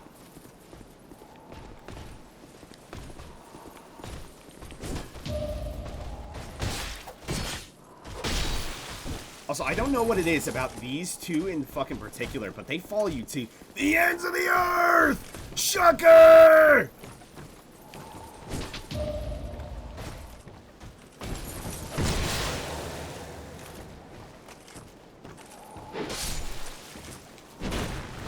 Like, they'll follow you all the way to the bonfire down there. It's stupid.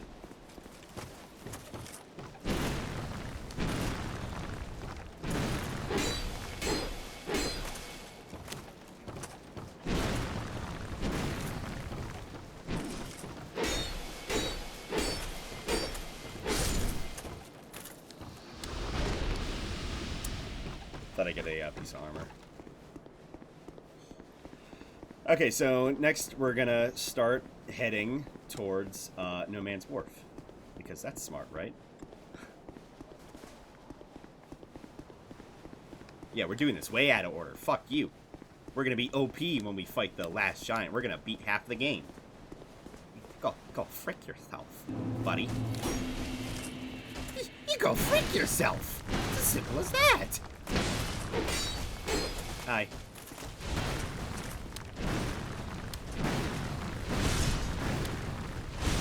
Yeah, I don't swear because I don't want my fucking mom hearing me swearing when she's, you know, right across the road. She might hear me.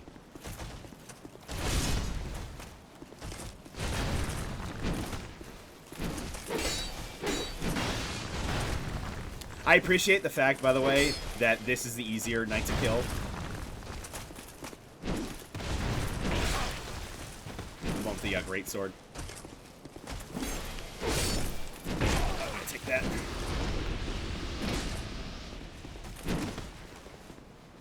Oh boy, you think he dropped a cracked eye orb?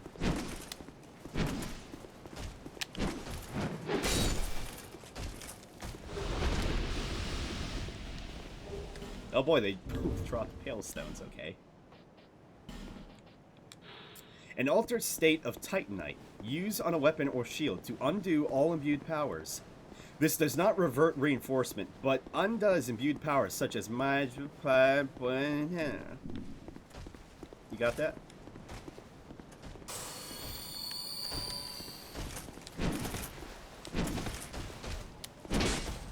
Don't you come over here.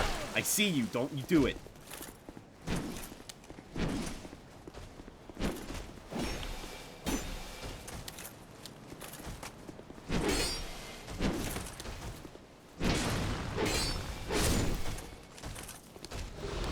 Yay.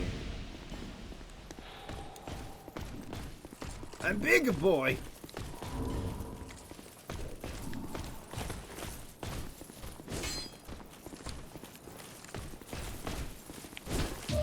It's a cool set.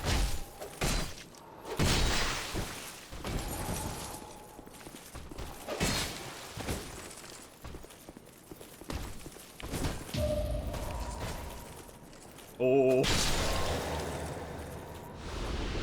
Ah, yeah, and you'll get lucky, and then they'll stay sitting. Oh, excuse me, stay sitting down. Oh my god. Gauntlets worn by Haid Knights. Whether Haid refers to a kingdom or was just a name for the land is not clear, for no records date back far enough to tell. All that is known is that the Way of Blue has its origins in Haid, and that Haid was later subsumed by the sea. Hey guys, look, I'm I'm in the Dark Souls 3 playthrough. Look at me. I'm Locomotive Breath. I'm the trailer Locomotive Breath. Fat rolling the trailer. In the shuffling madness. Locomotive Breath. For all the people who aren't normally here or are new, hi. How many of you remember the Locomotive trailer for Dark Souls 2? Because I love that trailer.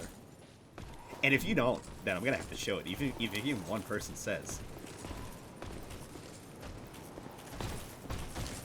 I have to show it. Because, goddamn, I love that trailer. Ah! Never seen it. It's such a good trailer.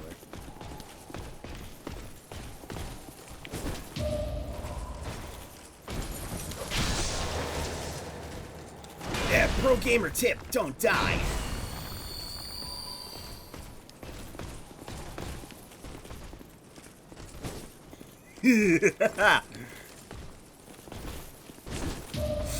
For a night ruthlessly fat rolling away from enemies, you would be fucking right.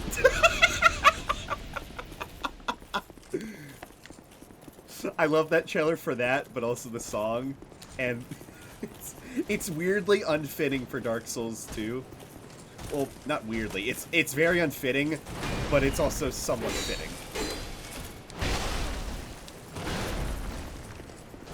It's weird that it was included and made a trailer and, you know, a public commercial on TV. I'm gonna fucking die. Move, skinny legs, move, Strelok! How are you gonna become the weeby pyromancer? You die here. Okay, let me pull it up. I love it.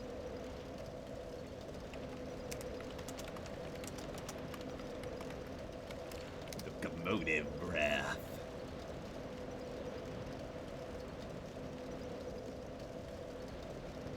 Oh wait, you can still hear the game audio. Hang on. Yeah. Everybody remember 6. Okay. Watch this. Peggy 16. You will die. That much is certain. Hard game. Death will define your journey. Hard game is hard. It will follow you, always close at hand. Your only true companion. It's hard. And Dark it will Souls is hard. change you. You will be something less than human, but more than mortal. You will become dark. Dark. You're gonna become a duck. And once the darkness has consumed the darkness. The duck. Also, yeah, only in Dark Souls 2. Dark Souls 2 in general, not just Scholar, but only in Dark Souls 2 do your animations get interrupted that way. you will become dark. Dark. And once the darkness has consumed you, darkness, your journey may truly begin. Here we go! Fat rolling! Yeah! Fat rolling the trailer.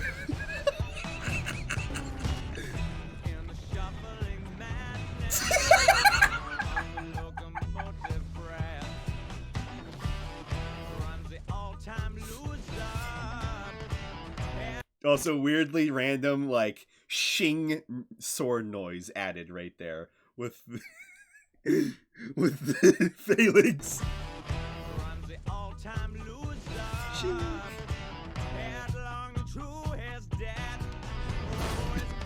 Hard game.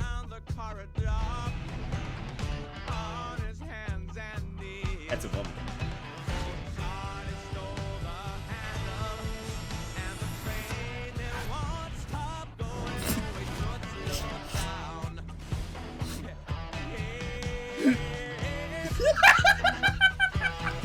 I love that one the most.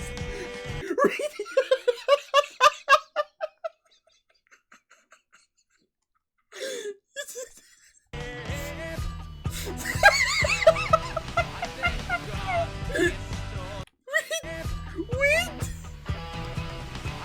He's blocking with his sword!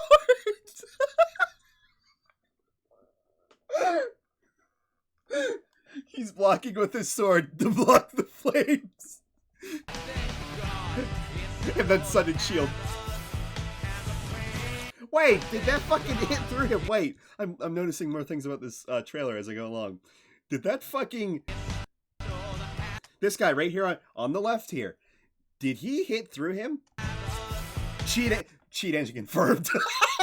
Cheat engine confirmed! What the fuck? That totally hit through him. Totally whipped him.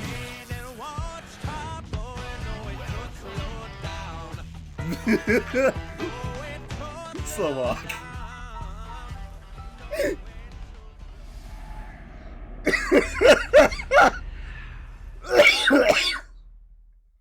Oh my god. I fucking love that trailer.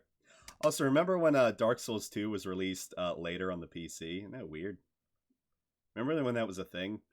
They were like, we need to get the port right. And it wasn't that bad. Fat Roll Beyond Death. Oh my god. Oh, you know, oh, now you can see why I love this trailer so much. Fat Roll the trailer. Curse of the Duck! Curse of the Duck! Wait, we gotta watch one more. Wait, we gotta watch two more.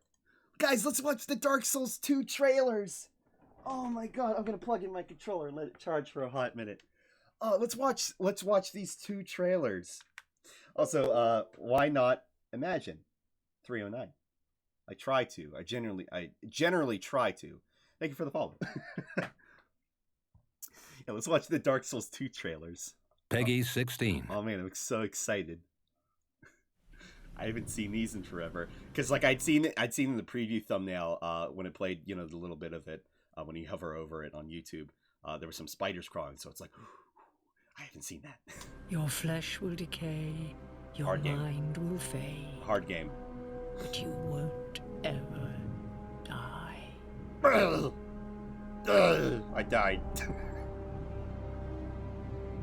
Hard game is dark. Speedor! Look out for Speedor in the forest! Is still nascent within you. Oh yes, Dark Diver Grandal. Okay, guys, listen very carefully. He's the reason why I make fun of Dark as Duck. Listen to him say the duck. Okay, listen. The dark. The duck. Is still nascent within you. The duck. The dark is still nascent within you. The duck! My god! It's a Haid Knight! What's the lore here? Why is there a Haid Knight here? What's the lore?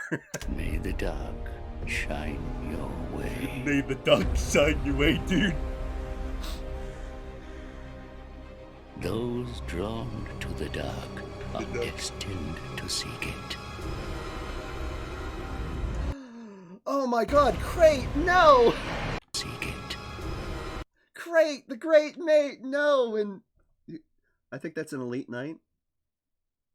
I think. That guy to the right there. But oh no, Crate, the Great Mate! At least the Haid Knight was kept, yeah, in the fucking forest. They kept it in the trailer. And the fucking spider. By the way, I feel Dark Souls 2's tutorial would have been much better than Things Betwixt if it was that starting area with the lake. Like, imagine that. Imagine fighting on that, like, lake with that, you know, big old tree and then the moon, you know, goes red. Blood moon, baby, oh yeah.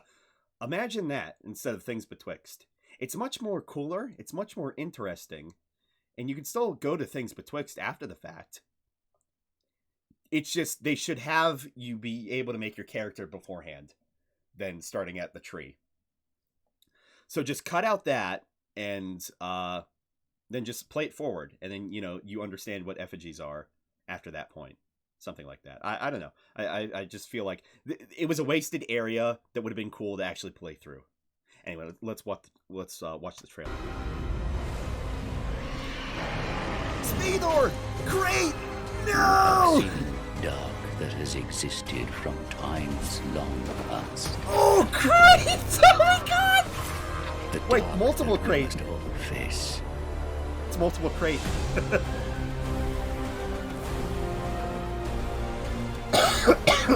Multiple Mirror Knights.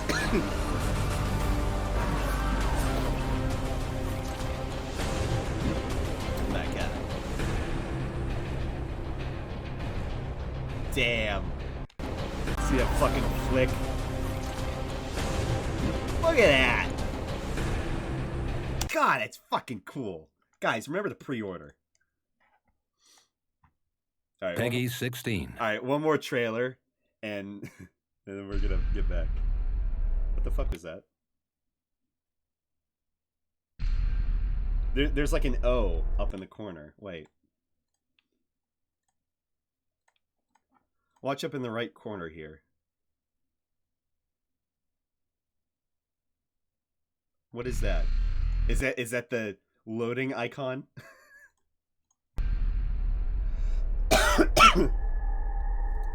So here's the one we were talking about the other week with the mannequin mask got replaced, but originally it was this here. But because of copyright infringement, it looked too similar to the Naruto masks. I'm not sure. I'm not sure exactly which ones, but it looked too similar, so they had to cut it. But again, I bring up Stade McMuffin mentioned this. He's the guy working on the Dark Souls 2 mod. But he mentioned that, and I thought about it, I was like, yeah, that's true. Dark Souls 2's whole, like, push for its trailers and everything, and its advertising, was with that mask. And then they cut it. And even still, when you look up Dark Souls 2 on, like, Google Images, that mask still pops up. You know, with, like, a Dark Souls 2 logo or whatever. And we have this like Lotus Garden. It's like, is he cosplaying? The undead. Forever. Look at this shit. This would have been infinitely cooler than the Iron Keep we got, because you know this is Iron Keep. Look at this. All the fucking mannequins around here. That fucking statue over there spewing lava. You're just, the ground is just seething under you. Oh my god. I would come. I would fucking come, guys. Forever without hope. Forever without light.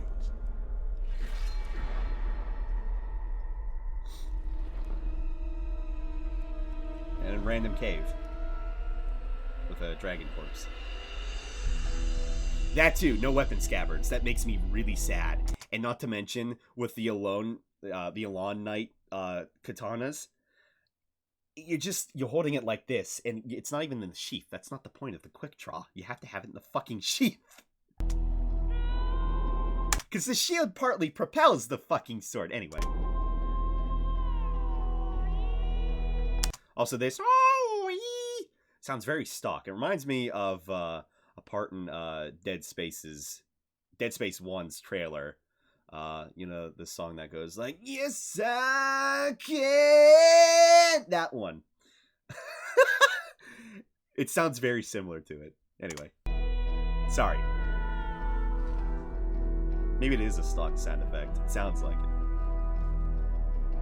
And then what the fuck is that? What the fuck is this? In which we get to go through a dragon mouth in a cave. And then Dragon Airy, or the area before it, beforehand. And then there's the Mannequin Knight. And then, what is that?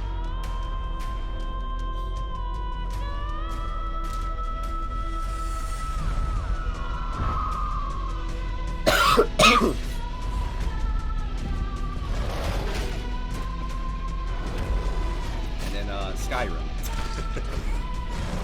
Oh, look at that. And it's like a calamite. It has an eye in the center of its head.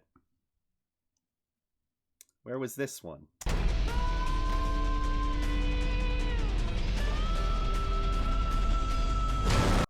And also, I think it's Resignation in Dark Souls 3, the gesture, came from this. So that's neat too.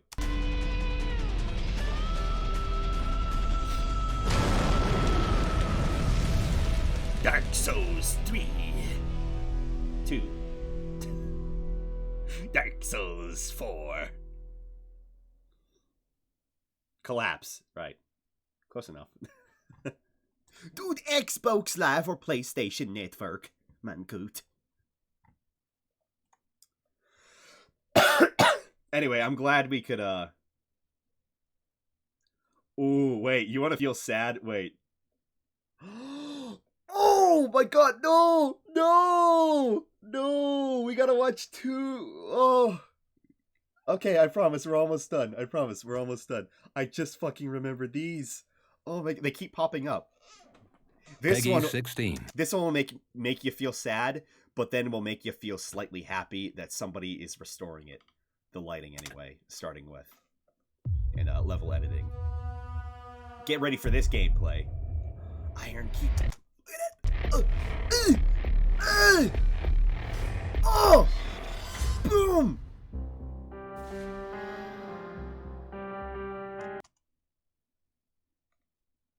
Oh, right, that's in the fortress. Actually, where is that? It somewhat looks like fortress. Forest. It also, actually no, that's the Lost Bastille.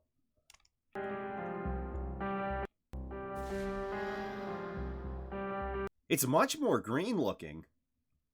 Damn. Ah! Oh, and then you come! And then you fucking come! That lighting! That stance!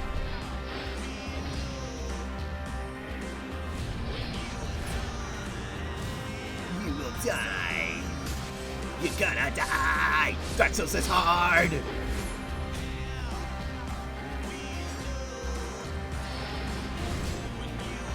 Oh, and that's the Pursuer Greatsword.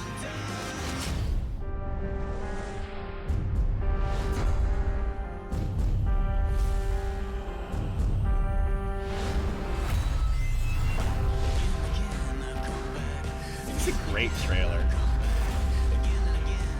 Downgrades all over the shop.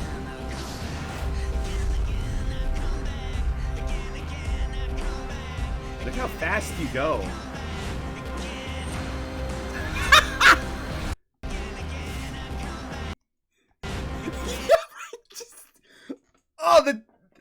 This fucking wooden door!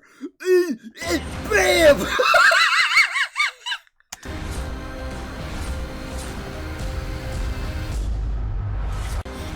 Was that Turtle Knight seriously sneaking up behind the player?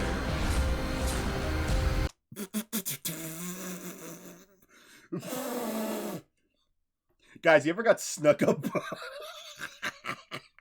You ever got snuck up behind by a Turtle Knight? You know, the guys in like some of the heaviest armor in the fucking game.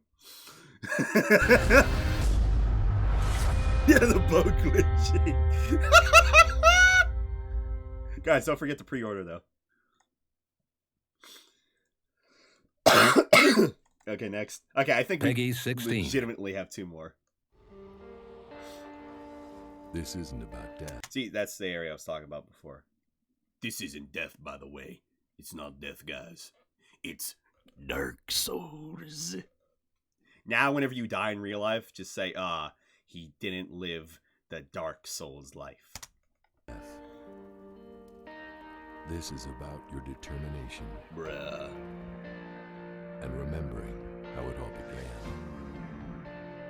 This is about your will to keep going. Will to keep going. Not giving up. Don't when give it up. Feels like all is lost. He's gonna do it. Gathering all you have. He's gonna do it. Oh, he and did overcoming it. the impossible. Symbol signified he did it. This is about your sacrifice for greatness. This is all Dark Souls 1 footage. And we're halfway through the fucking thing, and it says Dark Souls 2. Oh my god, we're halfway through. We got to it. We did it. And the desire. I think you can see the downgrades already. Within you. Yeah, that's downgraded. They say you can. That's downgraded. You can do what they say you can't do. Carrying 2 great axes. My god. Yeah, this what? Isn't about death. It's not about death, guys. This is about what you learn from death. Oh, I just buffed the weapon. I went online and they told me to buff the fire weapon to fight the fire dragon, guys. That's what you learn. Don't do it again. Oh, ooh, damn. This is about doing. It's not even power stancing. What you were meant to do.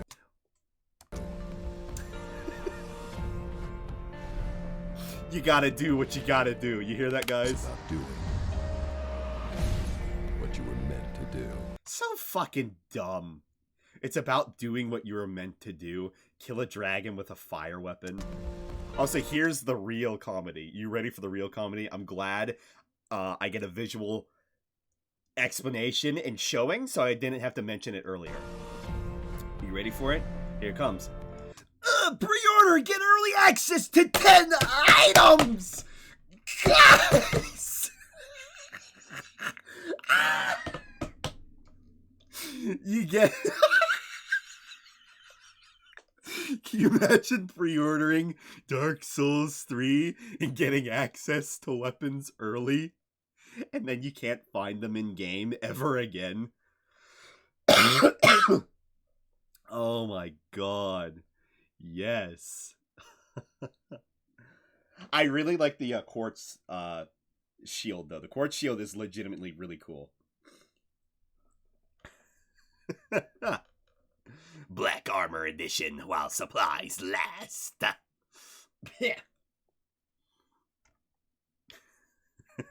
Ready to serve the dragon a meal. Oh, is that... Wait, that was it. Yeah, that was it. Are we going to end on that? Wait, hang on. We can't end on that. That can't be the last one. I swear, I thought I saw another one. Wait. Yeah, wait. No, it has to be. There, I say, yeah. Aching bones! Right? Yeah. Yeah, this is... Okay, this is the last one. Despair. Fuck. Okay, this one's a minute. Okay, I promise. We're almost done. We're almost done. Actual second to last Peggy one. 16. Actual second to last one. This one's called Despair. Dark Souls 2 is a hard game.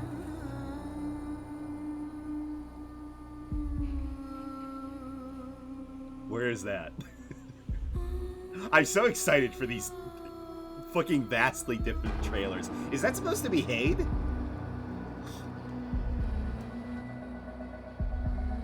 Yeah, look at the fucking light. Look at that lighting!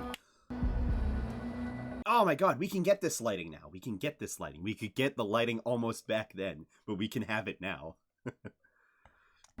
Oh, yes, keep, look at that! Oh! Seaman Coom!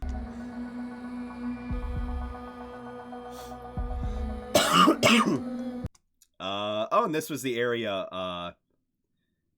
that you do in the memories, but it's like slightly older looking.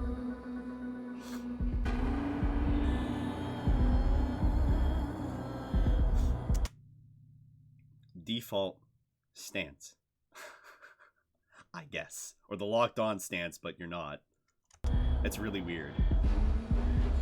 And see, there's the default walk. And what is that? That is different. That, like, slope upwards?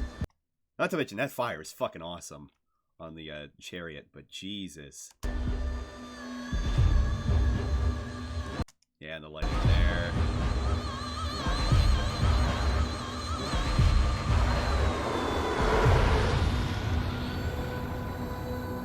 Dark Souls 2 Despair. Man god. No way. Despair, guys. Alright, finally. The last one. Aching Bones trailer. Tokyo Game Show Peggy 2013. Oh, shit. If you get a song with this one. Ooh, good frame rate. Do you see that?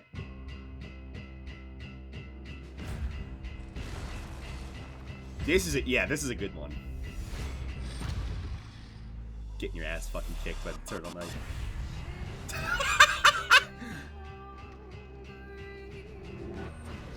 Hey! That's fucking cheating. You can't cast pyromancies with a stave. What the hell? I wish we could, because that's cool. I wish we could. That looked great, though. Also, remember when this armor set, Falcon's, was a starting armor? And remember when it was going to be in Dark Souls 3, but then it was cut content because fuck you? Can you imagine if we got the Vargirian armor, the Viking armor from the guys in the wharf, but we didn't get this? Hexer NPC and Copes still shoots pyres from his staff. Except for him. Yeah, except for him, because he's a fucking cheater. He's a fucking hacker. Which I hate. I just want to shoot with... Come on!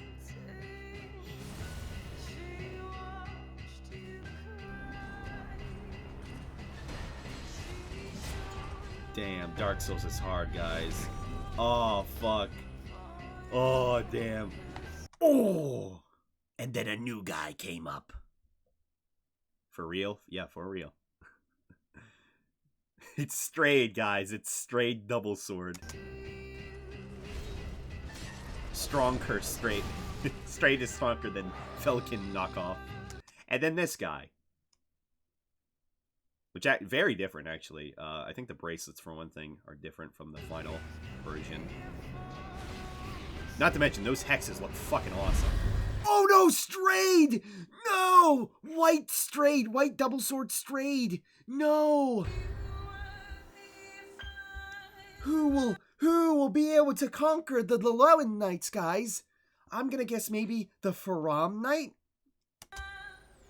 Or something worse. Also, I like how this never meant anything. This never accounted for anything. This thing right here. It's like, what even is it? Go. Beyond. Fat rolling. Oh wait, it's the cleric guy, isn't it? It's the cleric guy. Oh, it's him. It's really him. It's the Drake guy. Part of the sect. Oh! Oh, he's casted miracles. Oh, that looks great. Oh, right in his face. Oh!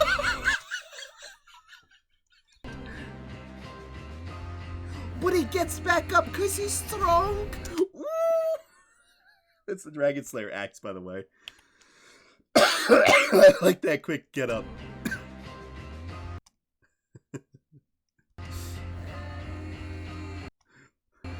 Boom! Damn, pick 'em up.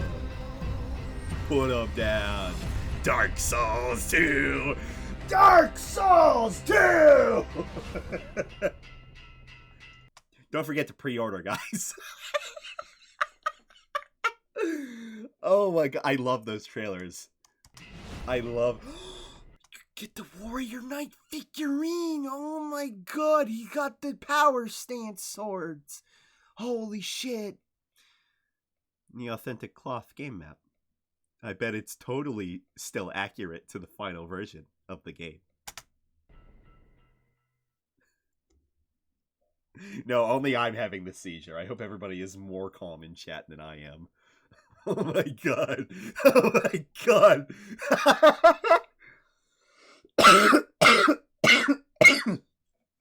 Oh, that excites me so much. Oh, holy shit. Was that the congregation boss? Kind of. A little bit. Hi, Timpesto. I hope you're doing well. You've even woken me up. I'm sorry. I'm sorry. I guess you fell asleep watching Red.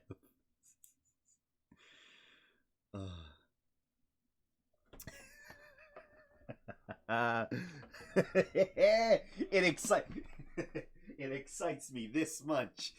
Yeah.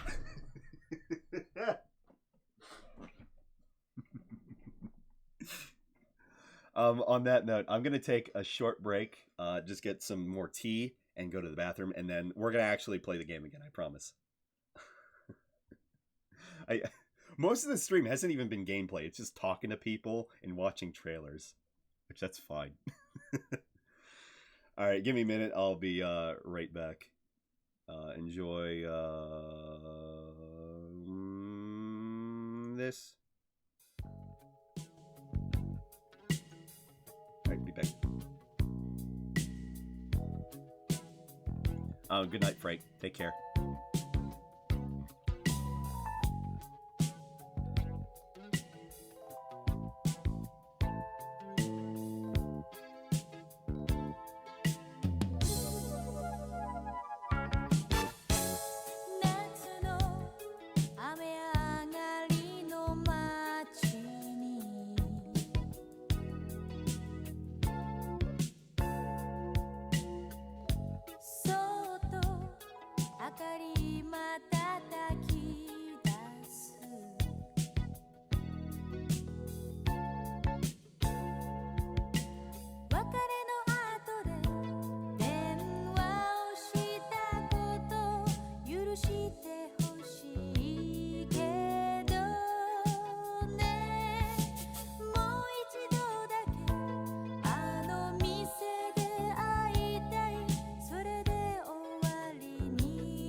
Alright, I'm back.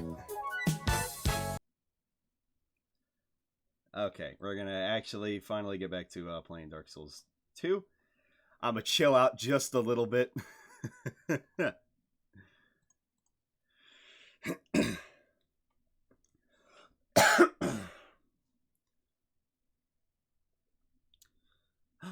Ah, Makuta. Oh, my East Coast bro. It's 10:39 right now. PM.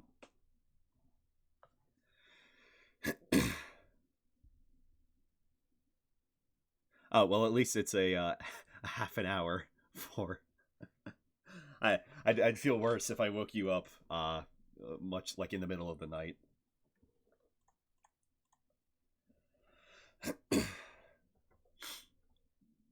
Oh, and I was thinking, the only thing that could make those trailers better if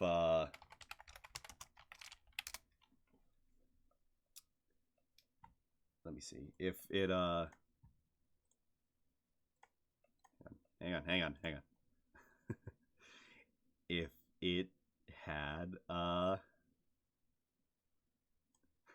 the only thing that could make those trailers better is if it used this song here.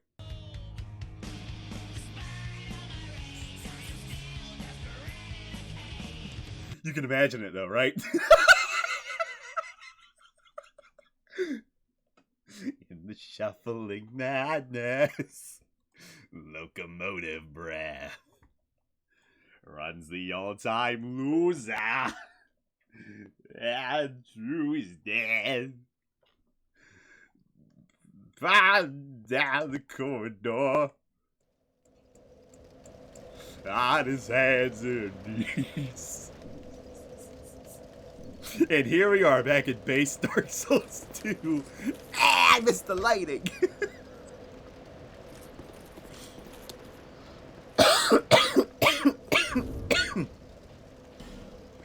Alright. Okay. We're gonna move on. Okay, and then we're gonna go into a rock. A rock and a building. It's not metal enough to fight a dragon with fire. Oh, or are we gonna use frostbite?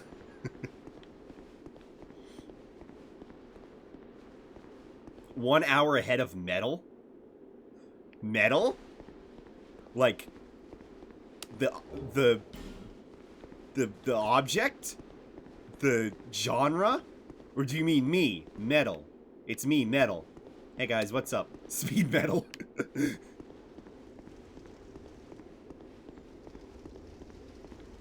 All those trailers made me legitimately excited to for playing this. I'm ready to go beyond death. Guys, are you ready to go beyond death? Despite all my rage, I am still just a rat in a cage. Guys, that can be locomotive breath too. In the shuffling madness, locomotive breath runs the all-time loser. I need to calm down.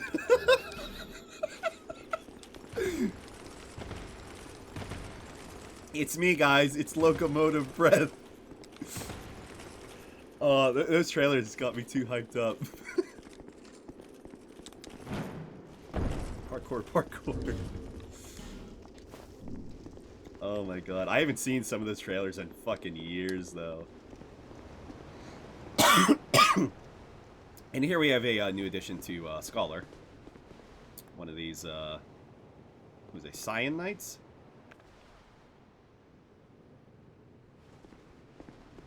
And they just stand guard in certain areas. They act kind of like Black Knights, but more passive. But they're fucking worse. And you kill them in one hit.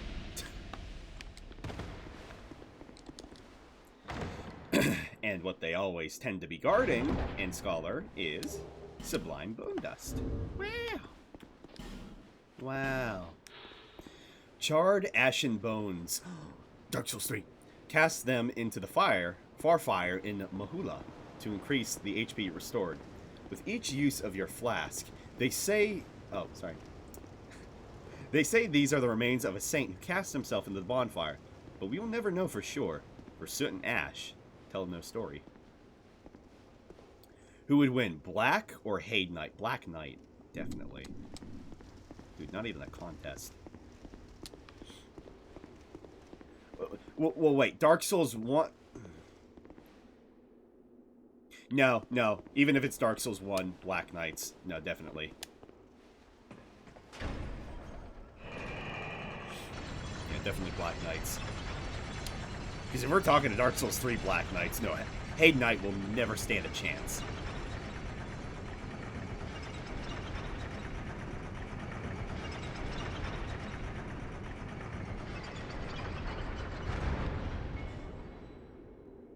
I always like this little elevator here. And the lighting is pretty cool down here as well. And then it's just a giant fucking tower. And what you can assume at this point, we're just under the ocean. But then No Man's Wharf happens, and then we're on some docks on the coast. So, fuck you. Haid Knights are better at killing experienced players. Yeah, but Dark Souls 3 Black Knights. Think about the one in the Untended Braves with the Great Axe, and say that again.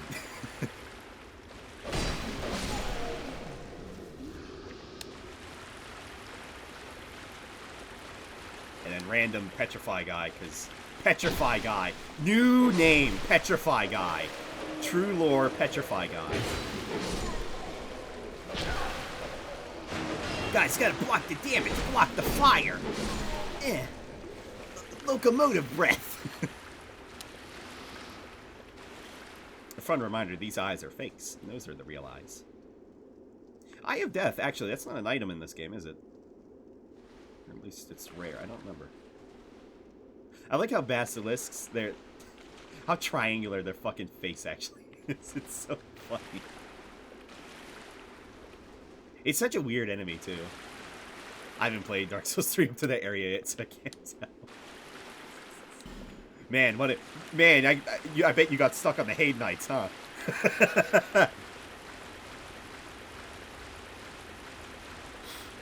Man, got stuck on the Haid Knights, still can't even play Dark Souls 3.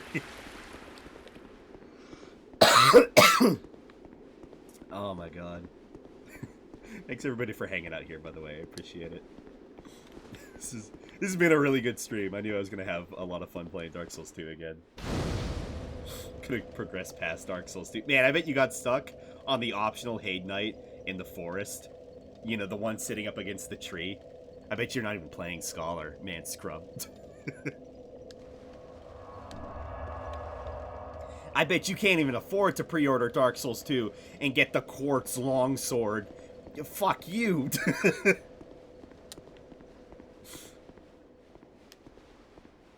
And here we have a little cave. Wow, look at the cave. Doing circles in Shaded Woods for about 10 minutes now. When do I break my keyboard? Follow along the wall. Follow along the wall. Real swords have quartz. My god. Nano Freak, welcome. Thanks for spitting those quartz facts.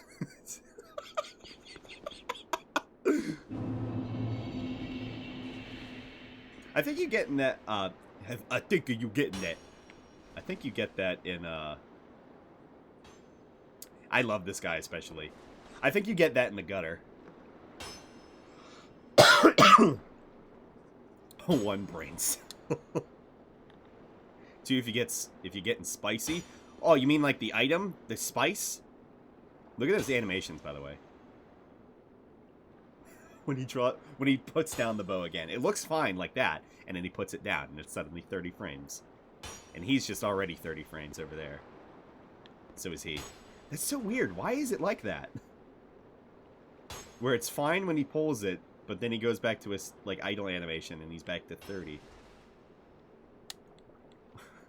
Russian turrets. Anyway, so we have a boat over here. It's a little fun boat. Yep. It's got cages on it.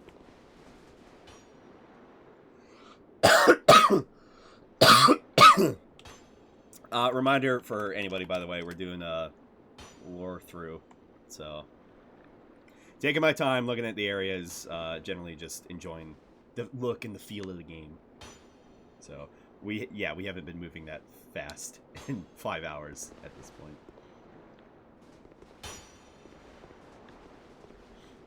Get some of the crashed boats here.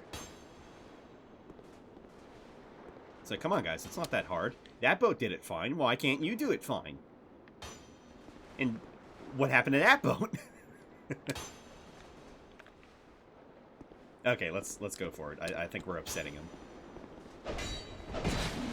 Oh, wait, I can use the scimitar again. Right.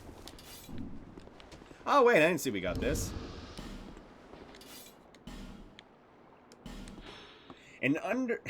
Oh, I thought it said underrated. An undated halberd, wielded by a warrior from a time so ancient that there exists no record of his endeavors. Has extremely low durability. Sometimes, just as a thing falls to pieces, it unleashes the last flash of great power. The last flash, not it. The. Spin! And that's why I hate all halberds in Dark Souls 2, because all they do is spin! And it's just the worst. Not to mention this. Who the fuck would ever do that? Not to mention, who would ever wield a halberd one-handed? It's utter madness. It's a locomotive breath. Oh my god. I think these are torches you can light up, but I feel like there's not much of a point. Oh yeah, and then random dog.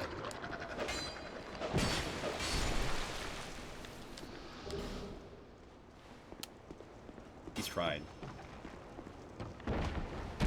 Ow.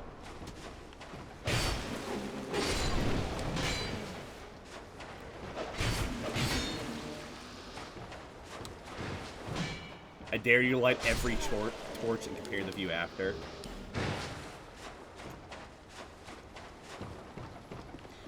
Tell you what, donate a little dollary dues, or sub, and I'll think about it.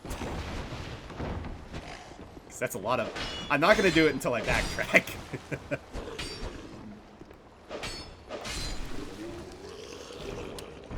Oh boy, we got the sword. I think Cyan Halberd does no spin. Man, then it must be the best halberd in the fucking game. Straight sword wielded by Varangians. Not Vargarians, Varangians. And engraved with a skull. A former king launched a campaign to capture these terrors of the high seas. But rather than imprison them, force them into hard labor at no man's wharf. The king, racked with fear and suspicion, began to see the progenitor of the curse in anything and everything. During his reign, sorcerers in particular suffered dreadful prosecution. I don't have any dollars in Mother Russia. Do you have and bit? Yeah, really looking at it, I kind of like the design. There's like a little bit of a skull on it. You know, a very flat-looking skull. The sword is dirty as shit. Not that one, thanks.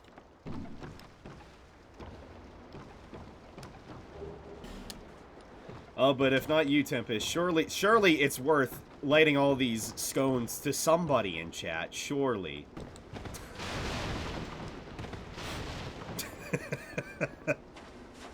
Sorry.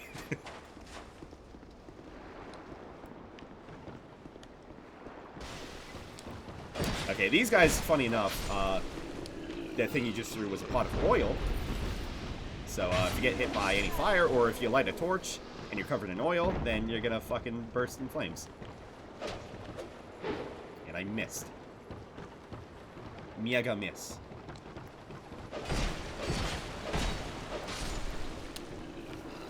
Oh yeah? Well, neither did I, probably. I think I fucking forgot. Bradley of the Old Guard, Okay, see, you can see he's a hacker because his name's way too fucking long, so we're not going to summon him. He's probably going to give me a dragon body permanently and hit me with a 1 HP dagger. Fucking hackers.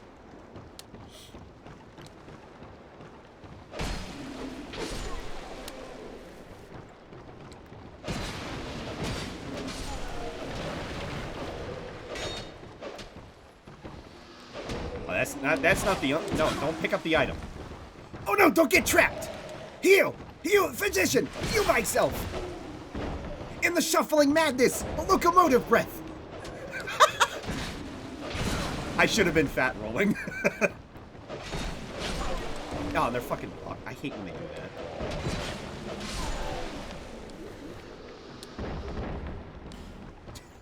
that. You big evil table.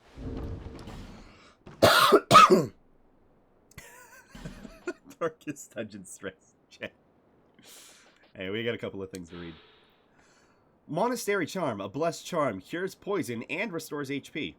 Many such charms were blessed in reconstructed ancient ceremonies carried out in the monastery of Lindelt, now known as the New Home of Miracles. Though it may lack the power of an original, in circumstances dire enough, an imitation can be quite enough.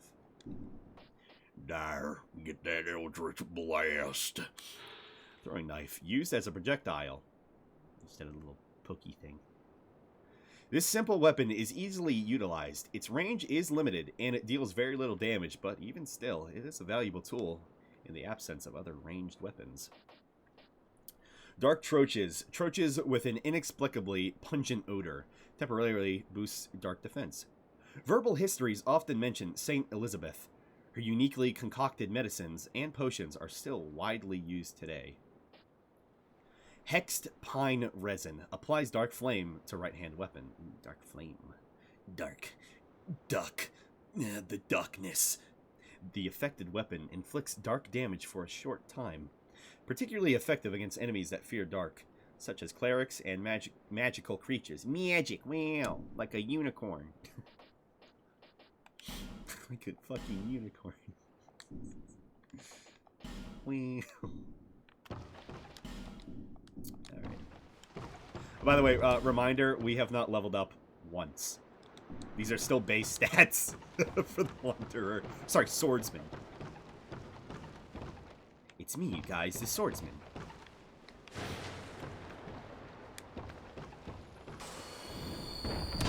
Ah! I was looking at chat! This guy must be a hacker, too. He's stream sniping. Yay, I knew I was going to get the helm. Helmet worn by Varangians that terrorized nearby seas. The coastline... Do you mind? The coastline stretches far in northern Drangleic. Beyond this northern sea is an unexplored continent, said to be the home of things inhuman.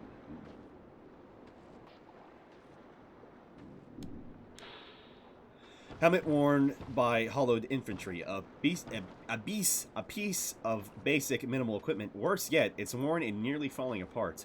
Not recommended unless your options are spent. So this is 20 durability, but this is 40. Brett. Mallow is virtuous.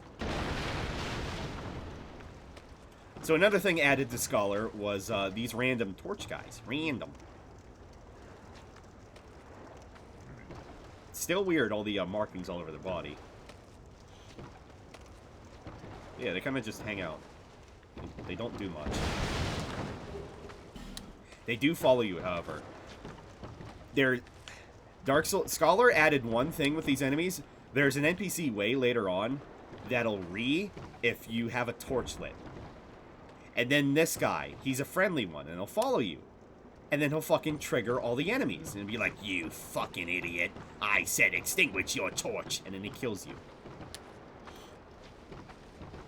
So that's why I don't really like these guys. Prisoner's gloves. Oh, does that add luck? Rags worn by imprisoned hollows. This appears to have been worn on the arms. Yeah. Judging by its looks and apparent virtues, this really is no more than a tattered scrap of cloth. It still carries the stench of a hollow. I thought he gave you luck. Oh, wait, is that the chest piece that gives you luck? He's placed here to help with the enemies above. Oh, that would make sense. Oh. I still fucking hate him, though. Because it's a red herring. It's like, yeah, look, these guys are helpful. These enemies that follow you around. But then, in the place, it's like up to the point where it's like, yeah, these enemies are nice. Wow, nice miss. And then it fucks you over with an NPC because he's like, put that torch away, how dare you? And it's like, but it was the hollow. It was the hollow, blue man. It was the hollow, you milfinito. Guys, it's her. It's really her. Oh man. Quick, somebody make a clip of there was a clip when I last played Dark Souls 2, good god. 3 years ago. And I was like, yeah, get all Lucatiel with her lizard face. Yeah, get all up in that lizard puss. Then I ran away. Anyway, here's Lucatiel. She's pretty great. What is it? I don't know you, and you don't know me. Things are better that way. Hi.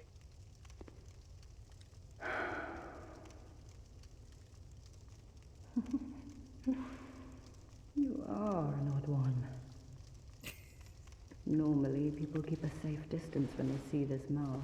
Hat. But you... I'm called Lucatiel. From the land of Mira to the far east. I never understood across that the little mountains. bit right there on the boot. It's weird. They say Drang Lake brims with powerful souls.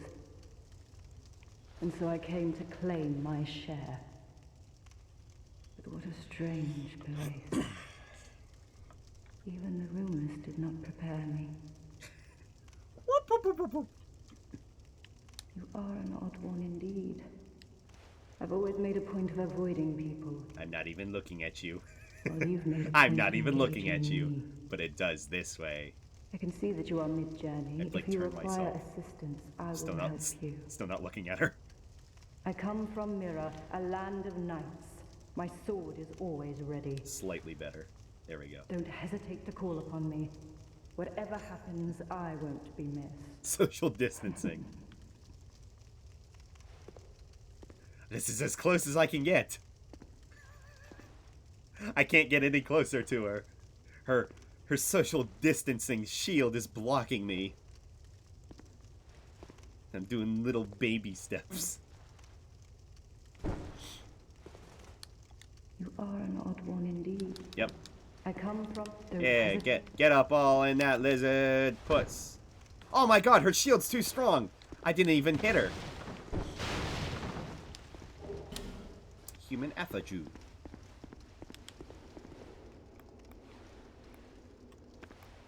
Touch his butt. I'm a social distance up in his butt. No, let me social distance your ass! Great.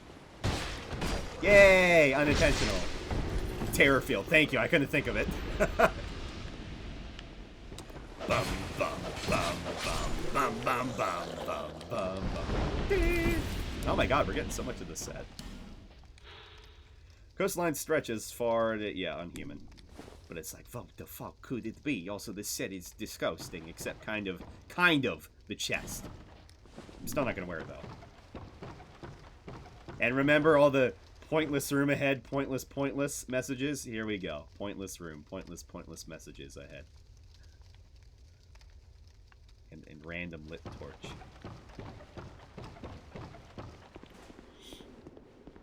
And pot of oil. And dog! Yeah, block him with the scimitar. Locomotive breath.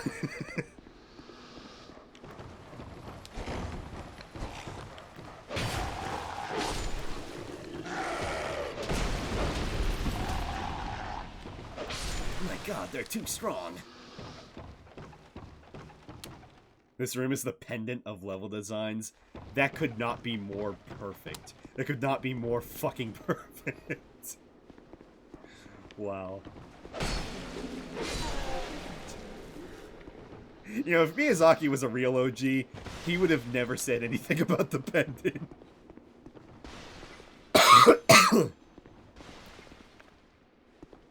Okay, let me use one of these, actually. Yay! Wow, them dogs are fucking up with their frame rate, and I'm not even that far away. If Miyazaki can do things, let my boy Gene do this. He's pretty good. Spin! Probably shouldn't do that. On the verge of having this break.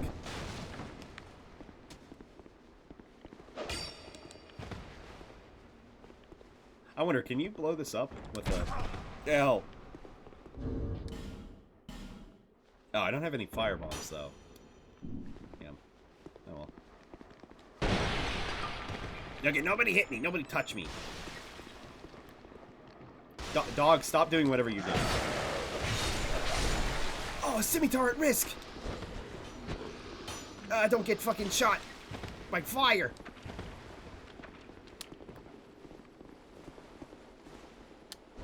They're doing it. They're really doing it. Oh, God! Too strong. Too strong. Oh, God. Oh, fuck. Oh, shit. Oh, shit. Oh! Oh!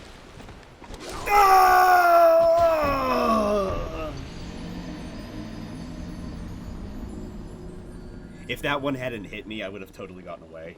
Damn. It's the Phoenix Parma. Well, that's death number 2 out of 3 million. Okay, the important thing is not to die, because if we die and I lose 50 billion souls, I'm gonna re...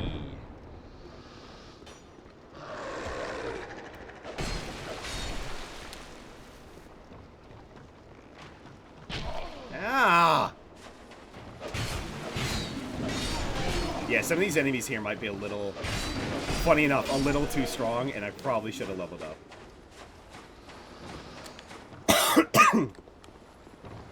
Which, that's very funny to say. These enemies are too strong. It's no man's world.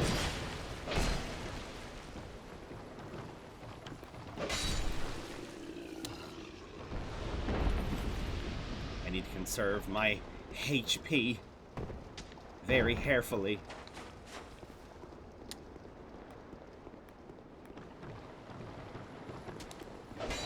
Oh! Oh!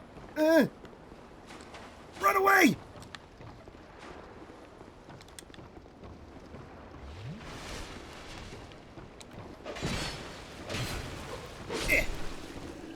Yeah, the combos they can do are really crazy.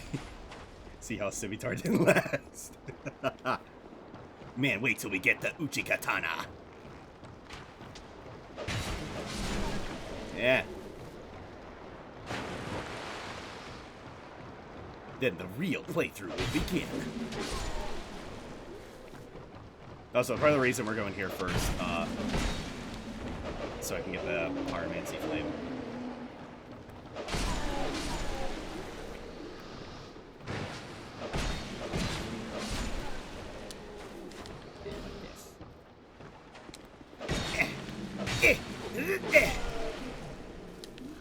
They can stay over there, that's fine. Need my smoles. I want to at least get the shortcut. I mean, that's a minimum, but the maximum is actually, you know, going through the area. I got my smoles. Okay, you know what? I'm gonna save that for a hot minute, and I'm gonna let all these enemies come on through and just butter me up. Like a bale of biscuits! Drink!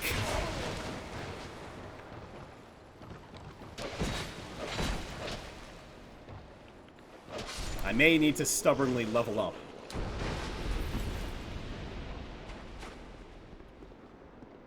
Hitting floors and walls doesn't help. No, it does not, believe it or not. when every fucking move hits the goddamn floor. Does not help. Also this. Reminder. Your character never blinks. In the game of Dark Souls 2. Just a reminder. In the shuffling madness. Locomotive, bruh. Runs the old time loser. All untrue is bruh. Comfy hole. Babe's hole. Comfy hole, babe's hole. There's too many enemies in this area. There's too many enemies in Dark Souls 2. Ah, an average complaint. Alright, we're gonna save that for a hot minute, because, oh, hi. Right. Slap you back. Because the real thing, the real excitement is these guys. I'm gonna teach... Guys, I'm here with my facts guide. I'm gonna teach you a new trick. Here we go. On how to fucking die. Oh, God! Quick, eat anything. Literally anything. Take this. The most unoriginal thing said in this stream so far. Too many enemies. Let me try again, hang on. Okay, I'm here with my facts guide, everybody. I'm gonna teach you a secret trick. Here comes the secret trick. You ready? Here it comes, the secret trick. You can parry these guys, and it's absolutely hilarious. Parry souls, parry. Scholar the first parry. That's it.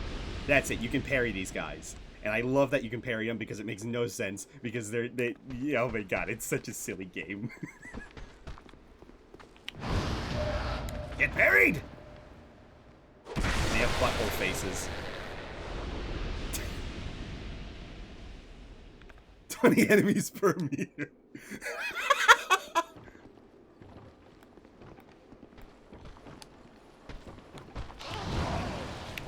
Oh no, I'm gonna blood.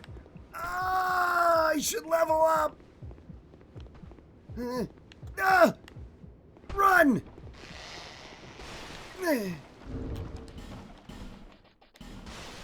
Alright, we're heading back. We're gonna level up. We're gonna be good. We have 60,000 souls. I'd rather not lose that. Fine, stubbornness, you win. To be fair, I don't think I've ever actually gone through this area this stubbornly before. I usually go back to Forest of the Fallen Giants before I fucking go here. But we need that flame, goddammit!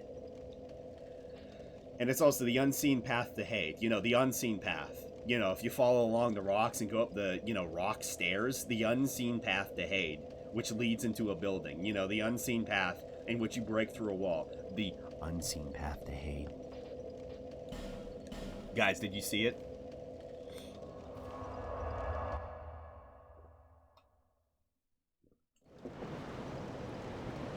At least you have 2+1 weapons. That... Nope. It hardly helps. At this point. Man, what if the best part is, like, I still have that key? He's still just hanging around. It's like, damn, should have crawled through the window. My god. And see, since we bought some stuff from Maulin earlier, he actually sits in a chair now. I've stocked some new things, and I thought that you might be interested. They've been selling rather well, and I may step up operations. First streamer I've seen parrying those black enemies. I'm surprising even myself, to be honest. I told you I was gonna.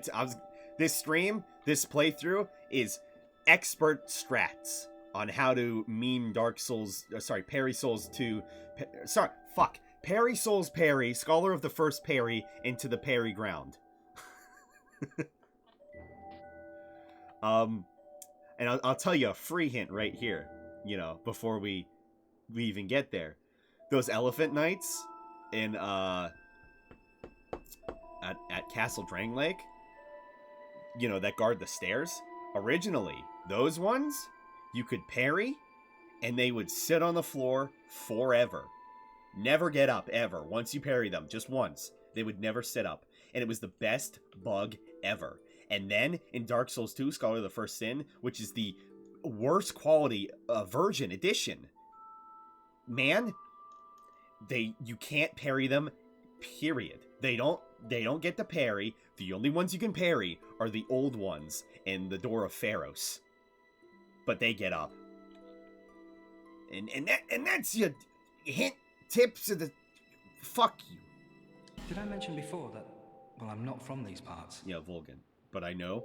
I was on a journey, and somehow ended up here. If you want to lie to me, you can leave. The desolation here was disenchanting at first, but over time, things started to turn my way.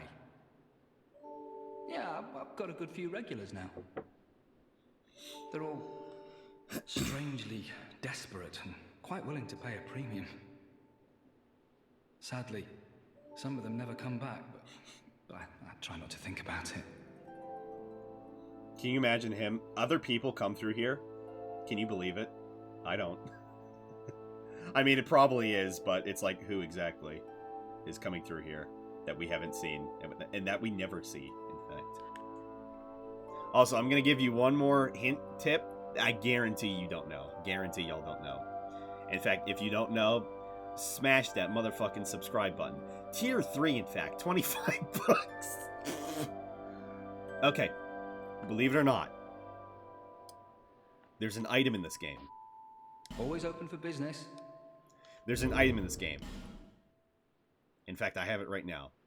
And you can actually use it to invade other people's worlds. And you can steal their humanity. Not actually, it's just kind of given to you once you kill them, but oh man. Right? That's a good tip, huh? Am I just patches? Am I patches? That's a good tip, eh? Forget to buy something? Have you seen that warrior lugging that giant blue sword about? Not yet. I'm no expert, but that appears to be a fine specimen. The monstrous thing has a peculiar design, quite unlike anything found in Volgan. If you should speak to him, would you ask him if he won't sell it? We'll go see that fellow in a minute. I'd have to take another look, but I'm confident I could offer quite a price. Quite a price, mate. I considered returning to my homeland, but I've decided to stay a while longer. And it's all thanks to me. I've started to turn a handsome profit now, and I can't bear to give it up. The joke there that he laughed is because he said bear.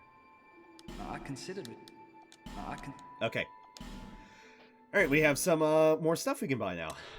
Elite Knight Helm. Helmet made of Braden steel. Provides sturdy defense, making it an old-time favorite of Elite Knights. Braden steel is widely used in Drangleic. This fine alloy is made from ores mined in the Kingdom. And same thing for all of these. And then one of my favorite sets, Royal Soldier Helm.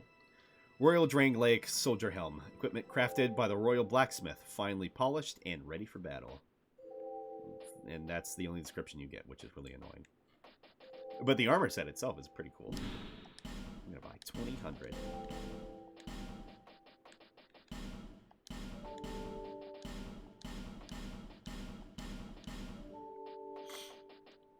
Hopefully that should be enough. Thanks very much. Do come again. I think that might be enough for him to become a self-centered asshole. I might need to buy... Yeah. Yeah. Bruh. Might need to buy, like, one more thing.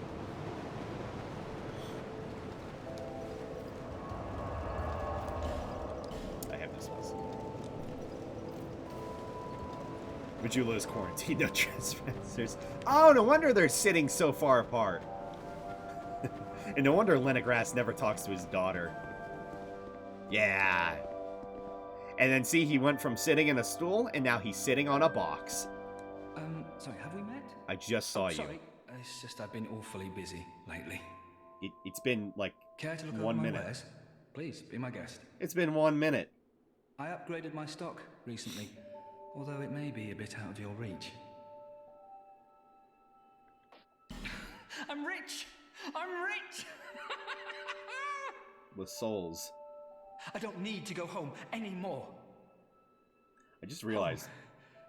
Home? His head's not moving at all. It's really weird. Where is home? Like, his whole body is moving. Well, not his whole body. His chest and his waistcloth are moving, but his head isn't moving at all. That's really weird. And with his eyes, because they're such like a dark, his pupils, they're such a, or iris. His irises are such a dark shade of brown. It looks like he has like shark eyes or like puppy eyes or whatever. It's like hard to actually see the whites of his eyes. It's the one thing I never liked about Mullen, is that. But then once we make him self-centered prick, we can buy the best set. Alva Helm. Helm worn by Alva the Wayfarer, my favorite. Light but offers very high defense. Alva crossed many a land in search of a cure for Saint Soretta's sickness, but failed and relinquished his knighthood. Alva was once racked with guilt and remorse, but rediscovered his purpose in life with the aid of the witch who once plotted against him. I feel like I would love to see this story translated into maybe like a short animation or maybe even like an anime. Anime. It seems like such a cool story. You know, you have Alva, and he's a devout knight trying to find a cure for this saint who he serves. And by his knighthood, he'll find it, goddammit. And then there's this witch who sees this knight on this journey and tries to trick him along the way each and every time. But eventually, she becomes infatuated with Alva, and he becomes, you know, depressed because he can't find a cure for Saint Soretta's sickness, and he gives up. But with the witch, who's been, you know, up until this point, just kind of dicking him around and, like, you know, playing tricks on him or whatever, leading him astray, eventually ventures with Alva, falls in love with him, and then they find each other. And so then he's happy again. So it's like, I would love to see that translated into, like, a form of media. That would be really good. But yeah. Alva is one of my favorite, at least in Dark Souls 2, one of my favorite background characters. Yeah, Zoli, thank you. I keep thinking Beatrice, but that was Dark Souls 1. Thanks for the purchase. Do come again. Yeah, Alva Helm is my favorite. Really, really like it. That's why I use it in Dark Souls 3, and that's why I was like, oh my god, it's in Dark Souls 3! In and I came. I fucking came. Akumba. It's also a very nice budget, excuse me, Elite Knight set for its weight as well. It's very good. Oh, I also like the hang on. I like on the sides here, the bit of the bit of stripes it has as well. You can see that. I think that's pretty cool. It's pretty cool, guys. Hey guys, look at your arm. It's pretty cool. Hey, look at your armor. Alva Helm is best helm in 3. You, my sir, are right up there. You're right up there. Abso-fucking-lutely. Oh, wait, does this? No. There are some pants, depending on the robe or the armor you're wearing, it'll make your hips fatter. It's really weird. Trust me on that. But I really like the Royal Soldier armor. I think mostly just because of the bit of white, and then especially the orange is really cool. However, the orange plate on here, yeah, that's just floating. It's not attached to anything. The red is nice, too. I like that as well. Alright, now I feel like a fucking badass. We're not going to wear this forever, though. But, just to be able to have the armor. God, I fucking love it so much. And then, like, the bottle on the back as well, tied to the hip. The small knife and the pouches. It's so fucking cool, man. Is Zoli the witch in all this lore? Yeah. Yeah, you can see her in the Ring City as well. She gets, like, overtaken by, you know, the Abyss there. That's why she's summonable by the big giant guys. Ugh. I forget the names. Ugh. Bearer of the curse, seek, lest. Yeah, I like the Drake Blood look. It's just, it doesn't match that well, because maybe a little more in Dark Souls 2, but in Dark Souls 3, it looks a bit too purple.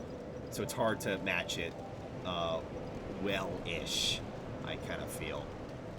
Like, not to say it can't, but it's just, it's a touch harder. I don't know.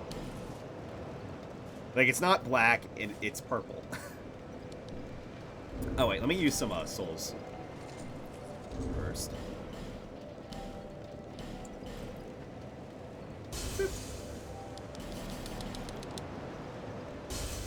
Ah! I'll save 2 of these for later. Get Leningrad up and running.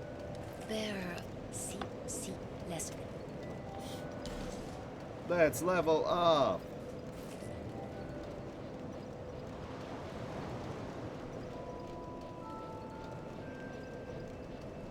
$22 levels.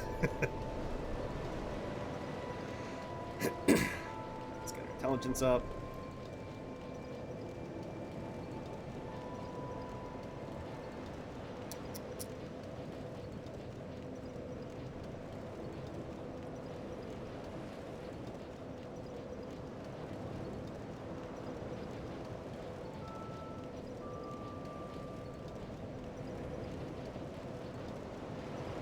There we go.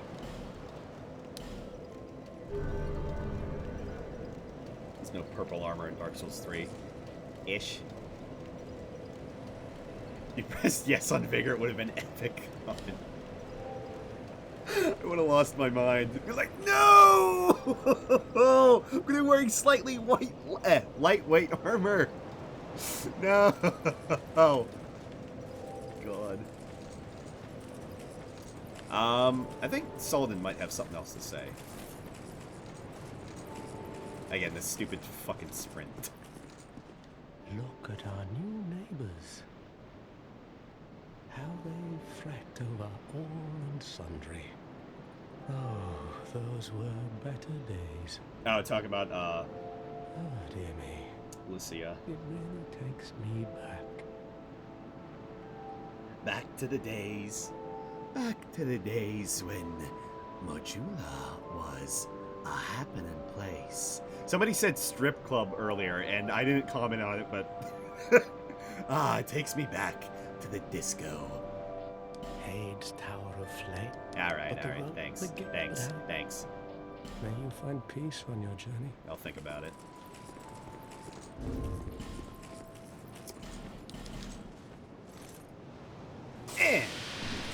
Yeah, I'm a hummus again.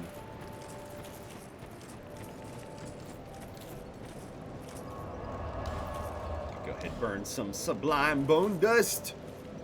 Oh, yeah! Some force has strengthened the Alexis Flascus. What did I say? Alexis Flascus. Yup. The Alexis Flascus. Strip club closed by someone or something. Damn. Dude, I can't believe it. How could they close the strip club? The wench house. How could they close the wench house? The Mahula wench Klaus. Wench Klaus. Wench house. Yeah, in the shuffling madness. A locomotive mala.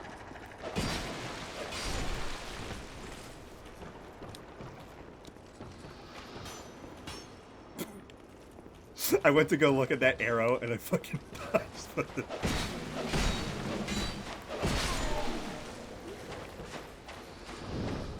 Jump!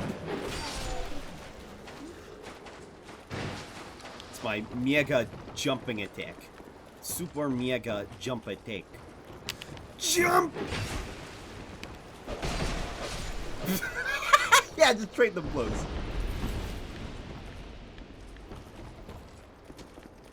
Man, this is such a mistake. I should totally go to a forest. If I keep having trouble, nice. I'm gonna go to the forest of fallen giants. It's so bad.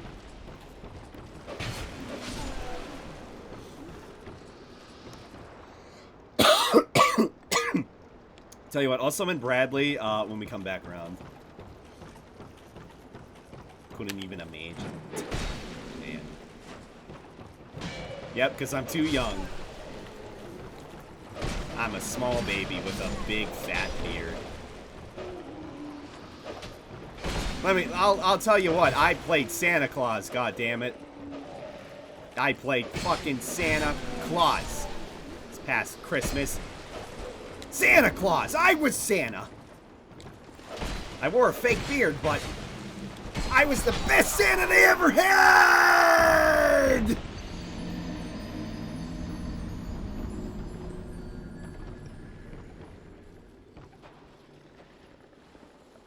So that was unexpected. Damn, I guess I'm just really bad at Dark Souls. Sorry, Parry Souls Parry. Scholar the first parry, huh? Well, I did it for my nephew's preschool. Ow. Ah. So I got to see him. He didn't know I was Santa. And then some of the kids were really cute too. The one drew me one colored me a picture for like one of them coloring book pages he ripped out. He colored for me and the woman who's playing Mrs. Claus. Hi. What the fuck? What the fuck was that garbage? No, I'll live forever. Go fuck yourself. Oh god, I'm gonna die forever. Oh god!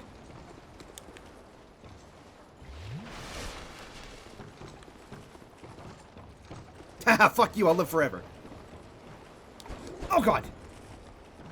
Haha! See, I had it all along. Believe in me that believes in me, chat. It's the only way we can win. That's the only way we can have an epic gamer time. Ah, you shooting your friend. Shot him right in the... Ah, the prediction. My fucking arm.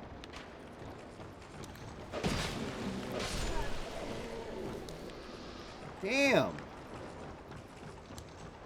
What a pro gamer move. I fell off the dock. We'll fight in the water. It'll be an epic battle. An epic gamer battle. This is now an epic gamer stream.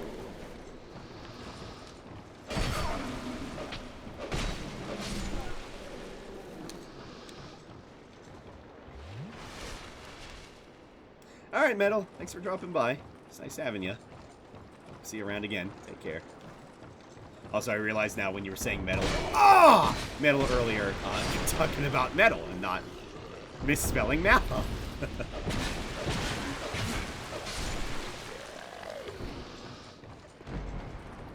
I now have no Estus. I'm clearly the greatest player. Does anybody watch Happy Hob here? I've been seeing, because he pops up in my recommended streams to follow. He's doing a God Run 2. But I don't know why. Also, hole. I feel like, you know, being the first person to no-hit run all the Souls games was enough? Or did he just add Sekiro to that, which he didn't do before? I don't remember that, but... I don't know. It's like, why would you do it again? Why would you go through that stress?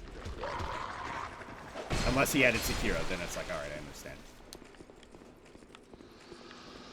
I could never do something like that, though. Do you mind? I thought he was gonna fucking parry me, and I don't even think they could parry. Don't follow him. I thought somebody might.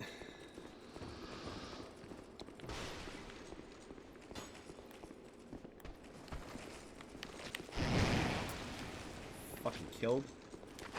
I'm gonna get dead! Alright, so we're gonna go to the forest. Yeah, I'm dying in like 2 hits to especially those enemies. So yeah, that's I'm gonna grab my souls and then we're gonna go to the actual first area. We're gonna do it. I'm gonna stop being stubborn. I'll play the game as intended, I guess, even though they let me go anywhere. So okay.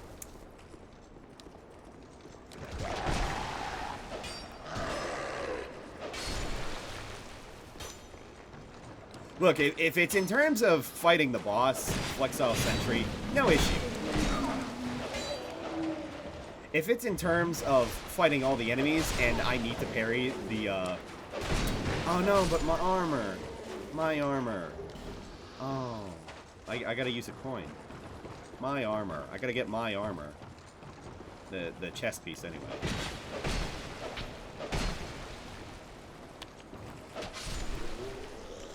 Pretty cool. If I had more life gems, this would be no big deal at all. But I have 1. So it's a very big deal.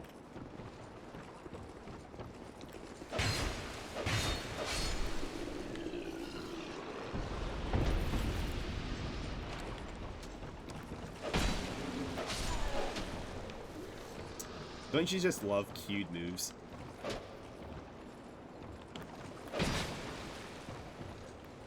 Now.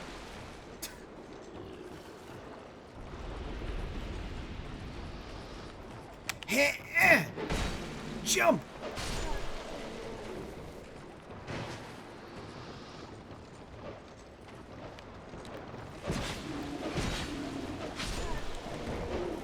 Oh, of course, but at least, you know, I'd have a stack of, like, 40. It's the one thing that makes Dark Souls 2 easier. Is the addition of life gems, without a doubt.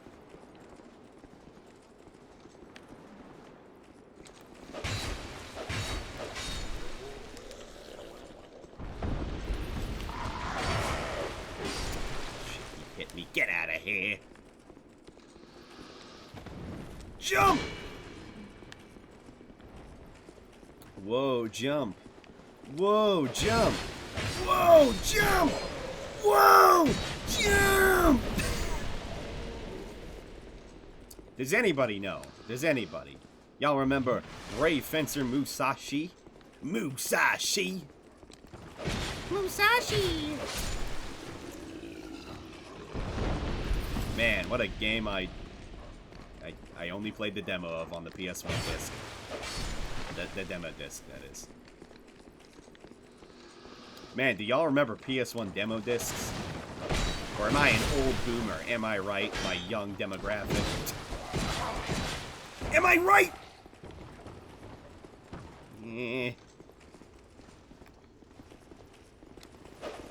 Oh god! Oh jeeps! See, we had it handled the whole time.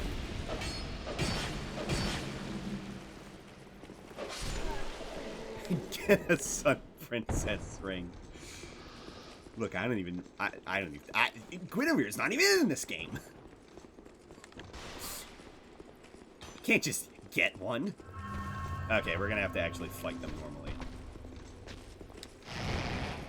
Backstab. bet you know you could backstab them. Maybe you probably did. I got a broadsword, hone-shaped. Don't come over here. Don't you dare come over here. I'm trying to think of what to use. Divine Blessing, alright. Yay. I'm a cheater, I'm a hacker. All my Divine Blessings, all 99 of them stacked up with my Elizabeth mushrooms. I need to use a coin! The coin that you gotta crouch down for whatever reason and pray to, the coin. I don't have a coin, I thought I had a coin. Coin. And, good night, Makuta. Take care. Hope to see you, again, sometime. Someday. Somewhere. Some stream. Ah! It's at risk, but he meepsed. I'm gonna do it. Ugh! Very good! As he slides away. 3 durability. My god.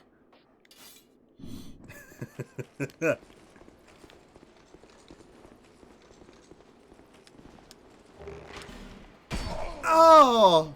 Oh! Not my bottle! Not the bottle!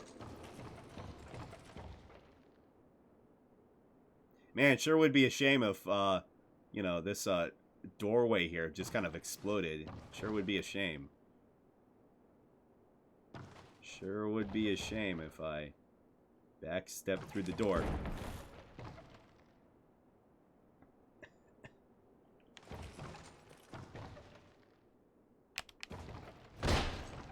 Wake up.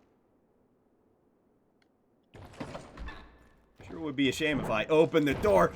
BAM!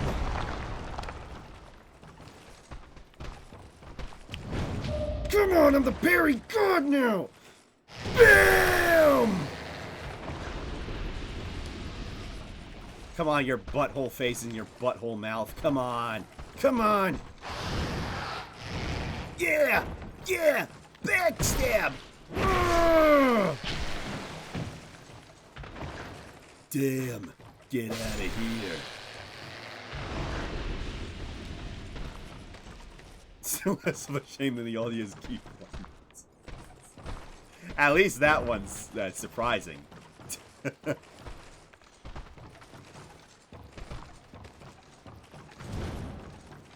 Boom.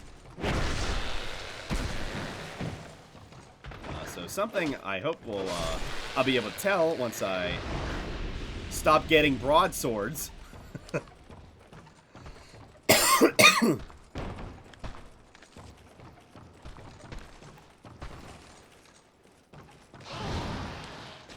Hi, excuse me. Come on downstairs. Come on now.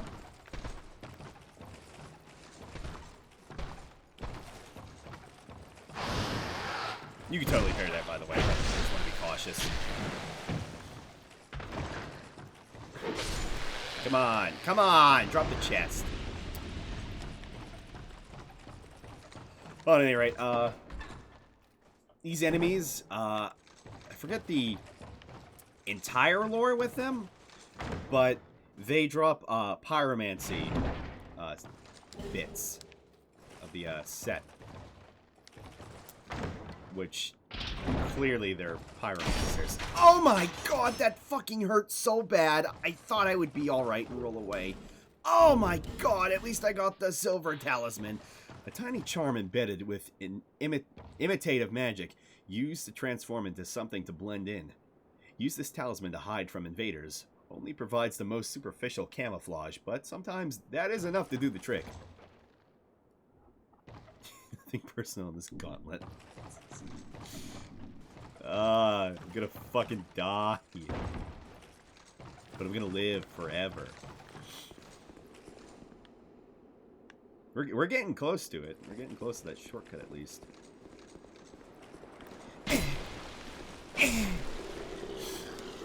Oh.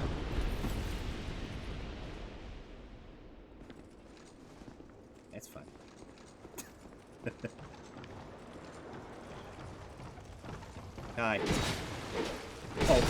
Oh god, there's two. Oh jeez. No. Oh. Oh. Oh. I thought it was fucking dead. I thought that wouldn't reach. Locomotive breath, guys. Come on. And the shuffling madness. I'm gonna die to fall damage. So you could pull this and ring this bell. However, here's a pro gamer tip. If you're a fucking MLG like me, you're just gonna aim up here, throw your knife, and we're gonna throw the knife. I can't believe I hit it. And that'll signal the boat. You can also do that with a bow. I actually can't believe I fucking hit that. Wow. Oh, another thing I really like with Dark Souls 2 is it displays damage in a subtle way. So you can see I'm low on health, but while I'm idle like this, I'm like, gee, I sure am tired. It makes two things I've never seen other people do on stream. Well, I'm the Dark Souls Epic Facts Guide streamer. Order the Prima Guide in the Mala Prima Guide for Dark Souls 2, and get the cushiony, spongy Estus flask. Only $1.25. Fuck you.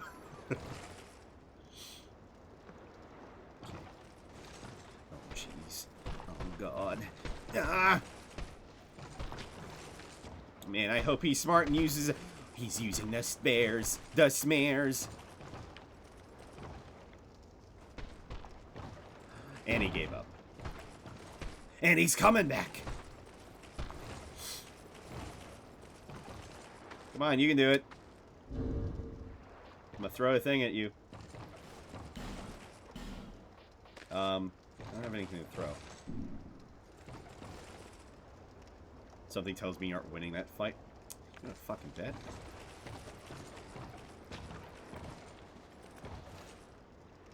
Come on, locomotive breath. Locomotive breath. Locomotive breath. He's trying. He's really trying. Oh! Locomotive breath. I can't fucking hit him. I'm gonna fucking die in like one hit. Even with the block. Come on, locomotive breath, locomotive breath. Oh, I got stuck. Yeah, I got him. He's dead. Did that trigger the other one? I can't tell. Okay, hit one more time, and I'm gonna jump behind you, and I'm gonna do like nothing personal, kid. Come on, come on, you know you want it. Come on, you know you want it. Come on, come on. You can always chug them gems. I have one. Wait, I have 3. Good idea. Now I feel extra strong. See, I'm not leaning forward anymore. All right, locomotive breath. Let's do this. Poggers. Yeah. Yeah, get poggered on. Oh, get poggered on. Oh, God, I'm gonna get fucking... Oh, I lived. Oh. Oh my god. I thought I was dead after I said I lived. Shit. Oh god. Man. Winning that. You're not winning that fight. Fuck you.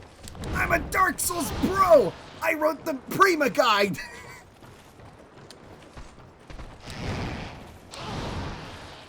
Come on. Drop it. Drop the set. Let me backstab ya! Drop it! Drop the chest. Please drop the chest. Please drop the chest. That's the hood. They dropped the hood. I can finally lore. Tattered cloth hood. That's way too pointy. I hate it. Hood favored by pyromancers. It appears tattered, but in fact, its fabric is reinforced with pyromancy from the Great Swarm. Magic is no show. It is an art that allows mere mortals to glimpse into that very fabric of what is and may be. That's right, fashion. Fabric souls.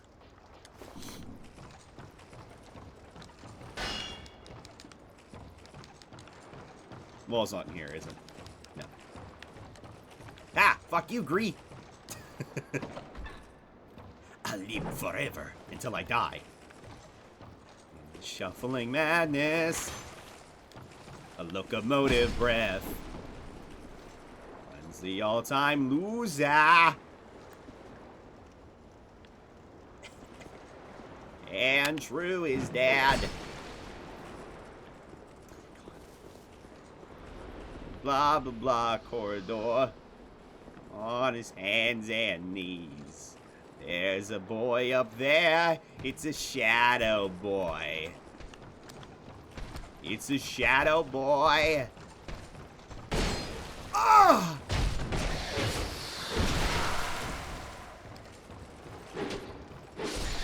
You can parry these guys too, by the way.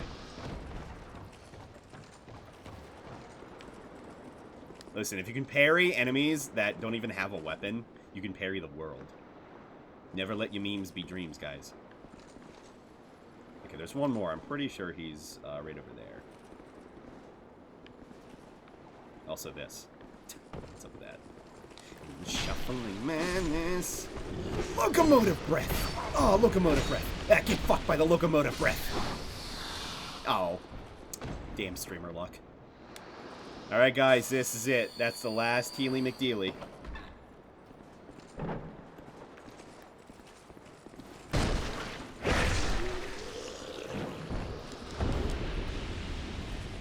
Quick, let him poison himself. Hi, you fucking idiot. Poison's OP in Dark Souls 2, and you're already dead.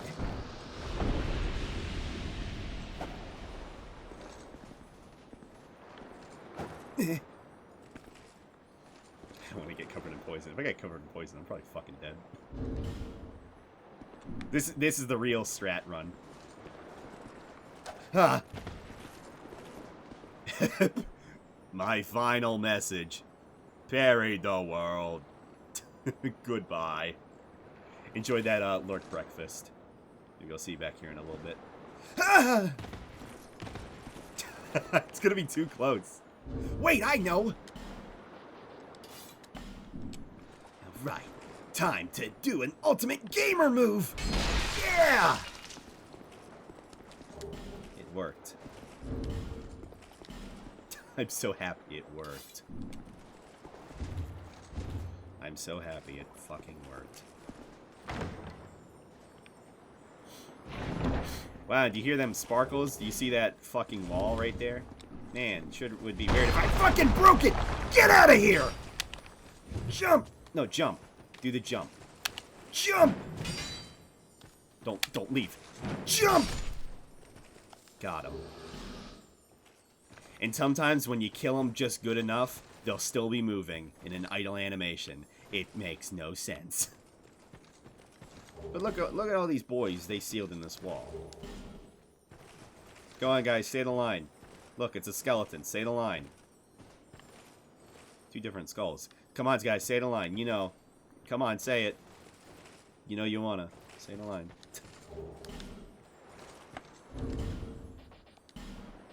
I got 3 more.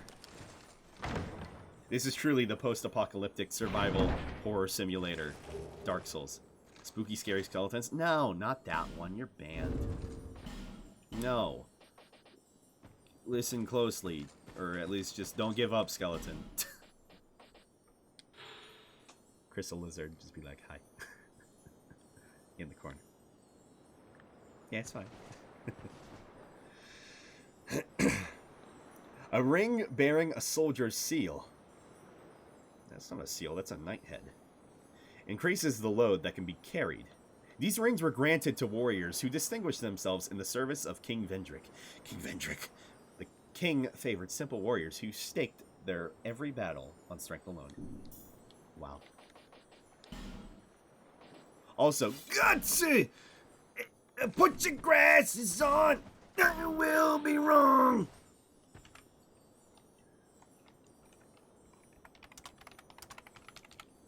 You bet. You bet. Oh, you bet.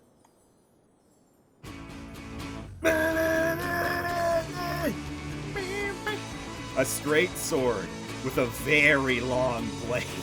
One of few ultra great swords. No human was intended to wield a sword of this weight or destructiveness. Only a few famed warriors have ever wielded this great blade, for it challenges the very limits of human abilities. Even mother, show you not a way. So put your glasses on, put your glasses on, put your glasses on, put your glasses on, put your glasses on, put your glasses on, put your glasses on, put your glasses on. I can't get it off. Tell me why, tell me why, tell me what you want. Don't know why, don't know why, don't know why you afraid. Tell me why, tell me why, tell me what you say. Don't know why, too right, it's too right. See, it's fine to sing it horribly, because they sing it horribly. Boom! Look at me, I'm the other trailer in which I break a fucking door.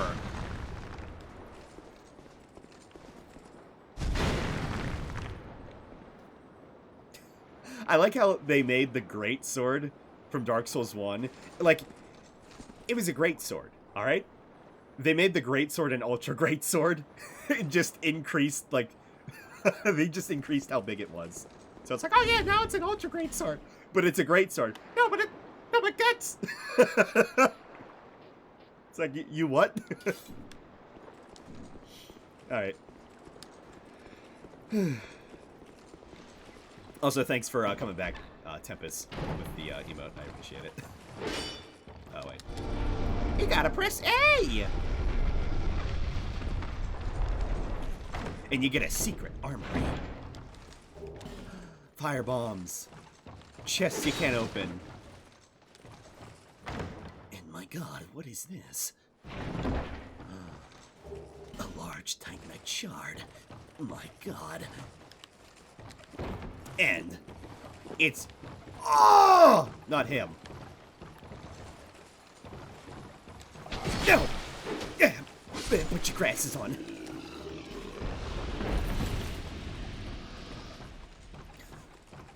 That was a really exasperated... Oh!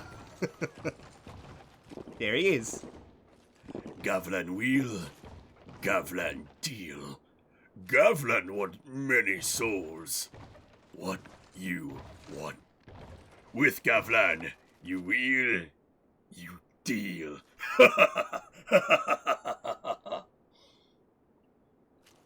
I like the part when his helmet shifts with his head, so it kind of like stretches. Isn't that funny?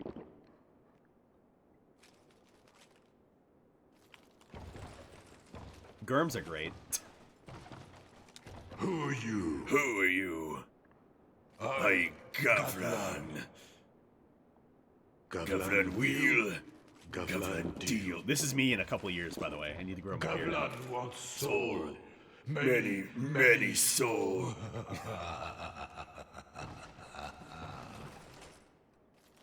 What you want? With Gavlan, you wheel, you deal.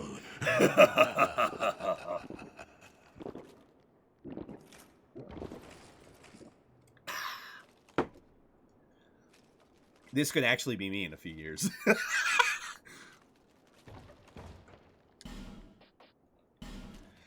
Ring of Giants, the beloved ring of the gallant shieldless Lothian, who also used the Stone Ring. Formerly of Ferosa, increases poise. Lothian was born a peasant and died a general. His determination and diligence were unmatched, especially in the battlefield, where he earned his name by choosing to fight without a shield. My god. Poison arrow. Poison arrows are OP. Bows actually aren't that bad in Dark Souls 2. They're better than Dark Souls 1, and damage-wise, I'd say they're better than Dark Souls 3. Movement-wise, Dark Souls 3 has it beat out, but Dark Souls 1 bows are the worst. Arrows imbued with poison, tipped with rotten pine resin. They lose HP. Poison moss. A faintly poisonous clump of moss. When ingested, it counteracts poison and cleanses one's insides. You can also use it as an enema. If enough poison builds up in the body to break out and cause poisoning, your HP will start to decrease. If you wish to stay alive, you would do well to keep a supply close to hand. And they are worth 1,500 souls, which is why I usually get the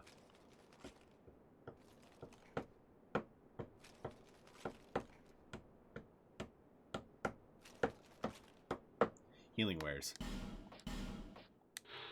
A throwing knife intended to poison the target more than inflict direct damage. This simple weapon is easily utilized, but has limited range and deals little damage.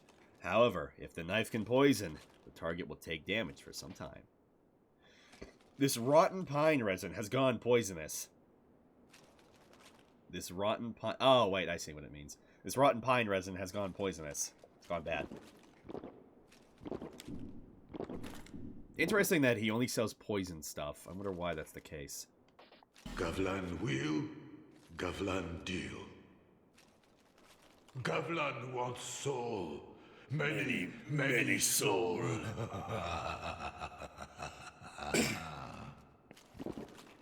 What you want. With Gavlan, you will, you deal. He's not even drinking anything. How do you have infinite drink? Do you have infinite Estus? Are you fucking cheating? And he's the only guy you can actually sell anything to for many, many soul.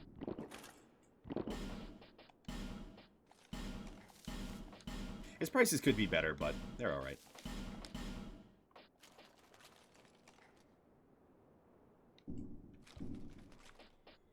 Many deal, many thanks.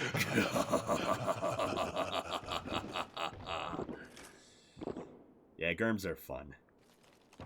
I like the ones in the Door of Pharaohs that are just wielding anvils attached to sticks, and it's the greatest weapon Dark Souls has ever made. Anvils wrapped in chains tied to sticks. You truly cannot think of a better weapon. Ah, fucker. Yeah, I got... Oh, no, he dropped a thing. Oh, he has a thing. I want that thing. I keep walking onto the enemies down here.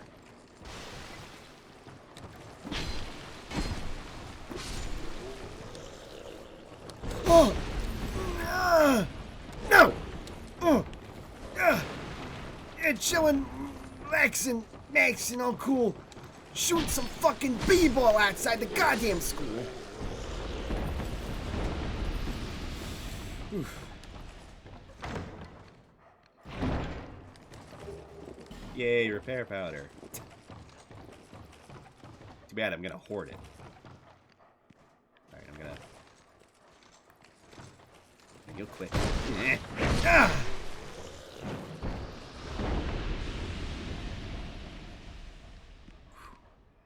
Good news, guys. He's a fucking moron. As soon as we go over there, however, that'll be different. And then everything will come through the doorway, and then we're gonna get dead.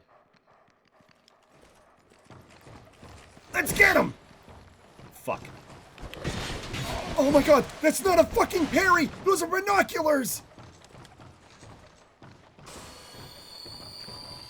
What was I thinking? Why have I wasted my life up to this point? Why are we here? Just to suffer. Oh my god, he's an expert! No! No, I can't die here! I have too much to do! I gotta get the shortcut. This area is taking extravagantly longer than it should, really. Okay, guys, we're gonna do it. I'm gonna stab him in the butt. You're gonna run around and I'm gonna get him. I'm gonna get him. I'm gonna get him. Real quick. I'm gonna get him. Yes! Oh my god, yeah! Ah, and then there's this little step board here. And you can only get up it if you walk into it like that. I don't know why this is raised. This is really weird. But then we get the brigand set behind the bar.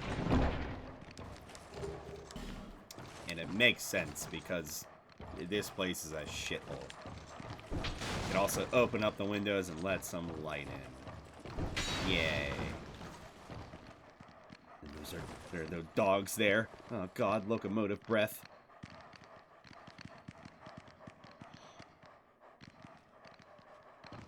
Just grab this real quick.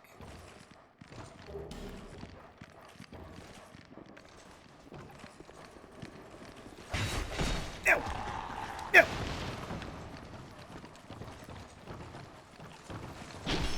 Yeah, I gotta funnel him. I gotta funnel him. Oh god, but they're dogs. They're gonna be. Oh god, and he just drank. He's healing. Ah, cheating fucking dog. Cheating fucking dog. Damn cheating dogs. God, there's no time to use an item. Oh god. Yeah, let me fight you. I'll feel better knowing that you're gone. Okay. Also, I don't know why the dogs sound like this. It's really weird.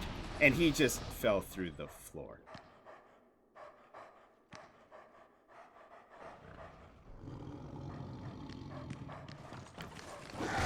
Bad dog! Oh! Oh, fuck. Oh, it's okay, guys. The greatest Dark Souls 2 player. He's here. And he panic rolls. I can't believe I cleared that.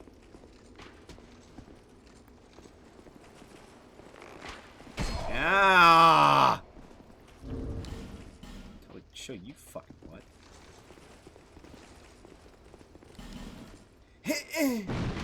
Great. Yeah, I'm a pro gamer too. Okay, all we need to do is head down that way and then get the shortcut. That's all we need to do. We just run past. Even if we die, we just run past. I gotta go back around though.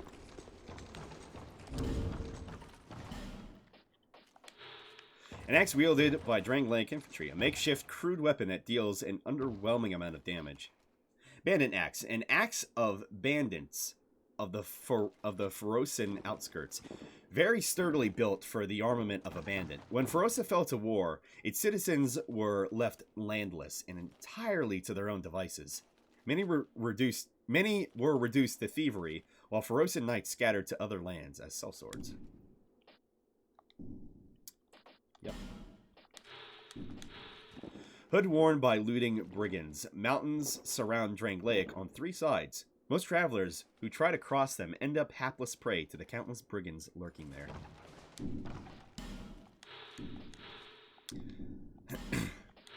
This armor may appear shoddy, but it is in fact a very functional piece of work. Its materials meticulously crafted together. I really like the pants, if not for the shoes. Trousers donned by looting brigands. In which that, if you've never noticed, they have a bit of a design to them, and it looks real neat. But just like the shoes are just not good. It's like I feel like these would be good, you know, for like a I don't know, somebody like wandering in the desert, something like that. But other than that, it's like, eh. Fancy pants. Anyway, in the shuffling madness, locomotive breath. I need to stop. We've had enough locomotive breaths today. Can we just have normal ones? God damn it. Okay, the final challenge. Okay, we just have to run on that board and then kick. We just gotta... Oh, God. The enemies are gonna fucking stockpile. Okay, we just gotta go. We gotta go. I gotta do it! I just gotta do it! Go, go, go, go, go! Kick it! Ha ha!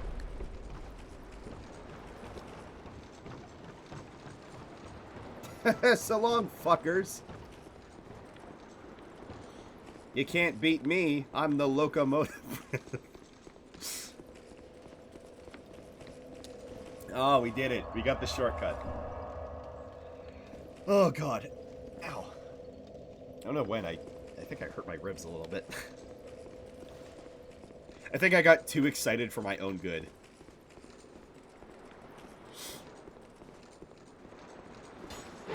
Alright, I can switch back to the scimitar now. Very slowly. Yay, I'm doing damage. Yay. And I'm fast. Alright, let's do it. Time for an epic poggers, chat. Get your pog champs out. YOLO.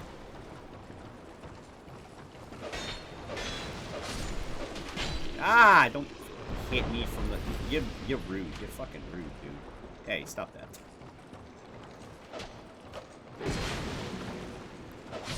No. Whenever you're ready. Oh, it's my cue. Yep. Alright, now whenever you're ready. Oh, it's my cue. Little did you know, seamen can't swim. Which is really ridiculous. Oh, funk. Oh, shunk. Oh, funk. Oh, shunk. Yeah. Time to break out the ultimate weapon. Flames!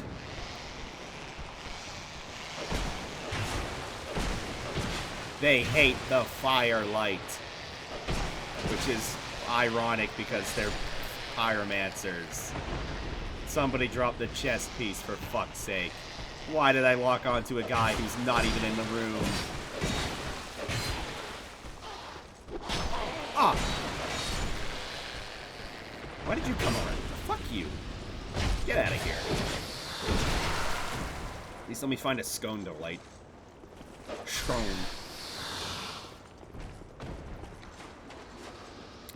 Okay, this one over here. Are you kidding? I have 29 seconds on this. Oh, God. I have 29 seconds of torch left. We'll count each individual second. So I grab a life gem from this guy's ass.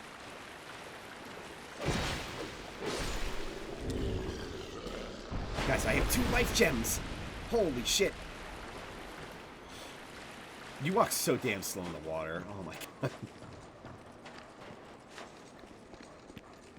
Yeah, I'm feeling lucky. Let me try one more. Oh, that one came down? What? Okay. Stop locking on to the guys who aren't even in. Oh god. I thought I was gonna fucking die to bleed. I'm gonna die to damage. That's even worse. Oh my god, he's a fucking ninja. Well, I'm a parry god. A backstabber god. Did I say parry? Backstab god. Oh, he didn't even drop anything. It's fucking rude, dudes. Oh my god. Okay, and the reason I got 10 intelligence is so we can get this good old fellow here. Also, does this not look like it would do something? And it does nothing. I sense power. This guy's a bastard. Old bastard. Very well. From this day, you shall be my new pupil. I am Carillion. Carillion of the Fold. Surely you've heard the name. Now, do not be afraid. Let us explore the limits of sorcery. You can see he is on Pyromancer gauntlets. He's skilled in magic and pyromancy, and he can reinforce the flame. So he's pretty helpful. Sorcerer's Staff, the first staff of most sorcerers. A catalyst for sorceries and hexes. To use sorceries, you gotta equip it. Don't be fucking dumb. A ring bestowed upon students of a certain standard at the Melfian Magic Academy. Its soul-based quartz increases magic defense. Pyromancer Glocken crafts these replicas. much to the dismay of the conservative old guard faculty. A ring that belonged to Fiorenza, the only true moneyed merchant in Volgan. Shortened spellcasting time. Fiorenzan used his riches to buy up trinkets and luxury and rare collectibles, but was ruined after years of excessive debauchery. Debauchery! Simpleton spice. A spice exuding a peculiar aroma. A spell demands devotion from its caster, but using this spice makes a chosen spell attainable with one less smart man points. Will only works with assistance from a certain person. The spice does not raise one's intelligence, but only obfuscates the requirement. A gray herb that grows hidden among the rocky surfaces of tall mountains. Restores a number of spell uses. There is no end to the scores of people who risk life and limb to forage for this valuable herb, which led to a banning of its harvest in some regions. Look at all our souls. Arrows. Magics. An elementary sorcery fires a small soul arrow straight ahead. A spell superior to the soul arrow. More powerful and effective at damaging enemies resistant to physical attacks. The strength of this spell is influenced by one's intelligence. Advanced soul spell fires a devastating thick 2C's soul arrow. But beware. The more powerful the soul arrow, the longer the casting time. A spell superior to heavy soul arrow fires an even stronger soul arrow. Difficult to handle, but very powerful. Only the well-trained can handle these arrows. Does not inflict damage, but unleashes a large shockwave, toppling opponents. Intended to stun opponents and make them vulnerable to attack. Some call this child's play, but for an innovative caster, it is a deadly tool. Fires a flurry of soul spears. Inflicts high damage when multiple spears hit. A reworking of an ancient spell concocted at the Melfian Magic Academy. A simple idea, but potentially highly effective when used properly, of course. Sorcery that imbues weapon in other hand with magic. Adds magic damage to the types of damage weapon already inflicts. Wielding a sword and casting a sorcery are two different things, and some members of the Melfian Magic Academy view these varieties of spells as impure. Creates a warm soul-like orb that serves as a decoy and lures foes toward itself. People regret loss and yearn for what they do not have. Perhaps the name of this sorcery harkens to this irony. Fail! I'm surprised I can actually use a magic weapon. I thought that would be of a higher intelligence, but hey, let's go for it. I don't think I have a catalyst of any kind, though. But we can use this one. And I can buy 13 of them! I can buy 13 sticks. The forces of magic and souls lie dormant in this land. It is a fitting place to hone my sorceries. I suspect that I may even conjure up new spells here. Sorcery is yet a mystery, even to me. Let us mature together, young pupil. Use scrolls to unleash the power of sorceries. But the power of each scroll is reliant on that of its owner. The untrained cannot wield a scroll to its proper potential. Never forget, young pupil, there are no shortcuts to mastery. The forces of magic, young pupil, do not take my teachings lightly. So if we didn't have at least 10 intelligence, he would turn us away outright. Which is why we got 10 intelligence. And there's an item up there! I gotta get it! Though I'm tempted to go back in attune. Because I do have enough attunement slots. But I think we'll... Oh, right. Well, up through here. Stop shooting at me. Yeah, I think we'll be fine. Alright, these fucks. Hey, don't poise through. That's cheating. Poise is cheating. And Gavlan moved. Also, I forgot that I respawned at the bonfire, so I'm gonna...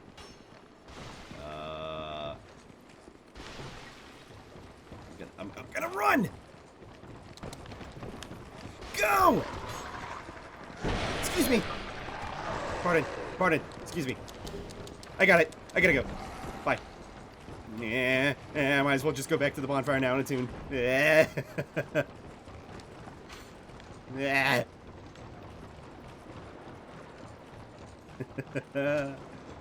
We did it finally after 7 hours. We're gonna beat it. Hooray for my stubbornness. Ah, I have emit force as well. I can't believe I actually made it through the area. I really thought I was gonna have to go back. So let me see what this is. Achievement completed. What is thy bidding? I don't know.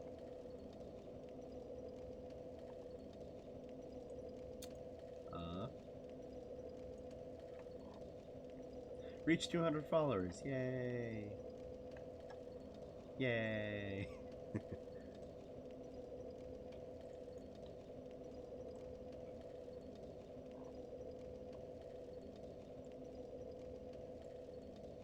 Hooray for not checking it out. Yay. And not going to the forest. Yay. Hooray for conventional ways.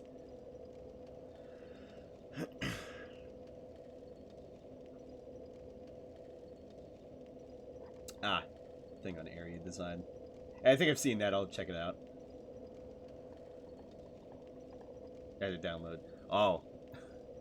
I hope I didn't ruin your plans, Gree. Sorry. With you downloading Dark Souls 2 again. I mean, you can play alongside me, or, you know, like I was saying earlier, in terms of the bosses, I might summon for some bosses, but yeah, sorry. Otherwise. Also, just a quick look. We have 8. We can use magic weapon 8 times. Whereas, like, look at, like, any other Souls game. We'd probably only be able to tune that, like... Well, I should say. Dark Souls 1, definitely, like, 3 times, maybe. Maybe 1. And then Dark Souls 3, I mean, that's based on FP, so it's like, whatever. Yeah, I kind of ran through everything. What I like about spells in Dark Souls 2... Jeez. No! Yeah, probably should have knocked them into the water. Oh, hey. Got a shield.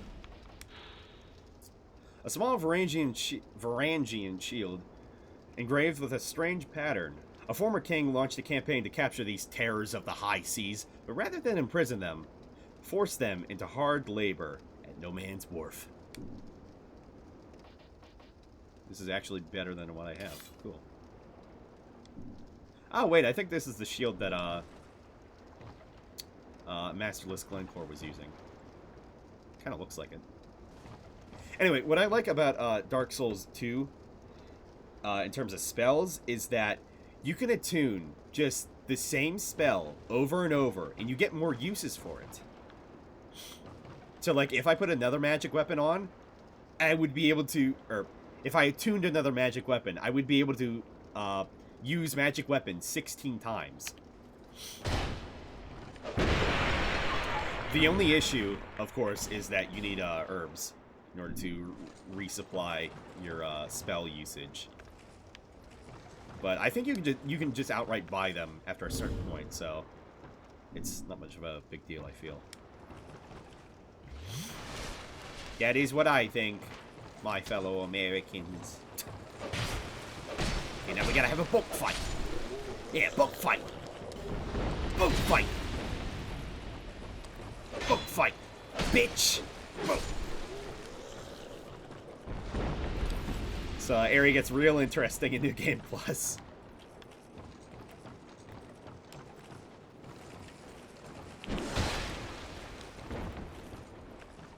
It's a red phantom that spawns in. Come on, show me your moves. Show me them better. I'm gonna butt stab them. Right, you can't butt stab them. There it is. Fun fact, you can parry these guys. I really wish this was an armor set because it's so fucking cool, but it's not. So that sucks.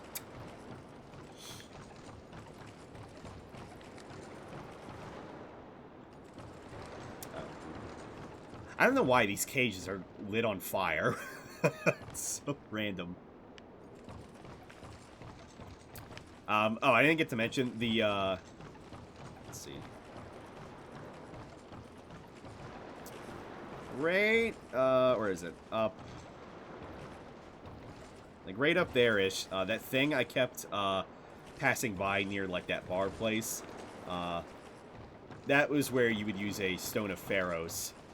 But I don't have one on me right now. And what that would do is it would light these giant torches up, making the area much more brighter. And thus, those, corrupted pyromancer enemies, the black things, would retreat into the houses for the little bit of dark that's there. Alright. Now we're gonna do the thing. Hopefully do it well. It's Flexile Sentry. What can go wrong? Wait, let me use this. Don't max out. Aww. Damn. Alright. Let's do it. Time for an epic gamer moment.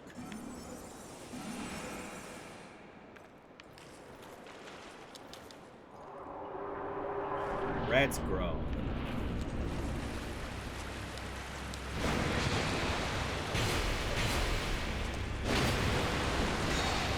Oh, locomotive breath! So we got... Boom!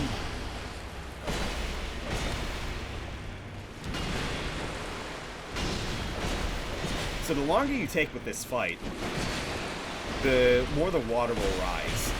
Don't know why it rises. It just does.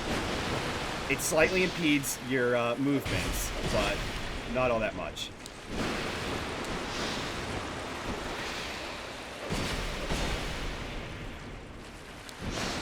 Also, it's hard to tell like this, but these guys are like weird lizards. They're very weird. Like I was saying, the enemy variety in Dark Souls 2 is interesting. With like alligators, kind of.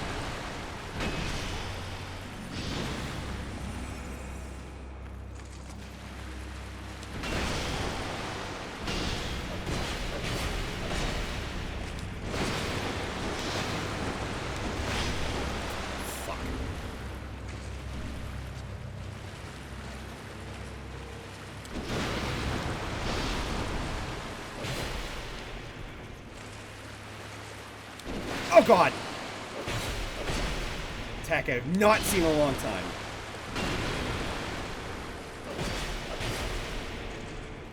Ugh. Yes! Praise the moon!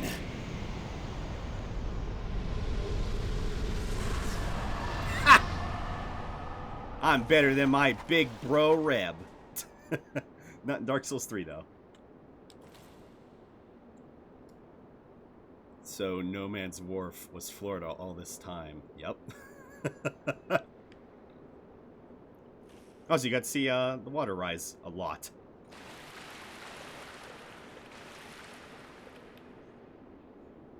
I was like, hey, Traven, welcome. Hope you're doing well. Hope you're feeling real smug.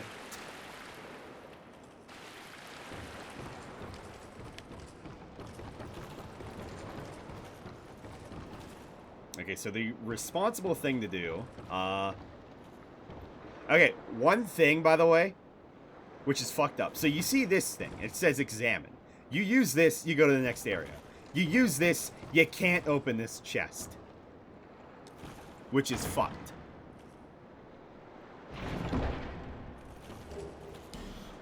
You can't get your pyromancy flame. Now let's use the astrogravitor's charting map. Let's do the boat. Let the boat steer itself. Let's go. Magic boat. Magic bell.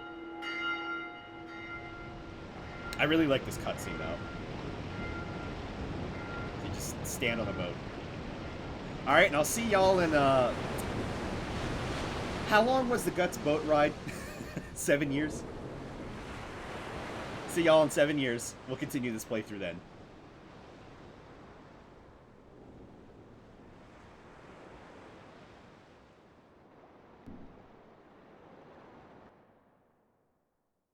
Nice boat, thanks.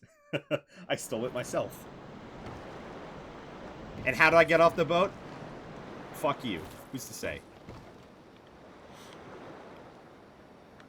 Here we are, though, at the Lost Bastille.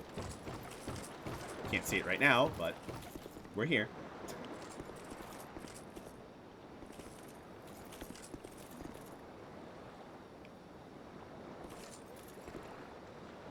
Did you hear that? You probably can't hear it on stream. It sounds like there's crickets in the background. Yeah, background.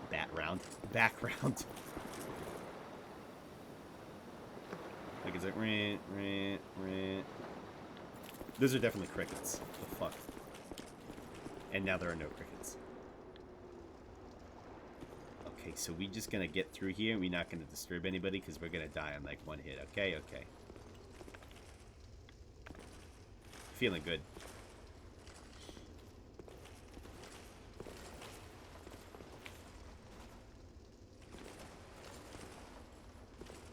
Dude, what a... Oh, God.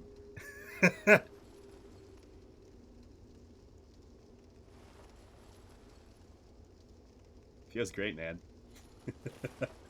What it feels like to watch Maelstrom stream. Make it stop. Please turn off. This is 5. Oh god, I broke his fucking stool. Get out of here. Bye-bye. Hey, go, go, go, go, go. Maybe they'll jump into the pool. They're gonna jump in the pool of water. Nope.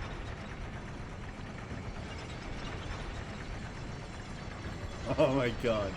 I killed their vibe. Jesus Christ.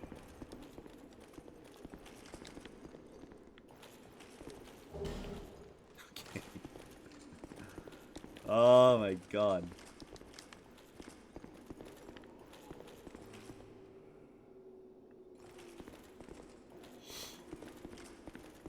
And I know I'm missing it. Just hang on. So these guys are fucked up. You can clearly hear there's some guys going like, ugh. Into breathing. Yeah, these guys are dead as shit.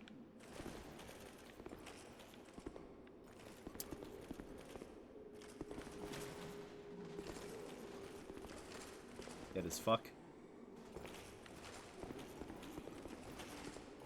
Dead as fuck. But look at their fucking gnarly ass faces. Like, damn. Especially that one. He has, like, such a fucking open mouth. Yay, common fruit. A spotted fruit temporarily boosts taste. This common fruit has no taste. Oh. But when facing a true test of metal, its benefits could make the difference between life and death. Yay. Enchanted metal rendered into powder. Repairs equipment. Weapons and armor wear down with use. Allow too much wear, and you won't be able to use them. You have only yourself to blame if you find yourself in crisis with no powder to spare. Yeah, idiot. So unlike Dark Souls 1, and especially unlike Dark Souls 3, in which you could see me last week running around in circles and using repair powder like, you know, willy-nilly, repair powder in 2 is ridiculously high in stonk. It has a lot of stonk value. Look, he's clearly alive.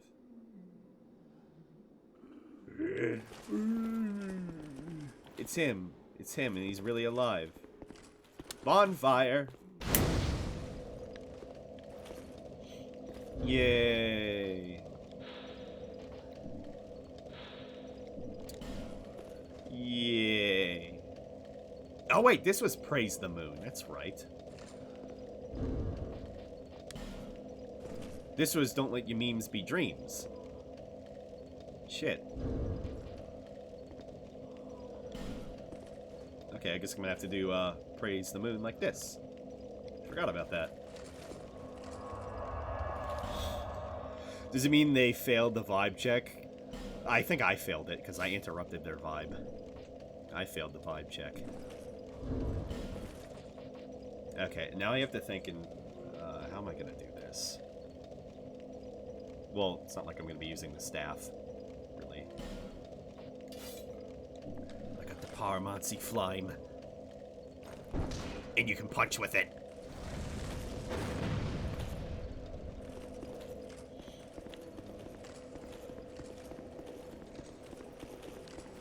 You can just, you know, unequip your flame.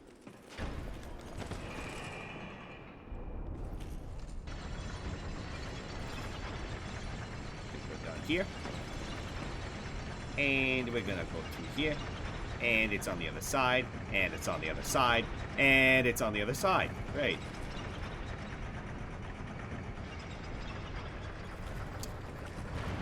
Oh, wait. No. There it is.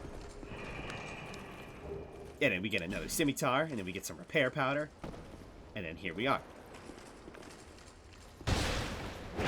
Vibe check. Failed. Look at that damage! Look at that Estus! Vibe check. You failed the vibe check. Now it's my vibe.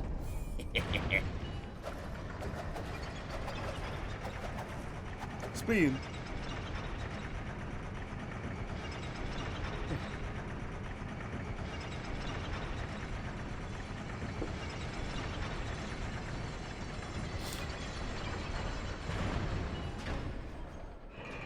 Alright, when I get a little bit stronger, stronger, I really need to go back to No Man's Wharf and, oh, you know, do the thing. I'm gonna get the Pyromancer chest. Could use some coins, though. Coins, coins, coins. Guys, when was the last time you got up? So charge a little. Do a little stretchy poo. That's me. Oh, let's stretch, guys. It's good to get up and stretch.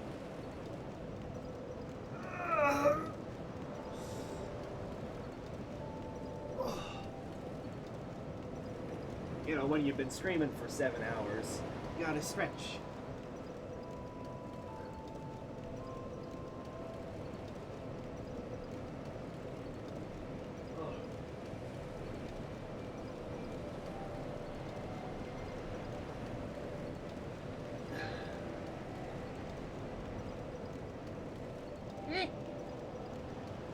Gotta stretch yourself.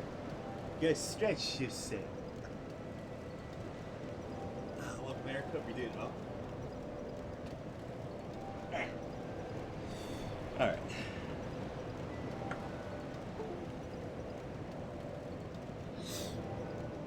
I do good? Good. Good, you do good. I lost in Scrabble? That's bad.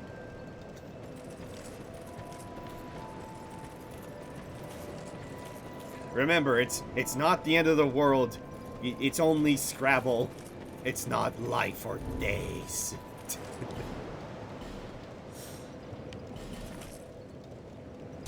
Make sure to flip the Scrabble table, by the way, next time.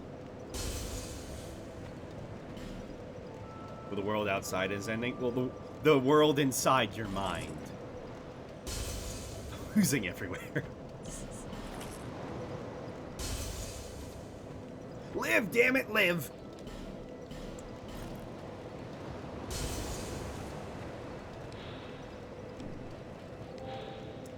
Fragrant branch of yore. A fragrant tree branch with a faint, sweet smell. Restores the life of things turned to stone. Extended inhalation of the branch's scent can lead to coughing and nausea. So these things are very important for Scholar of the First Sin, as opposed to vanilla Dark Souls. Because there are more petrified bodies all around Drangleic that you need to have these for. And you'll have enough, it's just a matter of annoyance, really. Bearer of the curse, seek, lest...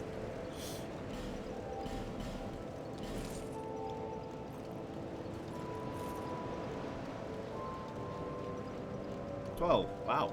Pretty even. Cut even, I mean.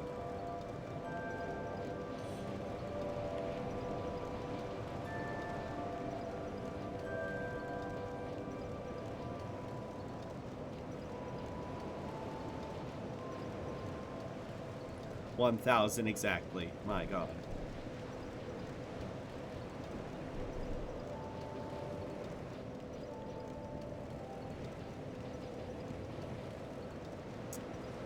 Yeah, let me get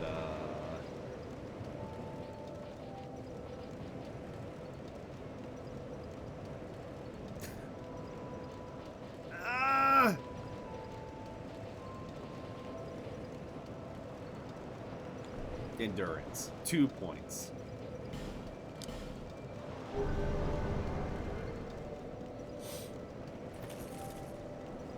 Stupid scribble art online.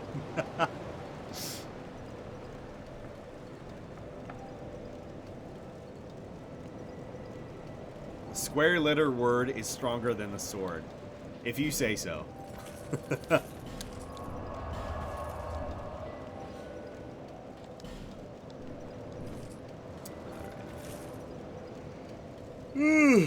Okay.